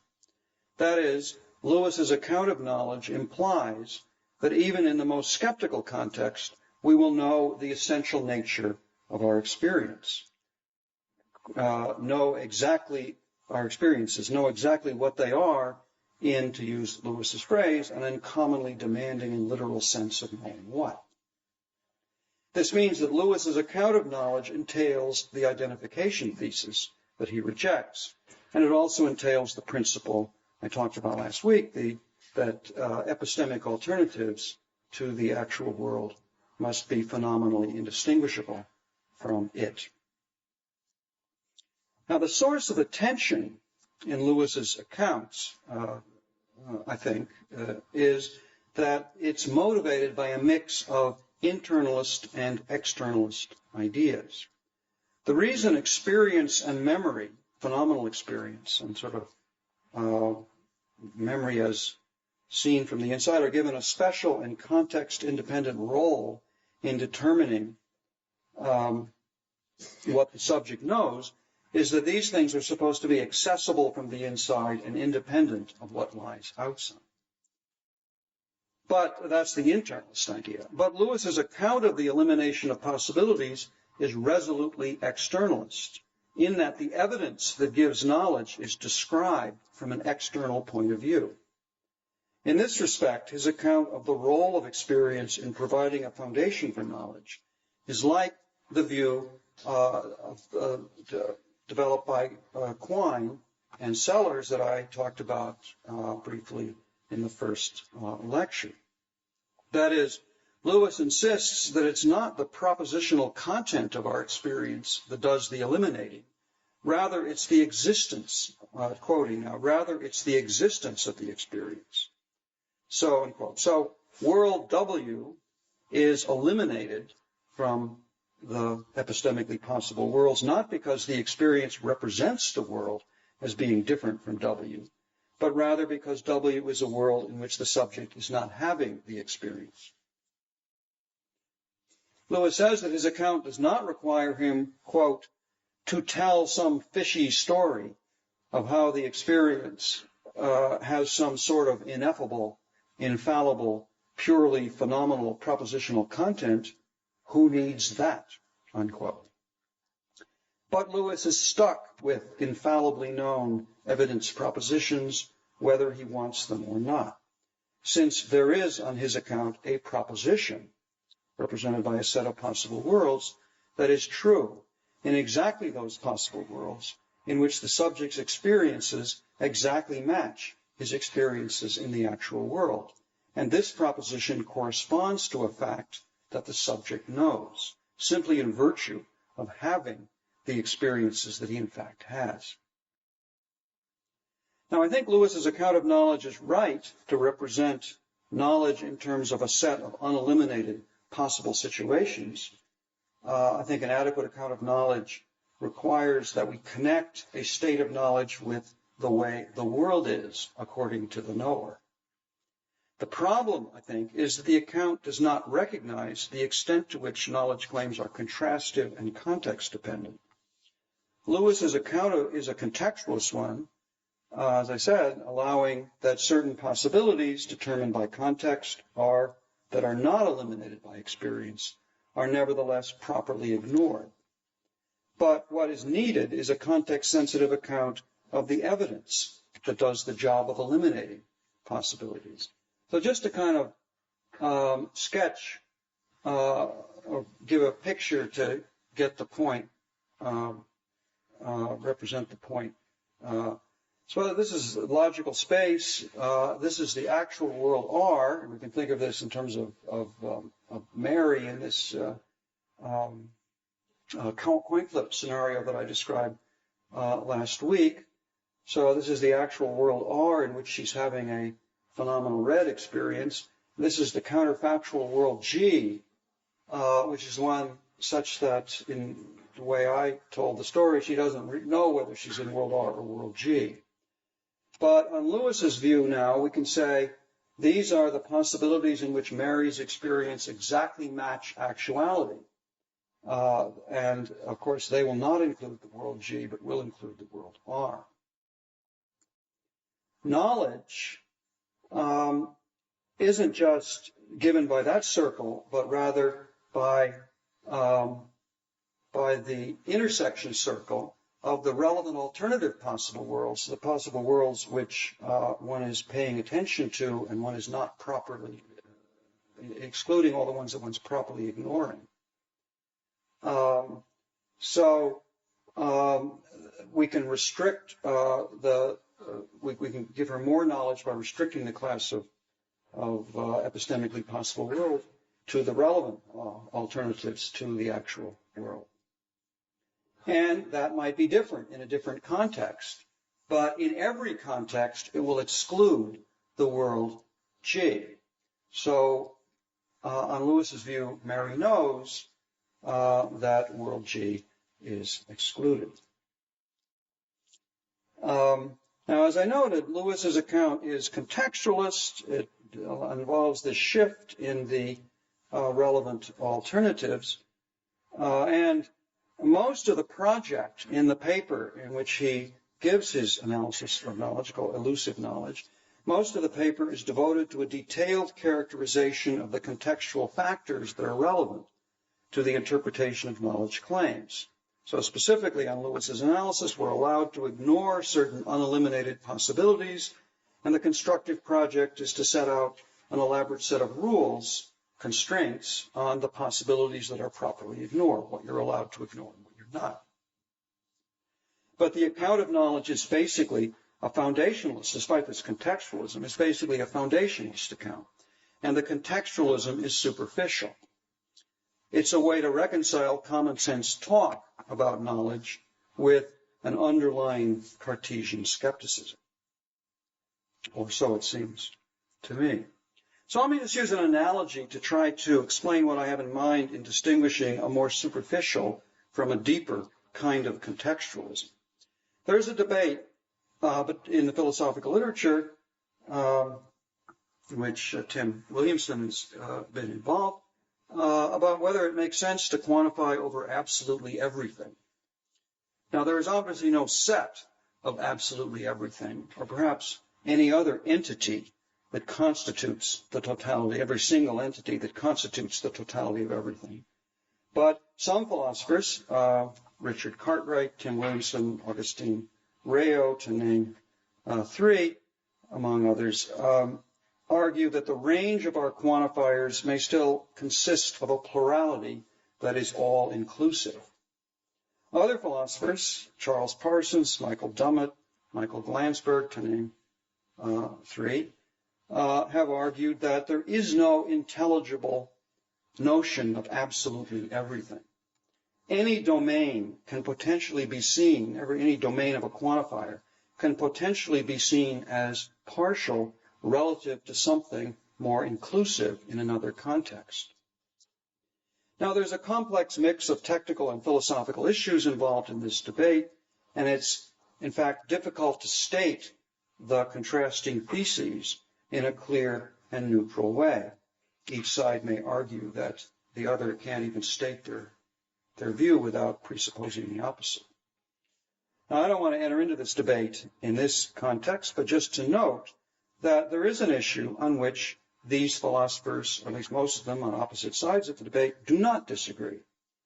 And it's this, quantifiers, as used in natural language, as well as in many technical applications, are most often context-dependent quantifiers. They range over contextually restricted domains. Both sides in this debate will agree that we may speak the literal truth when we say such things as, there is no beer left, or all the children are accounted for, or everyone has gone home. Both sides in this debate are contextualists about the quantifiers. But according to one side, but not the other, the context dependence is ineliminable, and so the contextualism is not just a fact about the way our language is used to generalize, but a fact about the nature of generalization. For the absolutist, if I may call them that, the contextualism about quantifiers is superficial. Though we in fact often let implicit contextual factors restrict our domains, that's part of the way our language works, we wouldn't have to do so. There is an absolute domain, if I may speak loosely, using a singular term to refer to what is properly spoken of only in the plural. So there is an absolute domain of which all other domains are restrictions. And we could, in principle, speak a language in which all of our contextual restrictions are made explicit. Now, Lewis's contextualism about knowledge is superficial and again, there's no evaluation in distinguishing superficial from deep here. It's part of the idea, say, of the absolutists about quantifiers that the contextualism of this kind is superficial. So there is a class of all possible worlds on Lewis's view, and there is an absolute or Cartesian skeptical context for the interpretation of knowledge claims in which none of these possibilities are properly ignored. This context has, one might think, a privileged status, since all other contexts can be seen as restrictions on it. It's tempting to think, if you adopt this view, this sort of kind of superficial contextualism, that what we really know on the Lewis analysis is what we know in the unrestricted context. The rest is just loose talk. And there are remarks toward the end of Lewis's paper which support the idea that he's inclined to succumb to this temptation. That is, he suggests the descriptions of knowledge are just, quote, a handy but humble approximation, and, quote, one of the messy shortcuts that we resort to because we are not smart enough to live up to really high, perfectly Bayesian standards of rationality. Now, one might be, or might not, be satisfied with this kind of response to skepticism. And one might be skeptical that one could even give an account of perfectly Bayesian standards of rationality in terms of this kind of purely Cartesian internalist context. But my problem with Lewis's analysis is not about the status of the rules that allow us to expand our knowledge beyond what is eliminated by experience, but rather about the assumption that phenomenal experience automatically brings knowledge. My complaint is not that he gratuitously permits possibilities to be ignored, but rather that he presumes an unjustifiably firm foundation for knowledge. Even in the skeptical context, as the picture shows, Lewis's account implies that we know too much about the essential nature of our experience. We need a context not to explain how we can go beyond our experience to eliminate possibilities, but rather to provide an account of the information that does the eliminating. Now, the story about Mary in the coin flip scenario illustrates the complex relation between experience and evidence. That was its point. Just having the experience of seeing the red star was not enough to give Mary the evidence she needed to eliminate the alternative possibility that she was having an experience with a very different qualitative character, the qualitative character she would have had if she had seen the green star instead of the red one. And again, there wasn't enough evidence in the particular context in which the issue was posed. But what were the epistemic consequences for Mary of leaving her room and seeing color for the first time? What did she learn? It's tempting to say that what she did was to acquire a new concept. And this is, of course, what many people responding, we talked about in the Freudian strategy and various, I've talked about the phenomenal concept strategy. Tempting to say that she acquired a new concept for the qualitative property that she came to exemplify. She already had one concept of that property before leaving her room, the one she learned from all her study, and after she was presented with the red star, she had two concepts without knowing that they were concepts of the same property. Just as Pierre had two concepts of London without knowing they were concepts of the same city. The second concept that Mary acquired was, it's sometimes said, a pure phenomenal concept. Although people like Brian Lohr talk about recognitional concepts. Perhaps other people have talked about demonstrative concepts. It's tempting to say this, and there may be something right about it, but I don't think these creatures of darkness concepts will help us to clarify what's going on. We can't avoid our problems by introducing an additional layer of intentional apparatus between the knower and the features of the world, or in this case, features of the subject that are known. And I, just as a side remark, my view is that the main attraction of concepts is that they facilitate equivocation between vehicles of representation, that is, the linguistic or mental objects or features that do the representing on the one hand, and the meaning or content of the representation on the other. So what are concepts? Some think of them as something like mental words, words of a language of thought. Presumably, their meanings are essential to them. To grasp a concept is to know its meaning, or perhaps the concept is the meaning. But what is the meaning of the pure phenomenal concept that Mary acquired? That is, this is the concept that, following John Perry, we called wow, or we allowed her to dub it with the word wow. More specifically, is the concept that Mary acquired in the actual world, the world in which she was shown the red star, the same concept as the one that she acquired in the alternative world in which she was presented with the green star?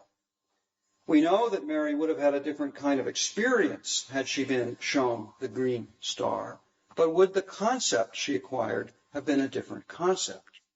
So again, we're shifting here from talking about the qualitative character of experience to talking about the intentional representation of that experience. And I want to suggest that there are problems with both answers to the question. Okay, so we're back to this picture of Mary in the two possible worlds in which she sees the red star and the green star. So she is thinking, wow, as she contemplates her experience, naming it wow. In the G world, she is also thinking, wow.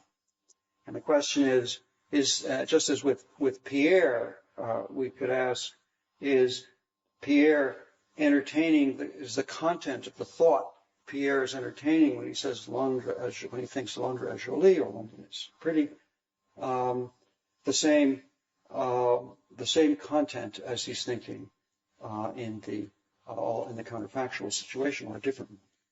So if these two wow concepts are the same, then Mary knows what concept she is thinking, she is expressing, and she says wow. But that concept is only contingently connected to the experience itself. So it's like a non-rigid concept for a type of qualitative experience. So it's not really a pure phenomenal concept, but a descriptive concept, or perhaps a demonstrative concept that gets its meaning from the contextual situation that she's in.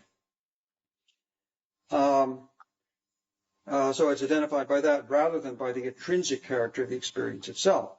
On the other hand, the other horn of the dilemma is to suppose that the wow concept expressed in the two possible worlds is different. So we'll assume we have two discernible concepts. Suppose they're object-dependent concepts identified by the phenomenal properties themselves, the qualia to which they in fact refer. In this case, they might reasonably be called pure phenomenal concepts, but we will have to conclude that Mary does not know which of the two concepts it is that she is thinking.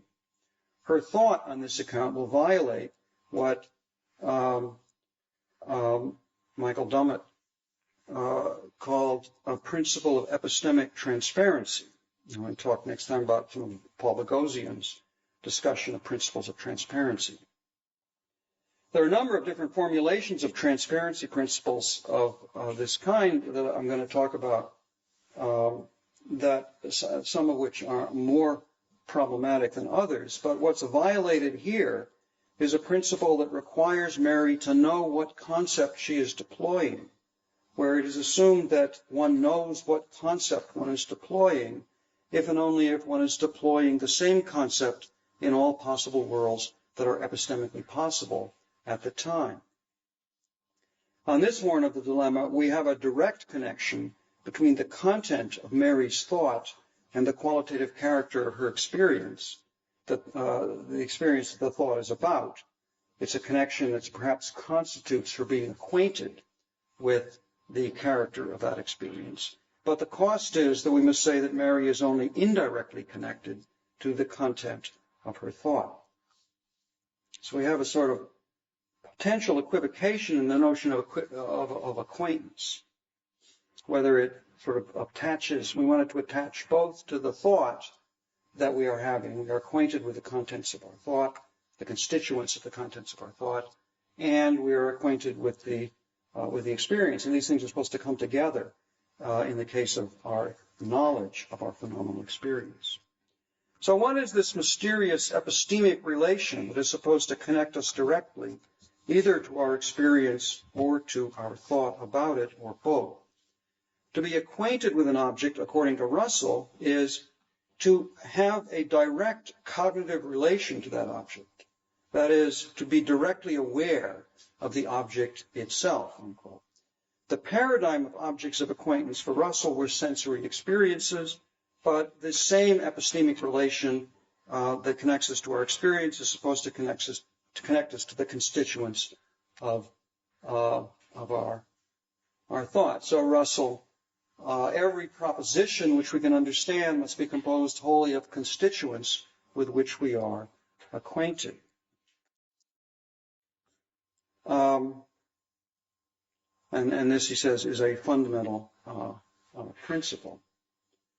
Now, we may have moved beyond Russell's simple picture of the way we are related to the constituents of the contents of our thought, but the assumption that we stand in a distinctive and direct epistemic relation to the contents of our thought persists.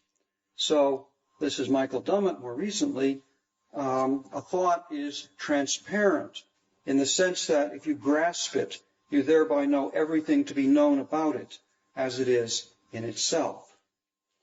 This sounds a lot like acquaintance, and it also sounds a lot like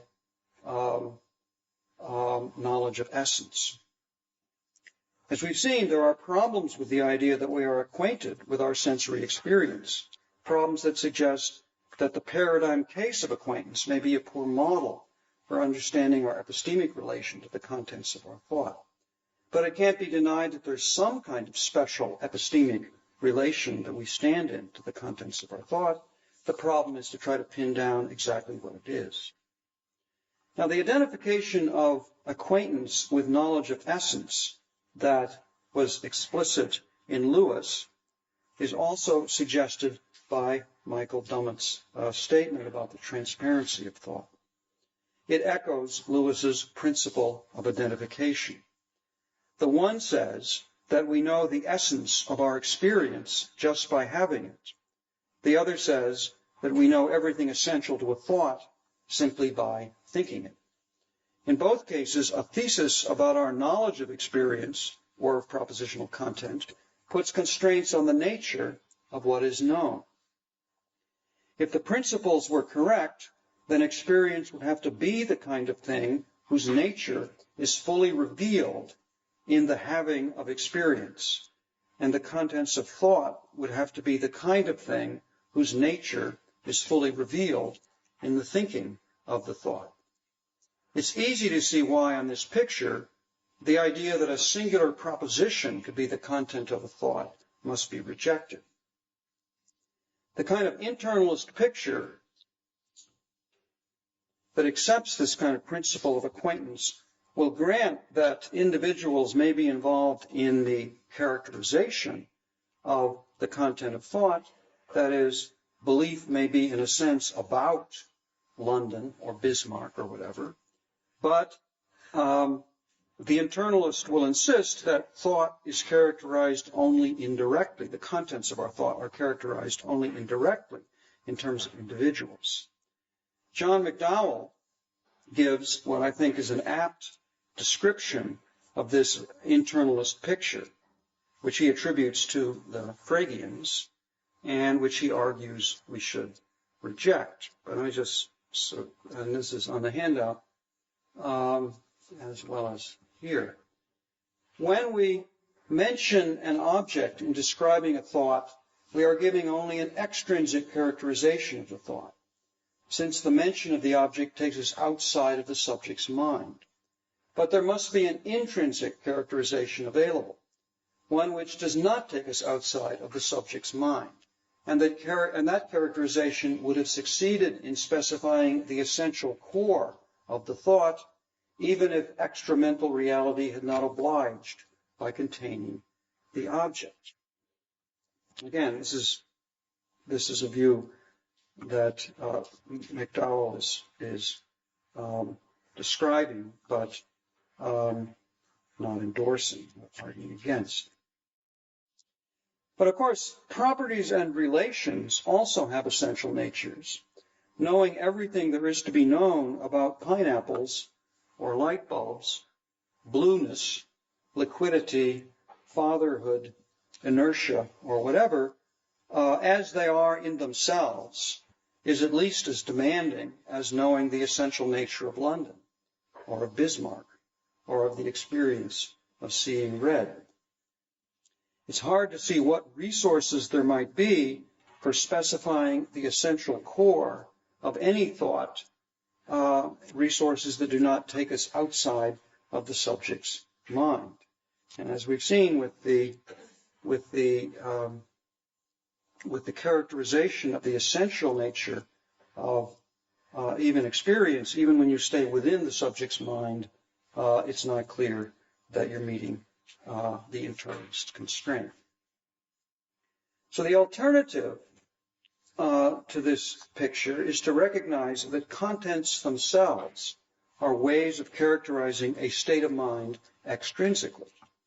If a thought has, as its content, a singular proposition about London, it's because the ascriber of the thought, not because of some feature that's internal, but rather because the ascriber of the thought can correctly characterize the world as the thinker takes it to be as a function of London, which in the normal case can be done when possible worlds containing London are apt for describing that thinker's cognitive states. To describe a person's state of mind in terms of the objects, properties, and relations that the attributor finds in the world is not to give an indirect or approximate characterization of an intentional state that might be described more directly. It's not that if we were to open up the person's mind and stare it in the face, we would find the content as it is in itself. There is, alas, only a brain in the head, no pieces of information, no contents, wide or narrow. Propositions, whether they are Fregean thoughts, Russellian complexes, sets of possible states of the world, primary intentions, whatever, are abstract objects that we use to represent certain capacities and dispositions of people and certain kinds of social relations between them. There is, of course, a daunting general problem of saying what it is for a way the world might be, or a set of such ways, to represent the way the world is according to some person's beliefs or knowledge. The problems of intentionality and knowledge are problems of saying how believers and knowers must be related to the objects, properties, and relations that are used to characterize the world according to them in order for the characterization to be correct. But what is required for a subject to have knowledge or belief about a particular individual, knowledge or belief with a singular proposition as its content, is not some very strong acquaintance relation with an individual, and it's also not some rich and detailed conception of it. These things are neither necessary nor sufficient. as the familiar puzzle cases, the Babylonians and Hesperus Phosphorus, Ralph and Ortcut, Pierre and London, Londra, Mary and Fred and Wow, and so forth, as these cases bring out, one may be strongly acquainted in some ordinary sense of acquaintance with some object or person or type of experience in different ways. And one may have different rich and detailed conceptions of an individual without realizing that they're different conceptions of the same individual. In such cases, one cannot, at least without some special contextual clues, aptly and unambiguously characterize the world as it is according to that person as a function of the individual. But in a normal case where one has in context a single dominant cognitive connection with an individual, one may unambiguously describe the world according to the thinker as a function of that individual, even if the connection is weak and one's conception of the object is thin and mostly inaccurate.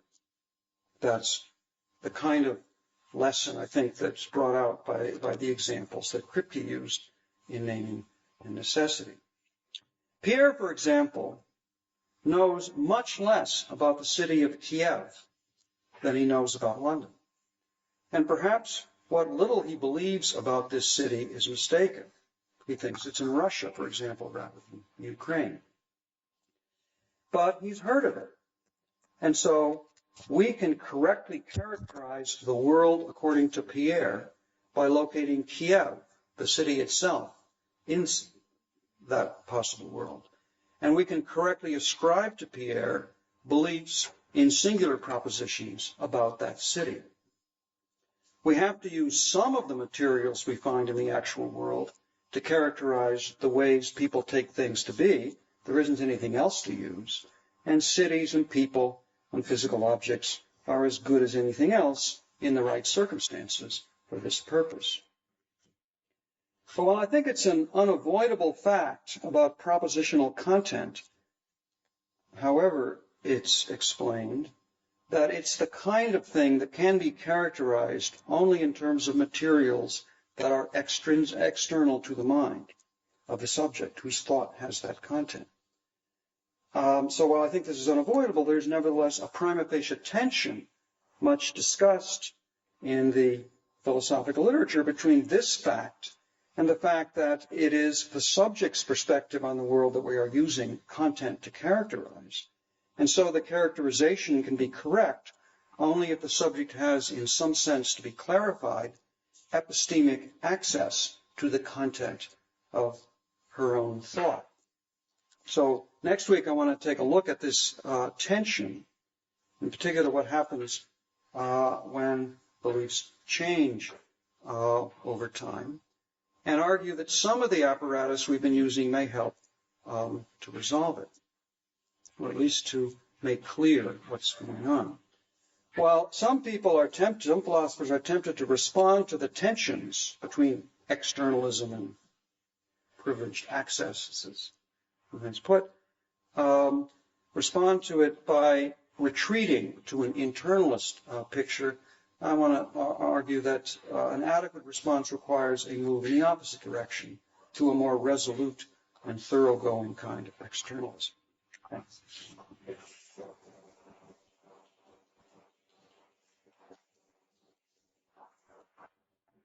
So welcome to the sixth and final lecture in the John Locke Lectures on our knowledge of the internal world by Bob Stalnaker of MIT. And his sixth lecture today will be called Knowing What We Are Thinking. All right, thank you. Okay, I quoted last week a statement by Michael Dummett of a principle of transparency that, like the principle of acquaintance proposed by Russell, seemed to require a kind of intimate epistemic relation with the constituents of the contents of our thought that was hard to accept. A different statement, also by Dummett, of the idea of epistemic transparency, or actually in particular way he puts it, a kind of semantic transparency.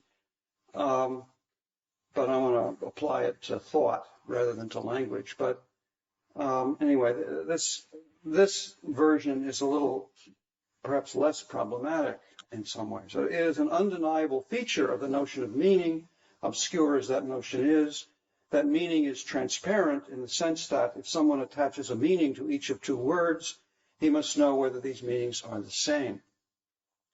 Now, if we extend this idea from meaning, the meanings of words, to the contents of thought, then epistemic transparency might be stated as the requirement that a thinker have the capacity to recognize whether or not two current thoughts she is having at a certain time have the same or different contents. Paul Boghossian defends this principle. In fact, discussion of it divides it into two parts, so the transparency of difference and the transparency of sameness, arguing that it's a necessary, both parts are a necessary part of any adequate account of intentionality. Boghossian also argues that the principle of epistemic transparency cannot be reconciled with an externalist or anti-individualist, to use Tyler Burge's term, account of the facts that give thought their content. So, while the first formulation of Dummett's principle of transparency seems to require a picture of the contents of thought as internal objects, the second formulation is not tied to the problematic idea of grasping the essential nature of an object, and it seems a more promising way to spell out the idea that we must know simply by thinking what it is that we are thinking. I agree with Boghossian that we ascribe thought in order to explain rational behavior and to assess the reasoning of thinkers, and that such explanations and assessments can't turn on facts that are inaccessible to the subject. So, as we saw in talking about David Lewis interpreting Saul Kripke, those two agreed that if a theory were forced to say that Pierre, because of his factual mistake, had contradictory beliefs, then there'd be something wrong with the theory.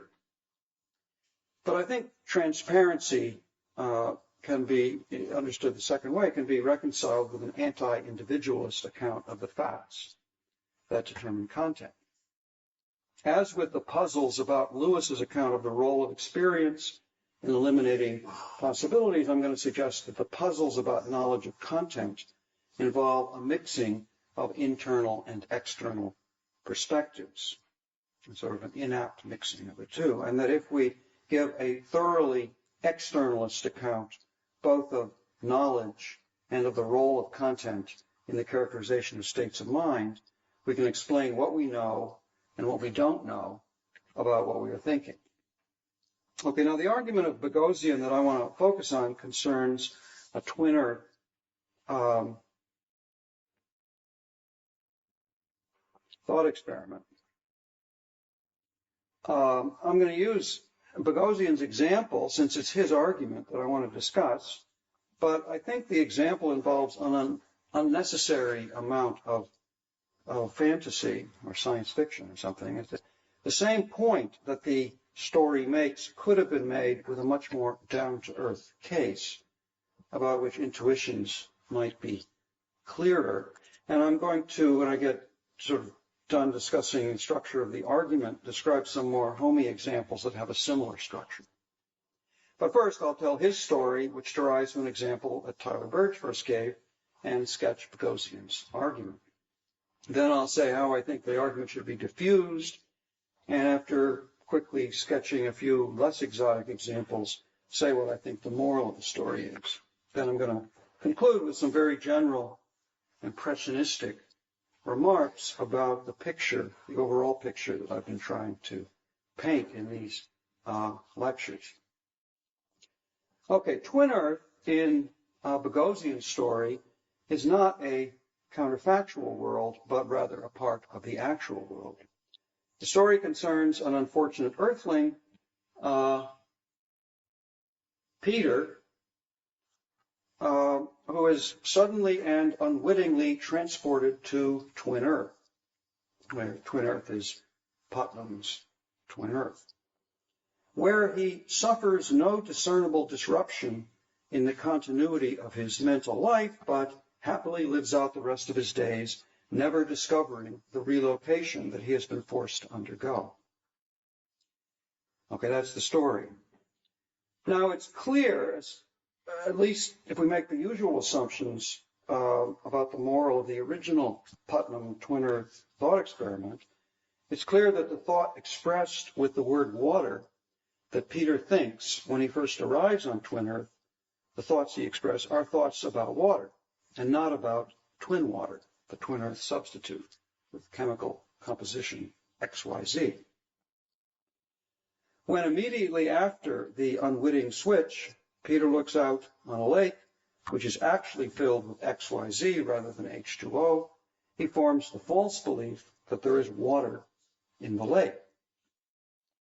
But after a certain amount of time goes by, both internalist and externalist parties agree, and as I say, it was originally Tyler Burge's story, something like this, and he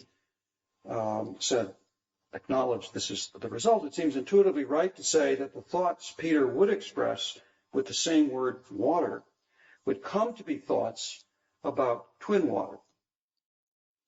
At the later time, that after he's lived for many years on twin Earth, when he looks out at the same lake and thinks a thought that he would express the same way, his thought is one that is true if and only if there is XYZ or twatter, whatever you want to call it, in the lake.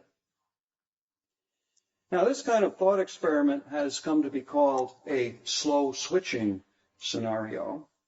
There are two switches. First, Peter is switched from one environment to another without knowing it. And then the intuition is that a second switch, this time in the content of his thought, will follow sometime later. Okay, now I'm going to sketch a simple model of the story just to sort of set up a way to think about it using the kind of representation of a state of belief in terms of possible worlds that I've been using throughout.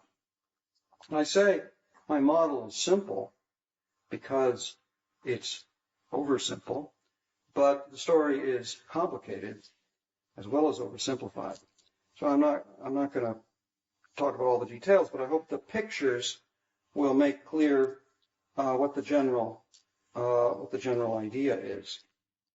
And part of what the pictures will do is illustrate one more time the general method, the general procedure, which I like to follow for trying to understand cases where the ascription of content to thought or language is problematic. And the general idea is to try to clarify the content of someone's thought when it isn't clear or when it's controversial or problematic, what that thought content is, clarify it by asking, so what's the world like according to them? That is, let's describe in our terms what the world is like according to the subject in question. Okay, I'm going to consider just three possible worlds, alpha, W1, and W2, and 3 times within each world. So first, there is the actual world in which the surreptitious switch took place, the one in which the story, Bogosian's story, took place. Second, there is, of course, it isn't really the actual world, but you know what I mean. Second, there is a world in which no switch, W1, in which no switch took place. But Peter lived out his life just as he thinks he did at the beginning on Earth. And third possible world is one in which no switch took place, but in which Peter was born and raised on twin Earth rather than on Earth, but in which he lived a life that was from the inside, just like the life he led in the other 2 possible worlds. Okay, so that box represents logical space, and just to locate these 3 possible worlds in logical space.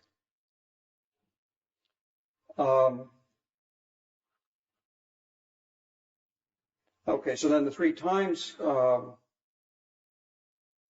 in question are T0 before the actual transportation, a time T1 very soon after when he first arrives on Twin Earth, and time T2, the time much later, when, according to Bogosian's story, the switch has taken place. Peter's thoughts expressed with the word water are thoughts about twin water, or XYZ. In each of these worlds and at each time, there is a lake he's looking at and thinking a somewhat pedestrian thought that he would express at each time and in each world by saying, there's water in the lake. Okay, now we can ask a series of questions about Peter's knowledge and belief. First, which of these possible worlds are compatible with Peter's beliefs and with his knowledge? 2 separate questions at each time. Second, what is the content of the thought that Peter thinks in each of the possible worlds and at each of the times? Since we'll be considering the problem from as raised for the externalist about content, we'll be asking what the externalist or the anti-individualist should say about each of these questions. Okay, so we'll just go through relatively quickly here just to get the idea. Okay, so what's Peter's belief at time T1 when he arrives on Twin Earth? The actual world is not compatible with his beliefs. He thinks he's in W1. He thinks he's in a world where he's still on Earth and he's looking at the lake filled with water. What's Peter's knowledge? Second, we have Peter's beliefs at T2 at the later time, when we're assuming that the content of his thought is that there's water in the lake, as he would put it, is that there's XYZ, or twin water in the lake. So in this case, it's the world W2 that's compatible with his beliefs. And we can also ask about knowledge. At T1, of course, the actual world is always compatible with one's knowledge. So his knowledge at T1 includes these 2 worlds, but not the W2. And his knowledge at the second time includes the actual world plus W2, but not W1. Okay, so that's the answers to our questions. What is the state of knowledge Peter is in, according to what does the externalist say about the answer to that question? Okay, now we can ask. He thinks the thought which he says to himself, there's water in this lake, and it's now at T1. He's on Twin Earth, looking out at the Twin Earth lake, thinking that thought. The question is, what's the content of this thought? Okay, so it's water that his thought is about, real water, H2O. So the thought that he's thinking is true in W1, but it's false in the actual world because it's XYZ that he's looking at, and it's false in W2. So the content of the statement is one that's true just among the 3 worlds I've chosen, just in W1. Now, we might say, okay, so call this proposition, the one expressed by S1 on this occasion, call it proposition P. Okay, and so we label it proposition P, and then we ask about another proposition, the proposition Q, which is the proposition that S1 expresses proposition P. So this is the question which connects the thought to its content. And then we can ask, so in what possible worlds is proposition P, or rather proposition Q, true? So the answer is, in the actual world, he's thinking the thought that's about water, and in world W1, he's thinking the thought that's about water, but in W2, he's not thinking that thought. So the proposition that proposition Q, that S1 expresses proposition P, is false in W2, but true in the other 2 worlds. Okay, so if you remember, which are the possible worlds compatible with Peter's knowledge at this time? There are these same 2 possible worlds. So therefore, since Q is true in all possible worlds compatible with what Peter knows at T1 in the actual world, Therefore, Peter knows then what the content of his thought is. And I won't go through it because it's exactly the same sequence for the story at time t2, when this is the token thought S2 that he thinks then. Call it P star, this proposition, this different proposition, and then let Q star be the proposition that S2 expresses P star, and then we can say Q star itself is true in just these two possible worlds and not the other. And so once again, since Q star is true in all possible worlds compatible with what Peter knows, at the later time, Peter knows then what the content of his thought is. Okay, so that's the general first pass of the story, but we haven't really got to the hard part yet. But I just want to make the point here that and so from the answers to the questions, we can deduce that the conclusion, that Peter knows what the content of his thought is at each time he's thinking about what's in the lake at that time, at the time he's thinking about it. And the reason we get this result is because in each of the possible worlds that is compatible with his knowledge at the time, the content of his thought is the same as it is in the actual world. The model gives an explicit implementation of the externalist general strategy for reconciling his theory with knowledge of content, a strategy really which, although Burge has a whole lot to say about it, still it's the same rough general idea, which was expressed much more simply by, or summed up by Donald Davidson, which Boghossian quotes, showing that there is no conflict between externalism and knowledge of content is basically simple. It depends on realizing that whatever is responsible for the contents of our thoughts, whether known or not, is also responsible for the content of the thought that we have the thought. Okay, so that's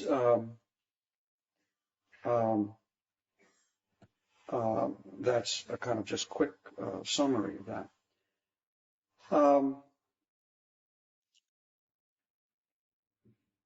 But the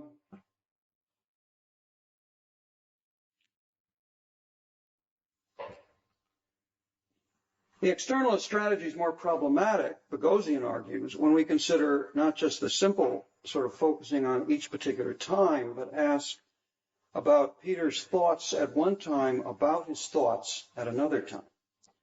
So suppose Peter considers what the content of his thought was at an earlier time. That is, he's considering at time t2, he's remembering his thought at t1. And he takes a thought from memory and puts it together with a current thought. At t2, Peter thinks, I remember thinking back at t1 that there was water in the lake I was then looking at.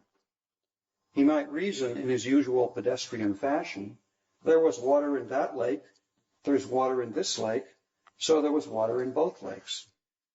Boghossian argues that the externalist is committed to saying that Peter, in this reasoning, is making a logical and not a factual mistake, a fallacy of equivocation, since the two water thoughts involve distinct concepts that Peter treats in his thought as the same.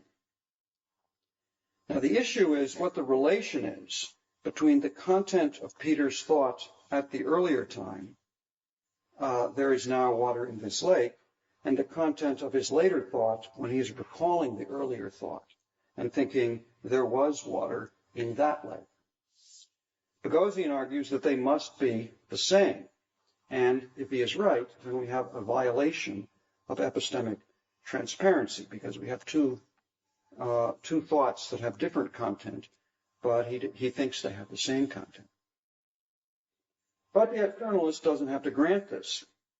There's no question that Peter thinks that the earlier thought has the same content as the corresponding current thought taken from memory has. But he might be mistaken about this without violating transparency. No one thinks that we have special access to what we were thinking at an earlier time. So the externalist says that the earlier thought about what was in the lake was about H2O, while the later thought about the earlier event, the memory thought, was a thought about XYZ. Peter is making a factual mistake when he says or thinks at the later time a thought that he would express this way. At the earlier time, when I said to myself, there was water in this lake, I was thinking that there was water in that lake. His reasoning, the externalist argues, is logically fine. It's just that one of the premises is false. And to allude to the notion of reflexive content that Perry talked about, and to the way in which I've been talking about, the way you have to take account both of the sort of what's on the surface subject matter of what one's talking about and the relation between yourself and the subject matter. The factual mistake in this case is a reflexive kind of mistake. Peter makes a factual rather than a logical mistake when he says, based on memory, that there was water in that lake then. But Boghossian replies to this, surely memory failure is not the point. It is, he says, a platitude that if X knows that P, this is Boghossian's platitude, if X knows that P at T1, and if at some later time T2, S remembers everything S knew at T1, then S knows that P at T2. It's a platitude about memory. And Boghossian is surely right that it would misdescribe the situation to say that Peter's memory failed. And what he calls a platitude certainly sounds like one, though there are different ways to understand what it says. And some of these ways of talking about what happens when, in the dynamics, when things change over time, when we talk about the Sleeping Beauty case, there are ways to put some sort of straightforward description of the case which involve later thoughts about earlier thoughts, which in problematic cases are misleading. But what one might say here is that there are other ways for knowledge to change over time than by learning and forgetting. But the real point here is that there's something misleading about locating the change, the switch, in terms of the way this case is usually characterized, in Peter's, the change in Peter's knowledge in him, rather than in the context in which knowledge is attributed to him, or in the circumstances that are appropriate for describing his cognitive situation. No switch in Peter takes place. What happens is that at the later, but not the earlier time, Peter's capacities and dispositions are more naturally described as a function of the substance XYZ rather than the substance H2O. Knowledge is, in a sense, lost and gained because the space of possibilities that's relevant to the theorist's characterization of the subject's cognitive capacities changes. The externalist must concede that it is difficult to describe in a straightforward way the changes in Peter's cognitive situation. His massive error about relevant changes in his environment, anyway, at all points, there's a massive error, involve a mismatch between changes in his environment and changes in the way he represents his environment. But we can give a coherent description of his cognitive situation that's compatible with a reasonable version of Boghossian's transparency principle. What we have in this description are failures because of factual error to know at one time what one was thinking at another time. But there's no need to assume that there are failures at any single time that might give rise to inaccessible logical errors. Now, I should say here the issue, I'm oversimplifying the issue, and there's more to be said. Tyler Birch has talked some about this because reasoning itself takes time.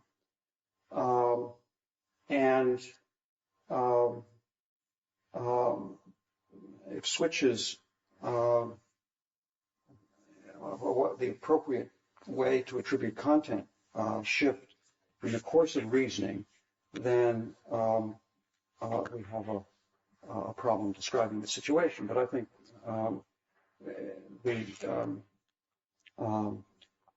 the facts can still be accounted for. Now, what I say, there's more to be said about some cases. Now, the debate about how to understand the slow switching scenario is sometimes framed as a question about whether our unfortunate character has one or two concepts, one water concept or two, that is, at the later time, say the time T2. Does he have one water concept or two?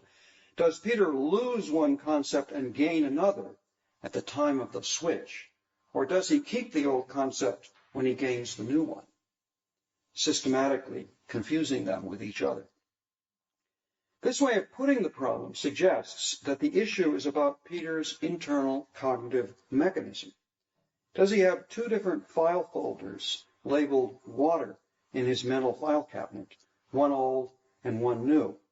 Or did he throw out the old folder, moving its contents into a new one when the switch occurred?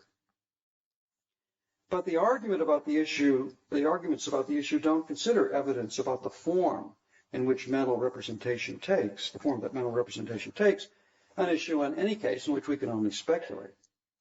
And the forms of representation, that is what the sort of cognitive architecture is at the time when all this takes place, don't seem to be relevant. This is another place, I think, where talk of concepts is not helpful.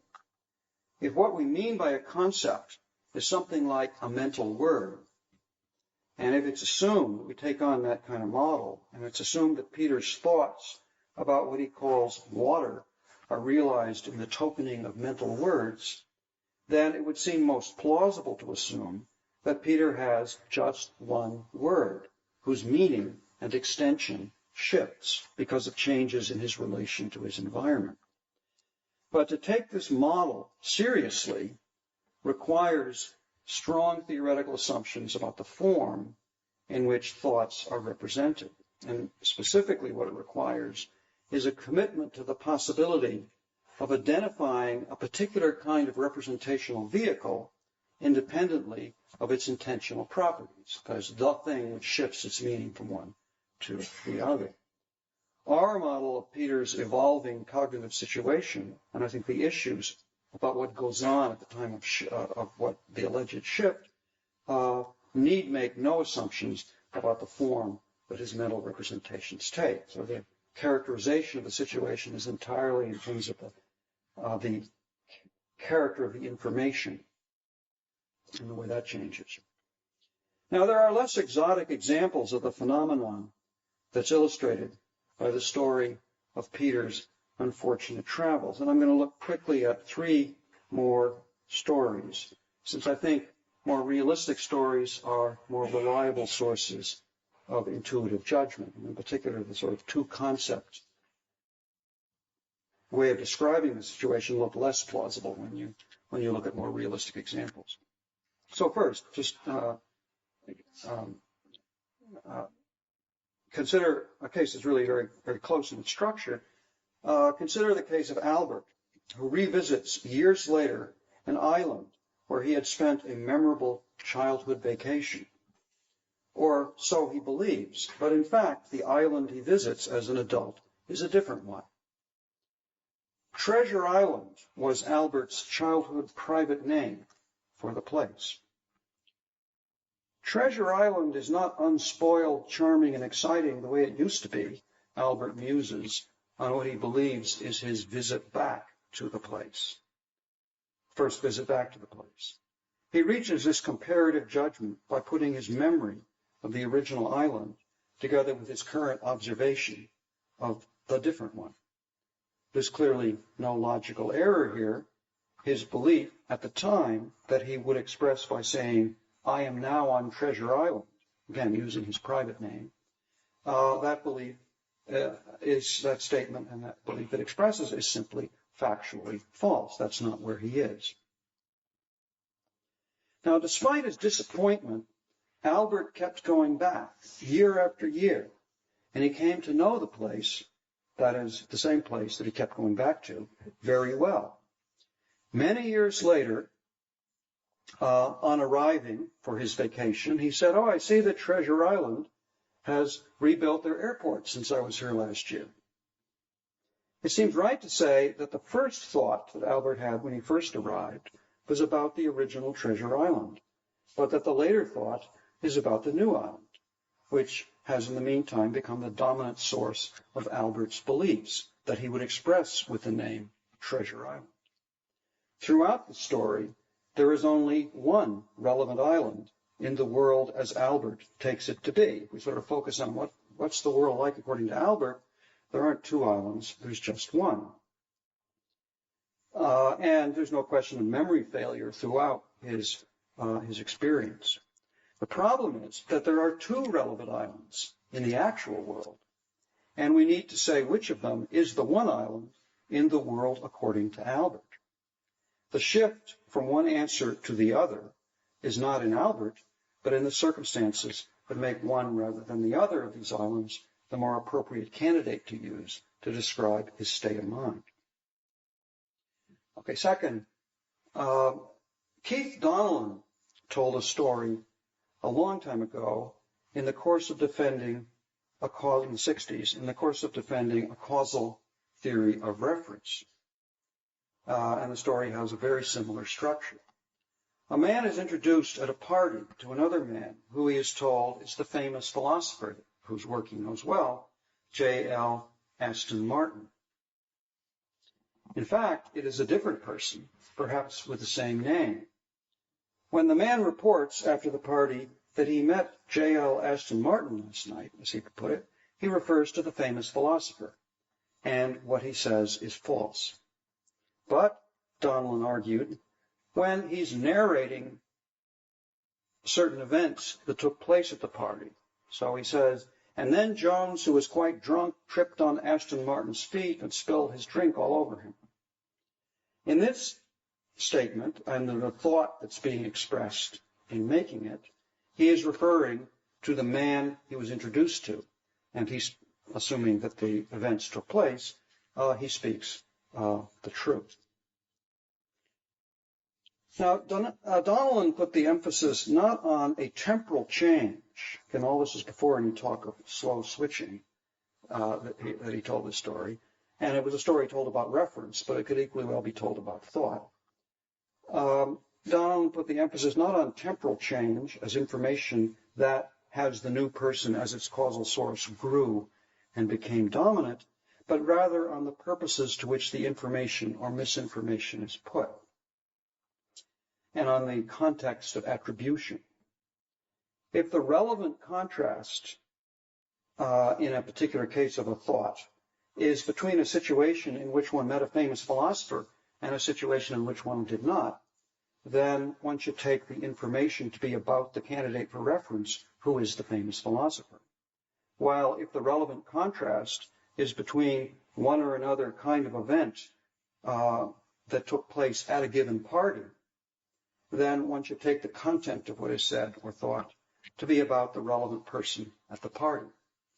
There need be no stable temporal switch in the man's cognitive state, although Donnellan did go on to say, if you don't like that story, let's talk about how these guys become good friends, and years later, he still doesn't realize that it's not the famous philosopher. So it does have a little bit of the flavor of the slow switch story. But anyway, there need be no stable temporal shift. So if we were to force the issue into the one concept or two mold, we'd have to say that the subject has both concepts at once and has beliefs at one time, both about the famous philosopher and the man he met at the party. But one should still not represent his reasoning as involving unwitting equivocation. In any one context, we should take his belief to be about the one man or about the other. So finally, an example with a slightly different structure, but one that connects with the issues about self-locating belief that I talked about. And I'll leave it to you, if you like, to draw the pictures to see how this goes, but I hope you get the rough idea. Alice tells Bert at the Saturday night party at about 11 p.m. that tomorrow is her birthday. Later in the evening, say about 12:15 a.m., Clara tells Bert that tomorrow is her birthday. Bert, mistakenly assuming at this later time that it is not yet midnight, or just taking for granted that it's not yet midnight, thinks, what a coincidence. Alice and Clara have the same birthday. Bert retained the belief he acquired from Alice and put this information together with his new information about Clara and made an inference from them. Both Alice and Clara, in telling him that tomorrow was their birthday, spoke the truth in the circumstances in which the statement was made. But and Bert then formed a belief based on those statements. But the conclusion Bert drew from accepting their statements was false. Did he make a logical error? If we describe the world that Bert takes himself to be in, and again, recognizing that in describing the world as Bert takes himself to be in, we have to locate those statements within the world. And they were made at a different time in the world, according to Bert, than they were made in the actual world. If we describe the world as Bert takes himself to be in, along with where he locates himself in that world at the time he makes the inference, we can see the factual mistake that he's making. That is, it's a perfectly good possible world, coherent and consistent, that he takes himself to be in. It's just not the actual world. Now, the most prominent examples of identity confusion in the philosophical literature about propositional attitudes are cases where one thing appears to the thinker in two different guises. Hesperus and Phosphorus, Ralph and Ortcut, Pierre and London, Superman and Clark Kent, Wow and Fred. But equally interesting are cases of two things in the actual world merged into one in the world according to the thinker, sort of the reverse kind of identity confusion. Slow switching cases, as well as the variants I've described, are just examples of this kind.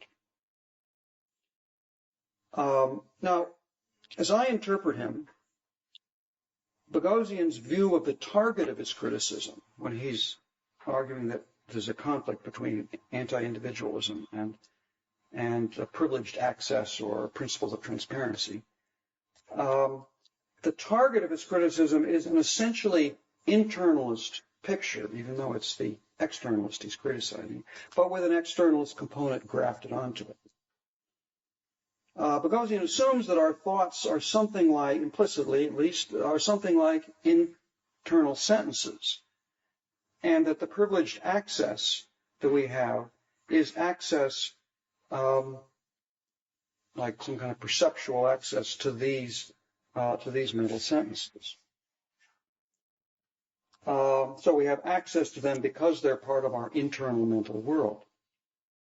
But, and this is the externalist part of his characterization of his target, these mental sentences, individuated by their content, according to the externalist, have essential properties that are extrinsic to the mind, and so are not accessible. The objects, given that they have those essential properties, are not accessible to the person who's thinking the thought.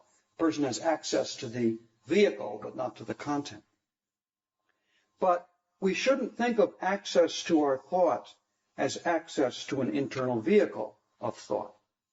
According to a more thoroughgoing externalist picture, we should think of the representation of states of knowledge and belief and the contents of occurrent thoughts something like this way. Thinkers are things with a capacity to make their actions depend on the way the world is, and with dispositions to make their actions depend on the way they take the world to be. Theorists and attributors of thought characterize these capacities and dispositions by locating the world as the thinker takes it to be in a space of relevant alternative possible worlds. The theorist uses actual things and properties to describe these possibilities, and that is why content depends on facts about the actual world. These things that attributors use to describe the possibilities will always be things that have essential natures. Everything does. And it may be that both the attributor and the thinker being described are ignorant of these essential features. When the way the world actually is diverges from the way the thinker takes the world to be with respect to the identity and nature of things, and in particular, when the thinker conflates distinct things or thinks of one thing as two in the way in which one does in the standard Frege cases, it may be difficult to find a way to characterize a world according to the thinker that's apt for describing the thinker's cognitive capacities and dispositions. But our descriptive resources are rich and flexible, and in context, we can usually find a way. What counts as a correct description of the world according to the thinker may depend on the attributor's context. A principle of epistemic transparency is satisfied according to this picture in context, not because the thinker is directly acquainted with an inner object that has an inner content essentially, but rather because an apt description of the thinker's cognitive state, if it is to explain the rational capacities and dispositions it is intended to explain, must represent the way the world is according to the thinker in a way that satisfies that constraint. So the rough idea is that there's a constitutive relation between the content of a thought and the content of your thought about the thought, and that's what is the foundation for the principle of transparency. All right, now, I've been promoting throughout these lectures a certain very general picture, an externalist perspective on a subject's point of view.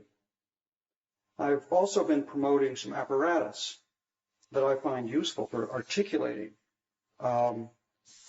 this picture. And for clarifying some problems that the picture raises. The apparatus, the possible worlds framework, and the sort of labeled worlds self-locating belief picture aim to provide a way to represent an objective conception of the world as it is in itself, an absolute conception, and again, to use Bernard Williams' term, and also to provide resources for clarifying the relation between such a conception and the perspectives of subjects who are part of the world according to our objective conception, and who have the capacity to experience and think about it. I think the apparatus helps to sharpen the issues, but it must be acknowledged that it also reveals some tensions in the picture that are not fully resolved. I'm going to conclude today with some very impressionistic remarks that take us back to the general issues that I talked about at the beginning. Now, the critics of, the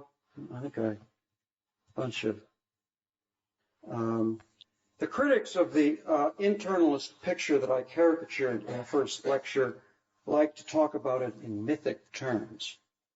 Wilfrid Sellars' phrase, the myth of the given, has resonance, even if it was never entirely clear exactly what he thought the myth was. I'm going to quote two places that use an authentic myth to highlight one aspect of the internalist picture, and this is the myth of the Garden of Eden. First, from one of my favorite contemporary writers, American writer, fiction stories and novels. Adam's one task in the garden had been to invent language, to give each creature and thing its name. In that state of innocence, his tongue had gone straight to the quick of the world. His words had not been merely appended to the things he saw, they had revealed their essences, had literally brought them to life.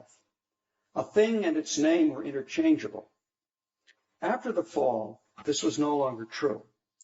Names became detached from things. Words devolved into a collection of arbitrary signs. Language had been severed from God. The story of the garden, therefore, records not only the fall of man, but the fall of language. And of course, most of the talk of language in philosophical discussions is cover for talk about the intentionality of thought. Now, these are the words I've quoted from Paul Auster's collection of stories. These are the words of a somewhat unhinged fictional scholar who's interpreting Milton's Paradise Lost.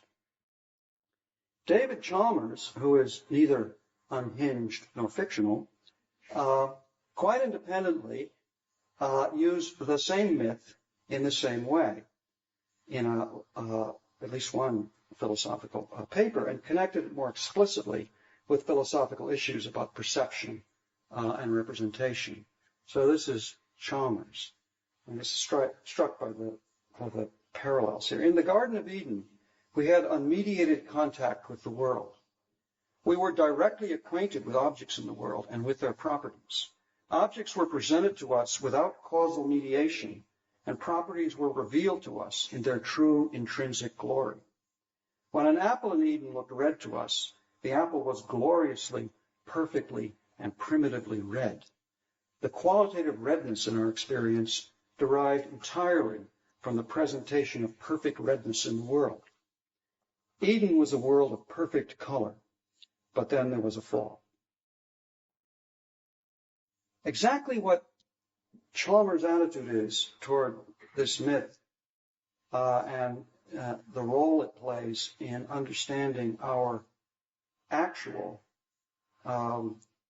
conception of our relationship through perception to the properties of objects is not completely clear to me, but it suggests that even though perhaps Eden didn't exist, he says perhaps, but I think we can drop that part, and perhaps it couldn't have existed, but nevertheless it reveals something about our perceptual situation. Anyway, the philosophers I've been talking about, I haven't been talking about Chalmers very much, but he certainly fits within this internalist picture, mainly David Lewis I've been focusing on. Anyway, these philosophers, Boghossian and others, but anyway, these philosophers know that we're no longer in the garden. But they would at least like to hold on to the idea that we can locate a kind of intentional foundation, a place where our thought attaches directly to its subject matter. In the garden, according to this way of understanding the myth, we were directly connected to things in the outside world.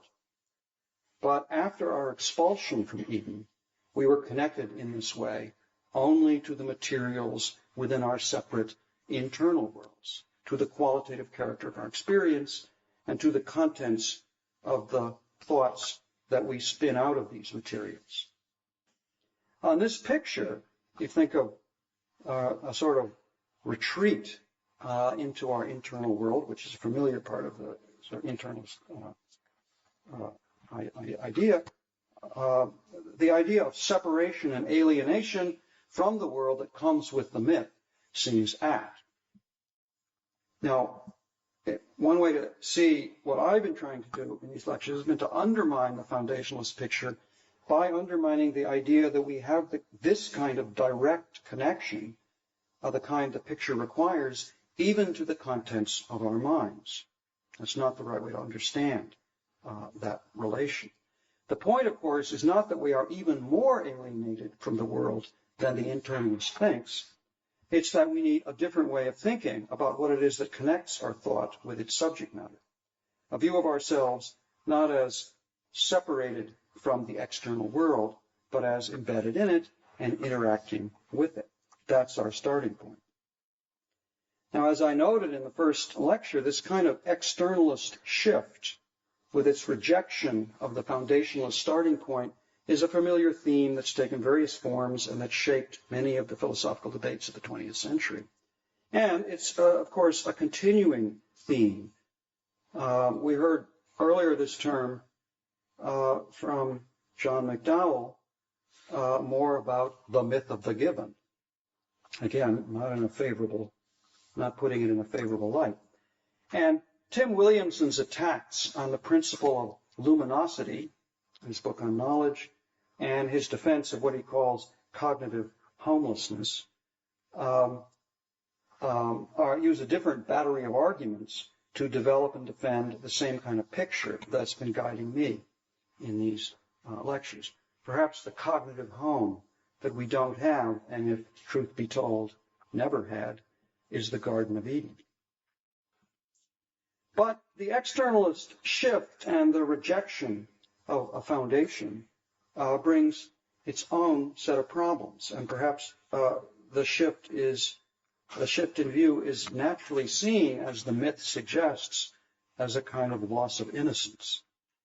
On a more sober account of the foundationalist picture that sets aside colorful rhetoric about words revealing the essence of things, what's being promised is a way to factor our theorizing about the world into two parts. First, we form, a priori, a conception of the logical space of possibilities, stipulating what we shall mean by the words we use to describe the possibilities, or perhaps to construct the possibilities. We then gather evidence to discover where in that space of possibilities the actual world is, and where it's located. If we could theorize in this way, that is, if we could sort of find a general, we would have a general platform on which any disputes about the facts or about deductive relationships could be clarified and settled by methods that were neutral between any issues that might be contested. The central problem with this picture is that the meanings of our terms and the contents of our thoughts are determined by facts about our causal relations with things in the world and with their properties and with the relations between them. So there isn't any general way guaranteed to be neutral to describe the space of possibilities in which we're trying to locate the world, or nor is there any neutral way to characterize the nature of the evidence that would do the work of locating the world in that logical space. We need, in order to sharpen and settle any particular dispute, a context in which we can separate, relative to that context, substantive from semantic issues. Issues about how we characterize the space of relevant possibilities, distinguished from issues about where in the space the actual world is to be located. But there is no general procedure for finding such a context. The task of doing so needs to be carried out on a case-by-case basis, and there's no guarantee that it will succeed. This essential contextualist feature of the account of rational debate and inquiry gives rise to a general worry that the externalist shift may involve a retreat from a robust realism. The externalist, the philosopher who begins in the middle, rejects a demand that his metaphysical commitments be justified from within, but he must accept the demand, as I talked about the first time, the demand that his overall philosophical conception be in harmony with the possibility that the subjects in the world as he takes it to be, which include himself, should be the kind of thing that can have a conception of the kind that he is promoting. This demand for harmony requires that we recognize that that's when we sort of apply the general contextualist picture back to ourselves, requires that we recognize that the theorist defending this general contextualist account of knowledge and representation is himself characterizing the world by distinguishing between relevant alternatives in a particular philosophical context. I think the essentially contextualist account of knowledge and of our intentional relations to things, the things we think about, can be reconciled with the realist interpretation of knowledge and thought, but it takes philosophical work to do it.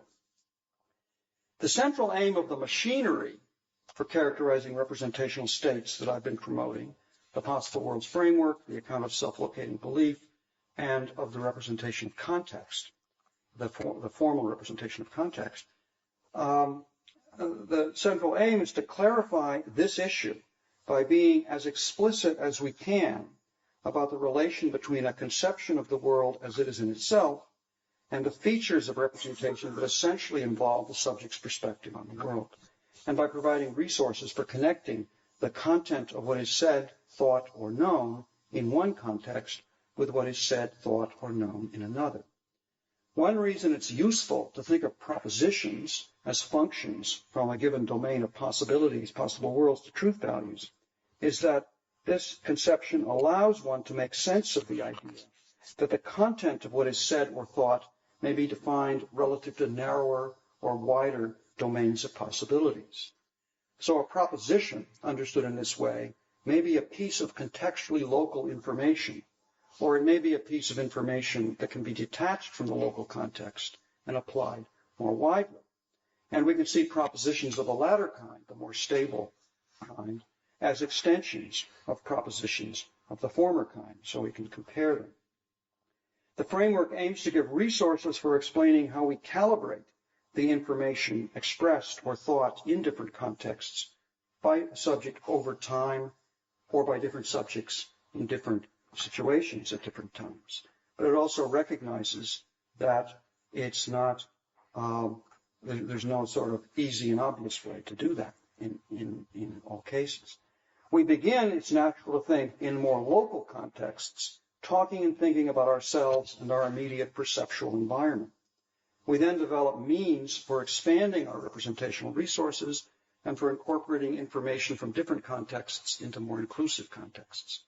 Doing this will involve representing ourselves. Part of the means we use to do this is to represent ourselves and our local contexts within a more robust and inclusive context, and representing in our conception of the world as it is in itself our relations between ourselves as objects in the world and the things that we represent. So it involves, in particular, what John Perry called reflexive content. In the end, we must recognize that even our most stable and robust representations have the content that they have in virtue of our relations to what we represent. So just take an example Tom Nagel alludes to. We distinguished in our account of self-locating belief between a local representation of a time as now or today, and how we understand that, from an objective representation as 10 a.m. or Tuesday. And we needed that distinction in order to represent cases where a person doesn't know what time or day it is. But our objective labels for times got their reference from certain events and processes that stand in certain relations to us. This does not prevent us, even in the most local context, from thinking about the world as it is in itself. Now, I argued at the end of the first lecture, that I supposed a certain dilemma, or sketched a dilemma that Bernard Williams posed for the absolute conception of reality. And I suggested that that dilemma can be diffused if we're careful to distinguish representations from their content. But Williams' way of putting the dilemma did capture, I think, something right about the problem we face in developing our conception of an objective world. If you recall a little bit of his discussion, he said we have two subjects, A and B, each with some knowledge of the world, and we might add, perhaps each in their separate contexts. To understand, Williams says, how each can be perspectives on the same, each of these different conceptions they have can be perspectives on the same reality, we need to form a conception of the world which contains A and B and their representations. And we need to explain how what each says about the world compares with the other, how they both can be have information that counts as knowledge. Williams goes on to say that, quote, indeed, we must be able to form that conception, which includes these other representatives, with regard to every other representation, which might make a claim to knowledge. Now, there are two ways to understand the existential and universal quantifiers in this last claim. The claim might be that we must be able to form a single conception of the world that incorporates all possible representations of it that might make a claim to knowledge. And if this is the interpretation, then I think it is asking for something that could be achieved only if the foundations picture were essentially right. And that is asking too much. What can be reasonably demanded is that for any representation we might find in the world, if we take them to make correct claims to knowledge, then there will be a way to construct a context in which we can represent their representations as perspectives on the same reality. This is enough, I think, to be a very ambitious demand, but I think it's enough to ground a robustly realistic conception of the world. Thanks.